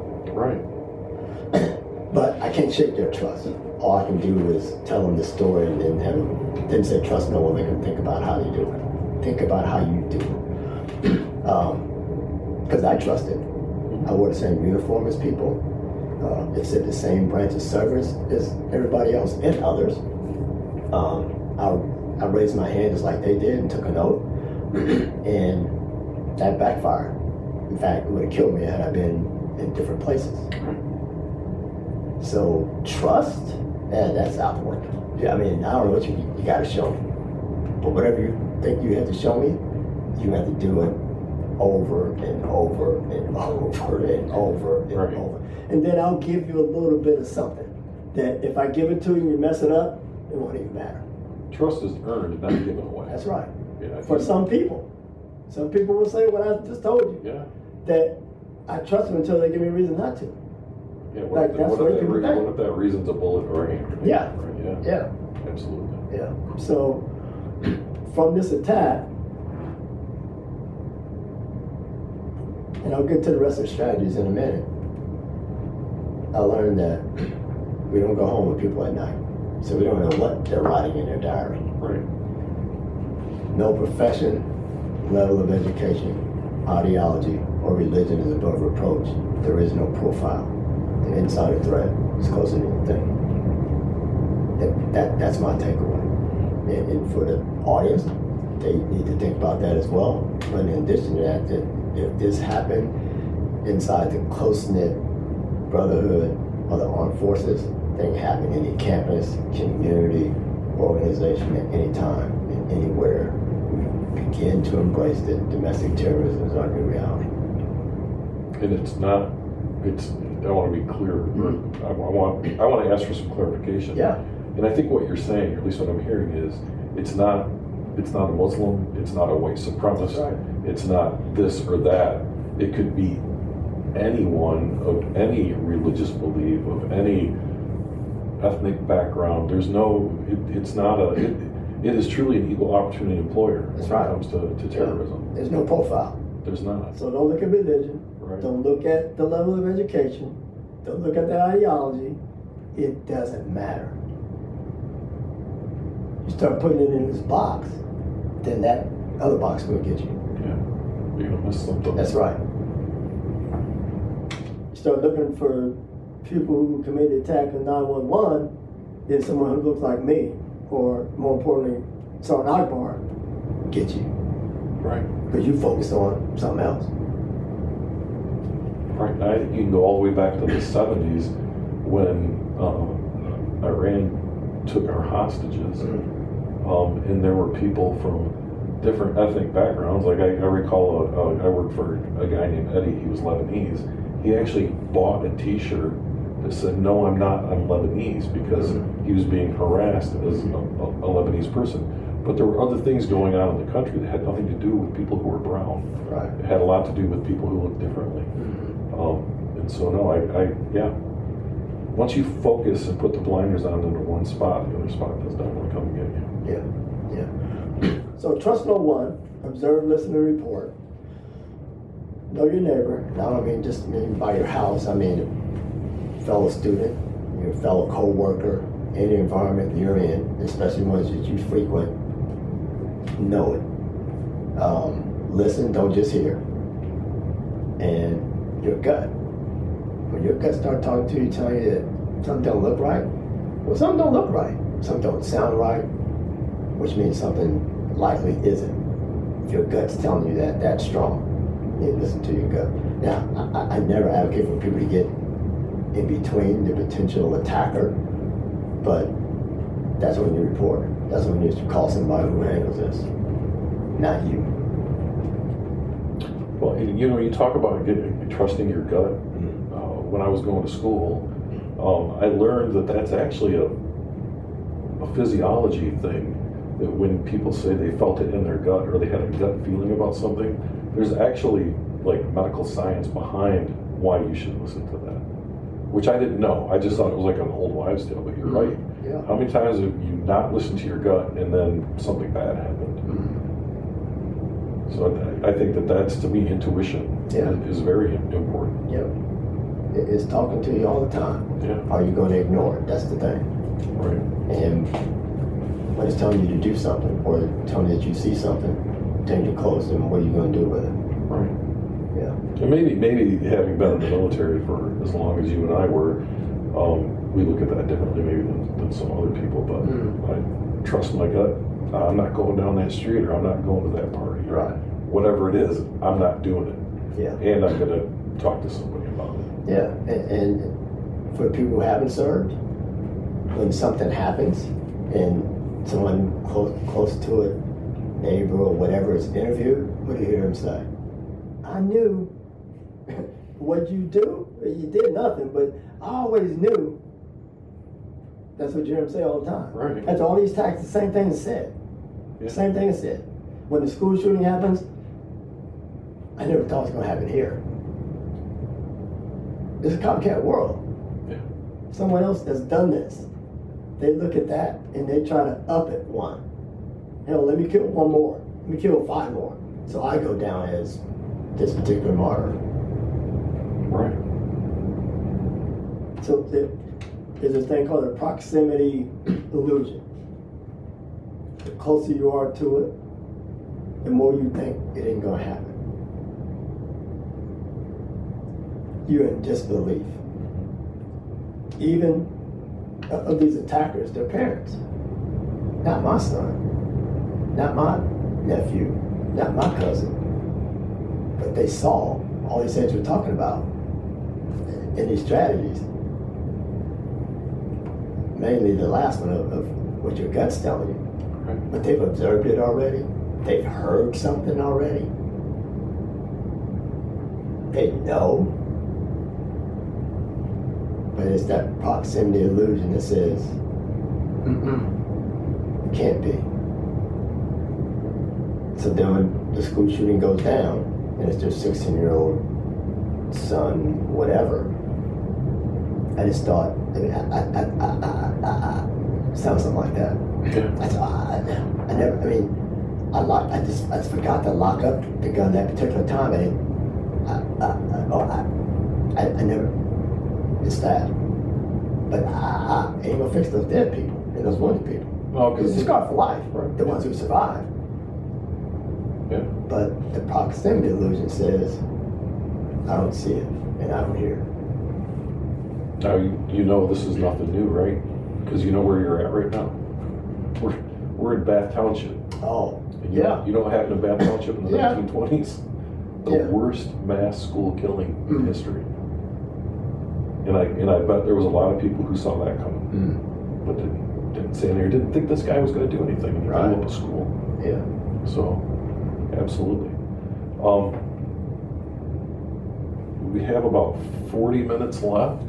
Oh, We don't have to take the whole 40 minutes. Okay. But I don't want to rush you either. Yeah. I'll edit this part out. Okay, We're yeah, talking yeah. here, but so what I'd like to do is wrap up on the book, and then talk about like your transition from the military, a little bit about what you've been doing since. Clearly, you've written a book, and then I'm going to ask you, what advice do you have for people? So I'll ask, when people are listening to this years from now, what message do you have for them?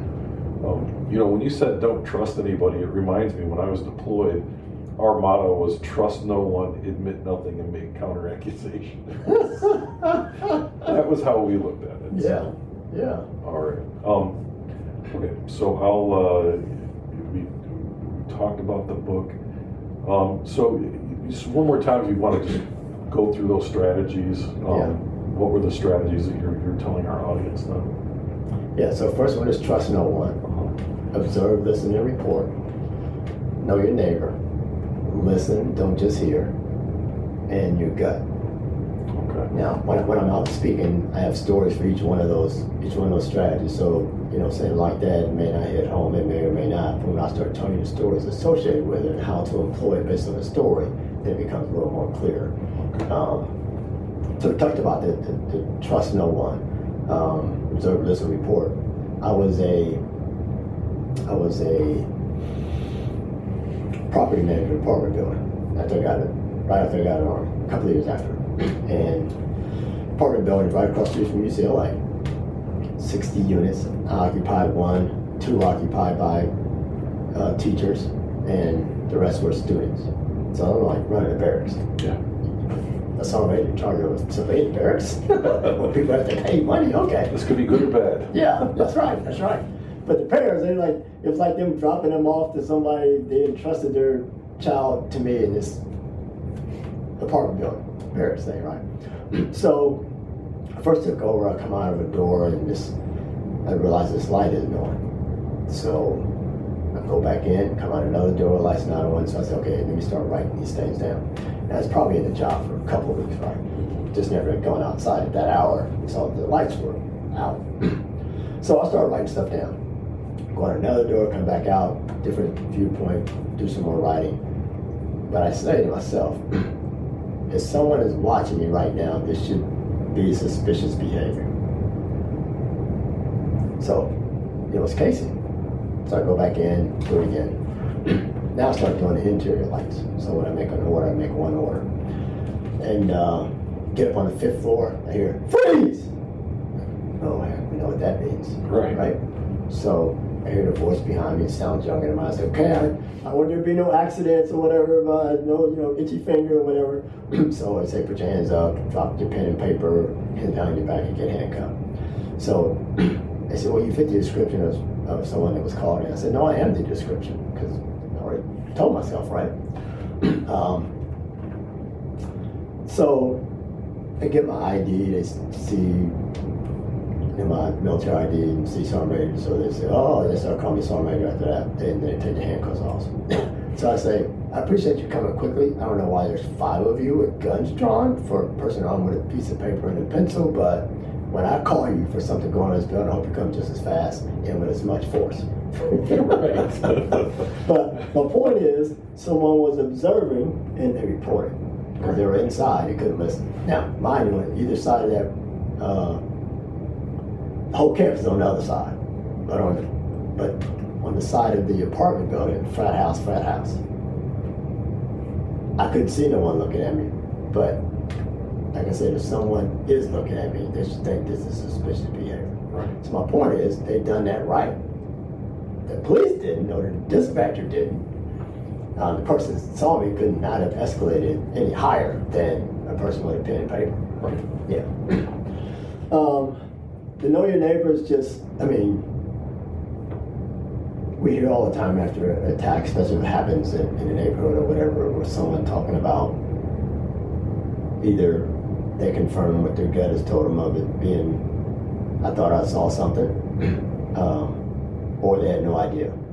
It's one or the other, right? Right. He was right beside me, it could have been me. No, he decided to, do whatever to neighbors 5 streets over or not in your neighborhood. And he seemed like a nice guy, like you hear it all. Oh, yeah. Right? Yeah. Listen, don't just hear. College classroom, 19-year-old sophomores, in criminology class, they start talking about guns. So a few students say, I have a gun. Another guy says, well, I have a gun. I have an AK-47. Then it's in the trunk of my car. And they kind of laugh and kids will go on, and there's a professor in there, and class goes on. Well, at the end of class, one student comes to me, this is a military school, so we have some jurisdiction where other schools may not. He comes to me and says, Sergeant Major, he was in class and so-and-so, we were talking about guns, and so-and-so said he has an AK-47, and he says he has it in the trunk of his car. His car is right out there.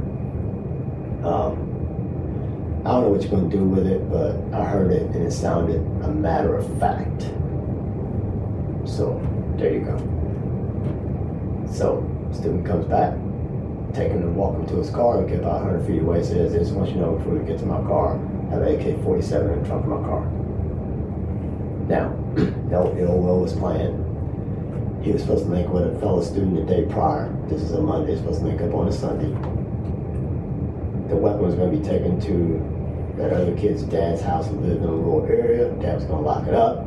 Students were going to come out during the weekend and shoot. Lock it back up again, they leave. Yeah. But they missed link up the day prior. But instead of him coming to class and keeping his mouth shut, he had to say he has an AK-47. And it's in the trunk of my car. But all those people in the classroom, they didn't listen to that part. They were just hearing. Right. But the one 9-year-old was listening and said, it sounded a matter of fact. So if we're listening, we'll pick out the stuff that we need to pick out. If we hear the wife say take out the trash, we'll let her say that 5 times so we get ready to take it out. Or she throws it at us one out. Yeah, it's going out. It's Yeah. going out. No matter what. But if you do it immediately, okay, you were listening and compliant, right? Yeah, exactly. Yeah. And then we talked about the gun. Right. Yeah. Something I want to say about all that before you wrap that up is that you can do all of those things, and a lot of times nothing's going to be wrong, but you may have prevented something. So yeah, maybe he's got that AK-47 in his trunk, and he's got it's all altruistic, like he wasn't going to do anything, but maybe something happens. And now he's pissed, and now he's got this gun in his trunk. That's right. So you don't know what you prevented sometimes. That's right. So that's important to understand. Yeah. You had a pen and a paper. You were not a threat. Right. Maybe the next guy is. Right. Right? Yeah. Or maybe you got a pen and paper, you're not a threat right now, but something changes in the midst of what you're doing, and now you are a threat. That's right. So people need to understand that. Probably 90% of the time, you're not going to see a result from saying something. But you may have prevented something, and you can't prove a negative. That's right. Even one of the Snyder brothers had said after 9/11 that sometimes things like that have to happen. The younger brother that's incarcerated, that's what he said. Sometimes things like that have to happen. But at his age, and the age of the fellow students he was talking to, it didn't resonate. There's something wrong with that. Right. They heard it, but did they say that they heard it? They didn't tell anybody that they heard it until after this dude is one of the Boston Marathon bombers. Then it comes out.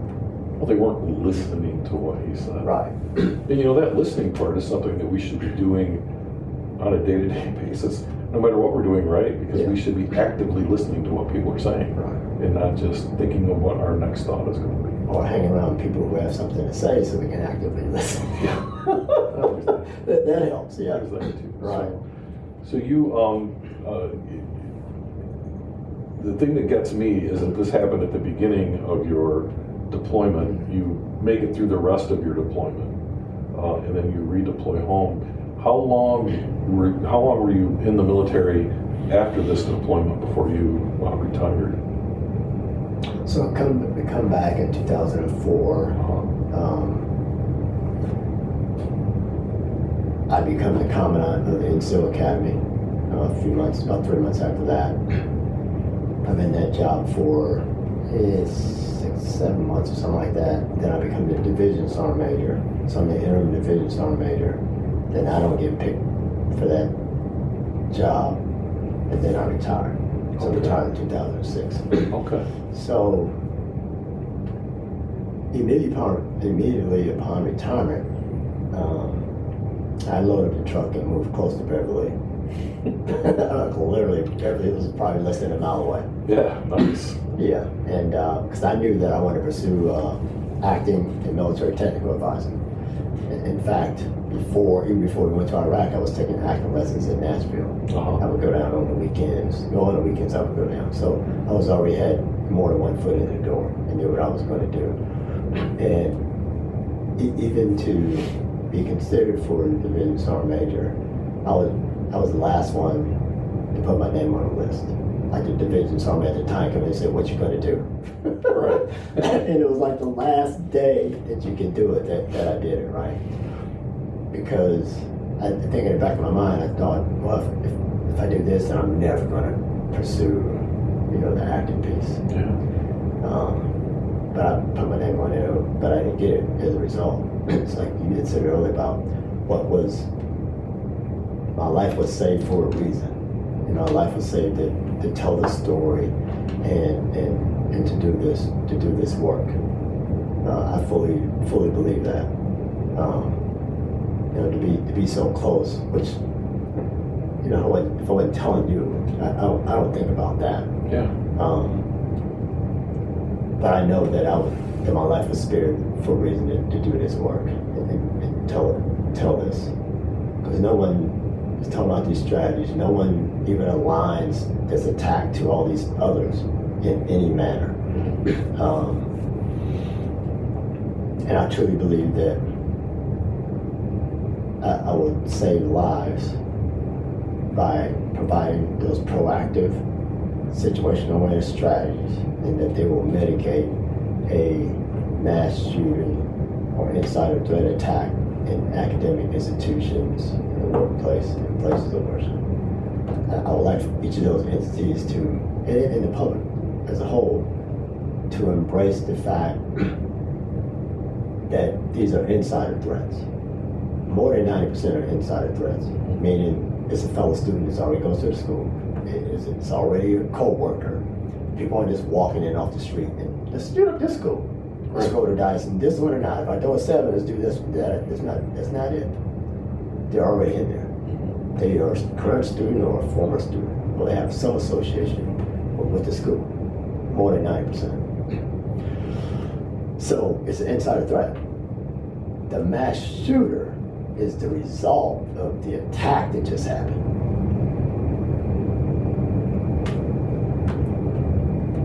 Yeah, let that sink in. So if someone listens to what you're saying, then there's a lot of preventable things that happen. Yeah. And I think the education for that needs to be continuous. I would venture to guess that every school has been trained on how to react to the active shooter. They know the run, the hide, the fight. They know that. That in most cases that's the extent of it. Right. But it's not proactive. Right. I'm talking about let's keep the bullets from flying in the first place, because they will tell you if you are being situational aware, that teenager is going to tell you. Hell, that 21-year-old college student is going to tell you in some way, shape, form, or fashion based on the strategy that I was talking about. Right. But if you're not situation aware, then it doesn't matter what you tell them. Well, I think we're missing that piece. Yeah. Right. In all of the training. Yeah. We're missing that situational awareness piece. Yeah. In academic institutions,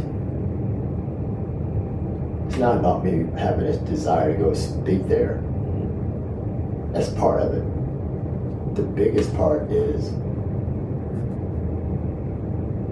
all of them, workplace, academic institution as a whole, they are the first line of defense. Right. By employing a situational awareness strategy. They are the first line of defense. They're the closest to the would-be attacker, the eventual attacker. They become the first line of defense, not the ability of technology to lock the door. That's part of it. You're going to spend some money. That's part of it. Bring in a trainer for the run, hide, fight. That's part of it. But that's not the end of it. In any of those, like I talked about the proactive part, you have to have that part. And I think in embracing it, if you truly want to save lives in that environment, then I have to be allowed to share this with students. I can smooth it over so it doesn't sound, so bad for their psyche. They already know that it happened someplace else. This will be real. Right. But I can smooth it over. But I think the person that has the ability to prevent it should be the person to hear it.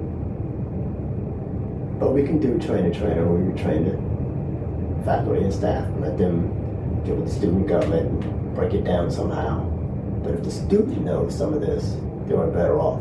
Because it is the student who's telling the other student. They're the ones that are talking. That's right. Just like in the military, if I want to know something, I'm going to talk to privates. Right. Exactly. Because they're going to tell you everything, and I'm they're not afraid to tell it. Yeah, I know what's going on. So if someone wants to get in touch with you, what's the best way to do that? LinkedIn. Okay. Would be the fastest way. I'd love to come out and share this knowledge. I can do keynotes about it. I can do workshops about it. I can do other training. If you have a big organization, let's say you're an IBM, you have different footprints. You do it at the headquarters, but you also need to have it at those other footprints. Do you have a website too that people can go to? I do. It's bartwomack.com. All right. Easy enough. Yeah. Easy enough. So, I mean, it sounds like, you've written a book, and it sounds like you're pretty successful at what you do, and it sounds like you have a plan going forward. You're not ready to just sit down and take your retirement. And we've talked about a lot of stuff over the last 4.5 hours.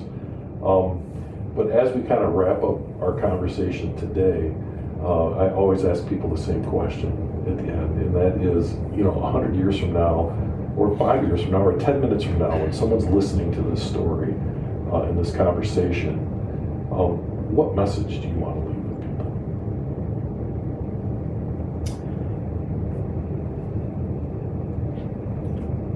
In the first part, we got to hear about Bart Womack's career and how he moved through it and how certain parts of it affected his life, and more importantly, I guess, leadership and people. Everyone can't be a people person, but if you can, you're gonna learn a lot. You can save lives. You can get the most out of people to be the best that they can be, which is, those who haven't done it then know how fulfilling that can be. But it is very fulfilling and rewarding, even though you don't get something handed to you. And they may never come to you and say that you did or had this particular impact, which is fine. But most people have the ability to bring that out of someone. And as it relates to the story, the reason to tell it was to show people how the inside threat is close to anything. I remember when the book, I had one there, we have met the enemy and it is us. And I remember someone asking, what do you mean it's us? We're the ones doing it. Right. Look no further than the person beside you. Or someone like them. We are the ones who do it. It's not this organization over here all the time. It's not this thing created or whatever. It's us. We are the ones doing it. And that's what happened in this attack, and it continued to happen in other attacks. The takeaway has to be a quote that I use, because I think it tells everything as it relates to at least the security and safety part of no profession, level of education, ideology, or religion is above reproach. There is no profile. An insider threat is closer to anything. All right. Well, thank you. Thanks for spending 4.5 hours with me on a Friday afternoon, Bart. This has been great. Yes, it has. Thank you. That's a wrap for this episode of the Veterans Archives podcast. We truly appreciate you taking the time to listen and honor the incredible stories of our nation's heroes. Don't forget, you can catch us every Thursday at 5 p.m. Eastern on Wreaths Across America Radio, or stream past episodes anytime on Buzzsprout, Spotify, Apple Podcasts, and as I've said before, any place you can find a podcast, you can find the Veterans Archives podcast. If you enjoyed this episode, please take a moment to like, subscribe, and share our content on YouTube and Facebook and TikTok and Instagram and across all social media. Every share helps us reach more people and preserve more stories. The Veterans Archives podcast is a nonprofit initiative, and our mission is simple: to give veterans a voice and ensure their stories are never forgotten. This service is completely free for veterans because their sacrifices deserve to be recognized and remembered. You want to help? Follow us, spread the word, and if you know a veteran with a story to tell, send them our way. Visit us at veteransarchives.org to learn more about how you can get involved. Thanks again for tuning in, and most importantly, thank you to all the veterans and their families for their service and sacrifice. Until next time, take care, and we will see you on the next episode of the Veterans Archives Podcast.